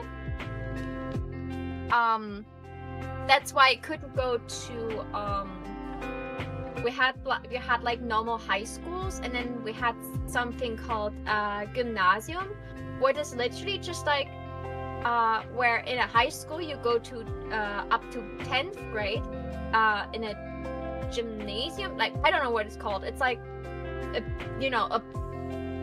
more fancy high school. You go to grade 12. We called that either sixth form or college. Yeah, like we have a few options for higher education over here. Sixth form is normally, hey, at year 11 you can stop at your high school, or this particular high school offers 2 extra years. Or if your school didn't offer that, you could take those 2 extra years at a college instead. Yes. Okay, then I actually know what I went. I actually went to college for 2 years in a technology-based college. Was very upset, like after like I stopped studying and all of this, I learned that we had not too far away an art-based college, and I was like, no, you're not allowed to go to college twice. And I was like, shit.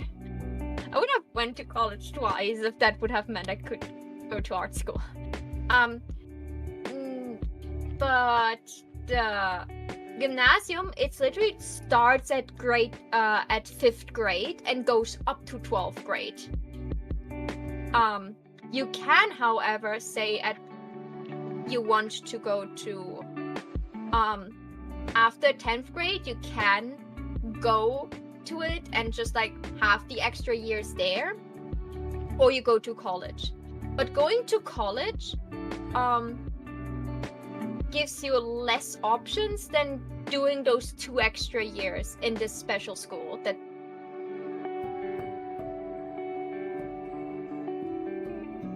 I couldn't do that in a gymnasium because I would have been forced to also have French.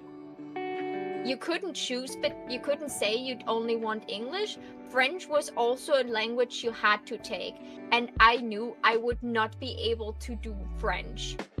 Like, I was barely passing with English. I couldn't do another language, so I picked college instead. It was probably better. Because it was a technology-based college, the math and physics class were absolutely horrible. I was good in math and physics. I had almost straight A's in physics in 10th grade, and I was 1 point away from an A in my math exam. My math teacher, who was also my physics teacher, she was like, I really looked for it. I read your exam multiple times, but I couldn't find the last point. I'm really sorry.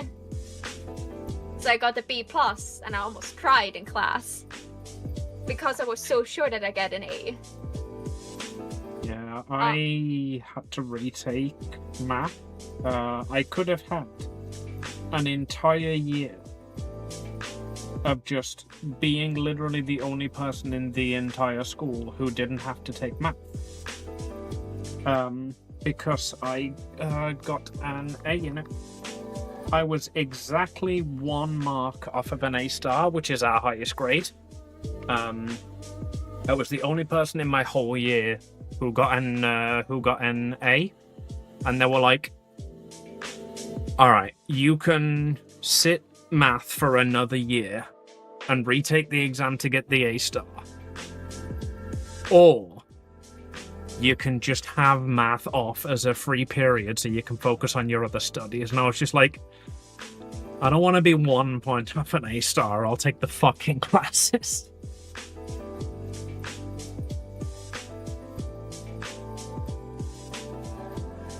we had something like geography and history, and art and music. In 10th grade, you had to pick which one you want to continue, and Yeah, we had that. That was when like I was told that I couldn't take German. so I was sadly forced into music. I wanted to do art, but art was pretty full, and I was like, I just transferred to the school, and my teacher was like, oh, we get a new transfer student start of the year, and she would go to music, and you're new too, so maybe you two can get along. So I got sweet talked into taking music. The music teacher was absolutely awful. Half of the year he wasn't there, and the other half of the year he didn't do a good job in teaching. Yeah, that was our DT teacher.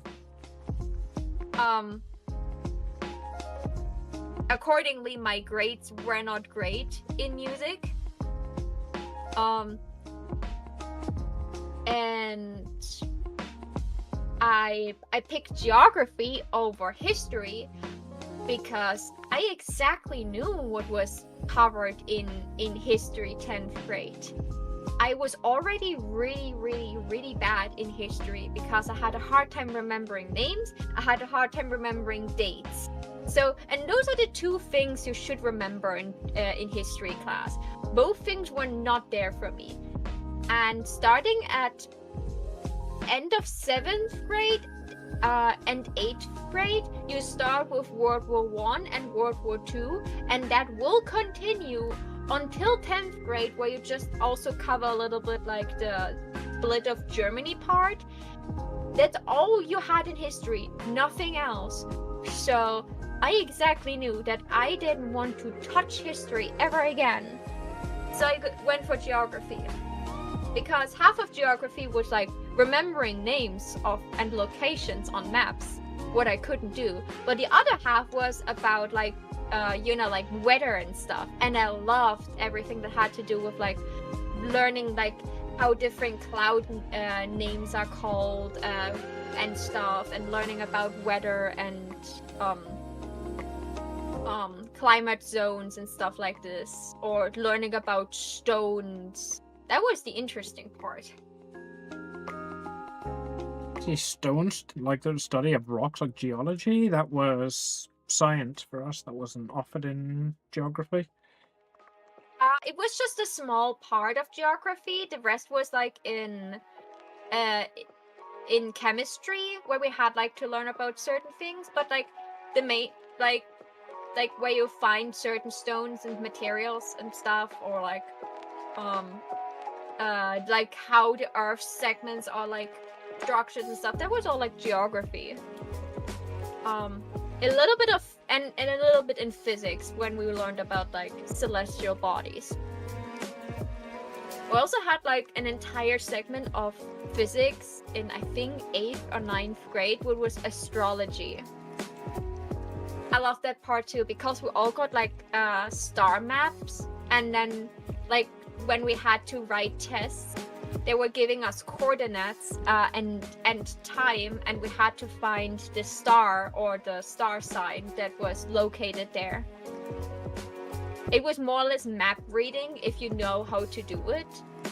Or like, when you said astrology, I was like, wait, they're fucking like teaching you horoscopes as part of your course? And then you were talking about No, like mapping. I was like, oh yeah, that actually makes sense, yeah. Astrology. Yeah, Astronomy. But we also like learned about like star signs and a little bit. So that was like stuff I really liked. Everything that had to do with like until 10th grade, like physics and math, like that's why I'm such a good tutor for younger children. Everything that goes up to 10th grade, I don't want to say I'm smart, but I'm a bit above average, and I understand the material if I can read up on it again pretty easily, and I'm so patient. my mom is surprised how patient I can be. My mom tends to, when she's helping with studies, she tends to, if it takes too long, she will give you the answer or will help you find the answer with a bunch of clues. I don't do that.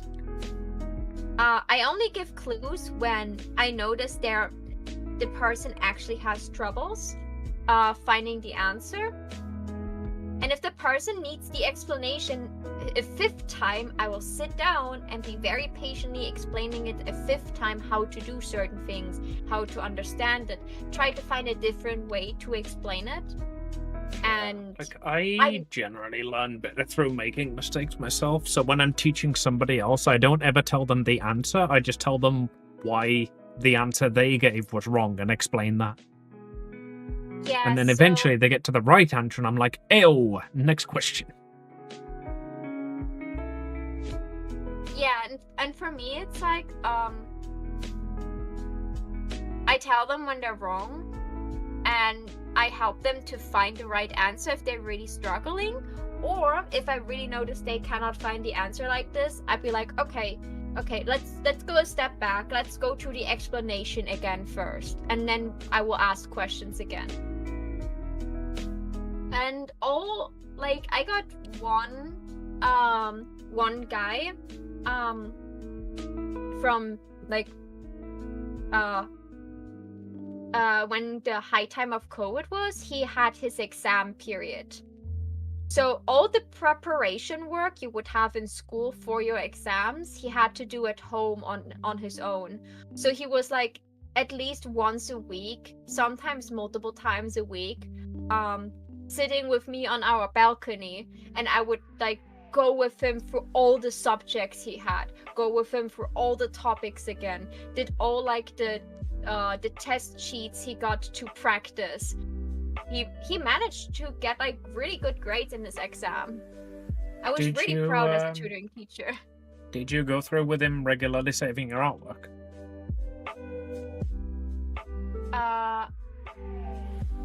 I saved earlier. I can save How early? Yeah. when I was having when I was already doing stripes. I'm done with the stripes now. You want to look? Does this look okay? Because I've been looking. I've got you on my monitor. Those are looking really good. Yeah, I was just eyeballing this, because I didn't like how this her other thing was really just a texture slapped on top of it.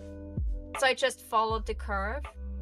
Oh yeah, It was that's that exact thing that I was complaining about. I didn't realize that it was on your screen. I think I will call it for today because I have to take my medication now anyways, and I got the decent chunk done. I got the base colors done. I got the entire line art done. And I had to do some more sketching before going to line art. And I got the most difficult part of her entire outfit done, what is the blouse. The rest will be way less difficult shading because I will do some simpler soft shading. Well, I had 2 mental breakdowns and a midlife crisis, but I eventually managed to do a It looks rough really plan good. of how I want it to be sectioned. That is a really good plan. I really have to watch some tutorials to figure out how to do those plans. Because I have a sketch, but I don't know how to section the sketch yet. Yeah, I've not found a good guide yet on how to section because every model is very different and every art style needs to be sectioned differently. I will send you the best one I found, which goes over sectioning and a few techniques that you might want to use that you might consider while sectioning. That would be helpful. There was that is for a later thing. But there was this there was a big controversy in the art and rigging community. There was someone who was really, really experienced, and he made a skeleton for rigging. So the that he could just apply on any model. And that would literally like rig the model so he would have less work to do, but he was still charging the main like his main price, even though he had like a big shortcut he made himself. And also he got sloppy with it because some of the models weren't fitting his like his skeleton model. See, that's the thing, like if you've made this yourself and figured out how to do it yourself, then you deserve to sell it at whatever price you wanna sell it. But when I do your character here, I don't just copy and paste like your exact features on top of it. I change your character here. I erase bits of it. You know, like you're doing here. You've changed the bunny into a U. You've added the pants with the pockets. You've done the shirt around it. It's not just the outline. You've added in ears. If you were to just take your character here and just copy, like not copy and paste, but like draw in the textures rather than adding the extra lines. Yeah, like how some of us guilty over here did with like those bases, like those anime bases where you just like drew in some colors on top. What I am hoping with this eventually is that I can have this set so that I can like long term toggle between the 5 pieces. But I think what I'm probably going to have to end up doing is doing 5 different models because they're all very different heights and sizes. You know, like King's Booba jiggle physics will not apply to Bishop's Booba jiggle physics, for example. Yeah, but that's why I started to talk about this skeleton. I don't know how difficult it is, but in theory, if we both get the rigging down for one model and just use our own art again for to make like and use that as a skeleton, because like our arts, like if we use our own art style and it would be the same model, for example, but different outfits or something like this, you could potentially shortcut a little bit if we know how to do a skeleton. The way a lot of riggers do it is they will have a lot of presets that they use, because you can literally just import presets. So they will have like a booba jiggle preset. They will have like hair sway physics presets.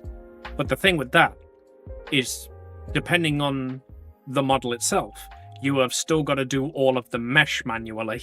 You can just be like, hey, I don't have to type in these fucking 200 different variables for all of the physics.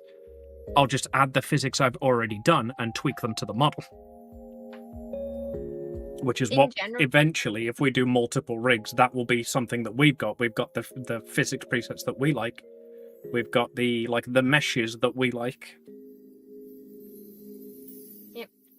When I explained to my mom that I want to switch to 2D, and I said I want my model to be like Jello, like jelly, to wiggle, and she's like, no, you want to be your model like a dancer with like you know like flowing movement and stuff, not like, you know, like jiggly wiggly slimy Jello. Like, I can hear Josh's angry face. What is it for British people? Jelly or Jello? Jelly. Jelly. I had no clue. That's why I said both. So over here, jelly is the substance. Jello is a brand. You know, do you want to know how the one-on-one translation for it is in German? It's jiggle pudding. I love that. Wackelpudding, because it's like somewhat like a pudding and it's wiggling. We're sometimes very literate with our work, with our words. I hope that the person I'm giving that is okay with that I made this sheep slightly pink. I just thought because like her hair is like this pinkish brown, whatever this color is. I have no clue what this color is called. But it's not. How are you shade? Are you gonna shade it, or is that done now? Oh no, I still shaded. I just like splashed out the base color. I would advise you to do shading in a grey or a light blue. Do it as a multiply layer, and then if they don't like the pink, then it's literally just for you a case of filling the base color with white instead. Yeah, like I sometimes also use what is it called? Drop down. One thing I would say is the pink on the sheep blends in a lot with the pink in the background. So if you're going the with the pink background will be sheep, I removed. would No, change the no, no. background to like a blue. She gets it without a background. Ah, okay. This is a non-background piece. I just have a background right now because I don't like a plainly white background that hurts my eyes for too long. So I usually have it like in a slightly different color. I do every now and then work on a yellow canvas. In fact, that's the wrong... There we go. That's the canvas I was working on for the Amy model, just like the slightly washed out orange. Yeah, like the or parchment that, like, paper kind of color. yeah, like that. Those are like the kind of colors I go for. Sometimes I even go for like an almost like a darker blue, like a washed out like jeans colored blue. Just like to have a different background color, but I usually tend to go in direction of like orange, yellow, or pink. Because those colors are easy on the eyes. I have like another piece that has like an almost like her hair color, just a bit lighter pink background, just so I have background. Wow, how cute and amazing and wonderful and talented and beautiful. Kiss, kiss, kiss. I agree. I thoroughly agree, especially with the kiss, kiss, kiss part. But I certainly need to end the stream now. I still have phone games to play and sponsor game I have maybe to play. So, and I have a stream tomorrow, unless something changes. Right, tomorrow is Borderlands. I don't even know what we're playing. Are we play free or do we play like something connected to 2? We will almost definitely be playing the DLC for 2 because Do I have reason to buy this? Or is it included in it should be included. If it's not, we'll get it for you, don't worry. The reason we're doing the Borderlands playthrough is because we really want you to play Wonderlands. And one of the DLCs for 2 is very important to Wonderlands. So, at the very least, we will play that DLC, but I imagine we'll probably play them all because the Borderlands 2 DLCs are way better than the Borderlands 1 ones. Okay. And we start at 7 your time? Should be 6 6. your time? 6 your time, okay. Good, then I know what to do. Okay, and until then, thank you everyone for watching. Remember my little sparks, you're the reason I can shine. I hope to see you all again very, very soon. And until then, bye-bye. Also to the people on TikTok, bye-bye. Thank you for stopping by. Yes. I love you all, and I will see you tomorrow. If, actually manage to sleep to Amy, just say goodbye. Love you all, bye.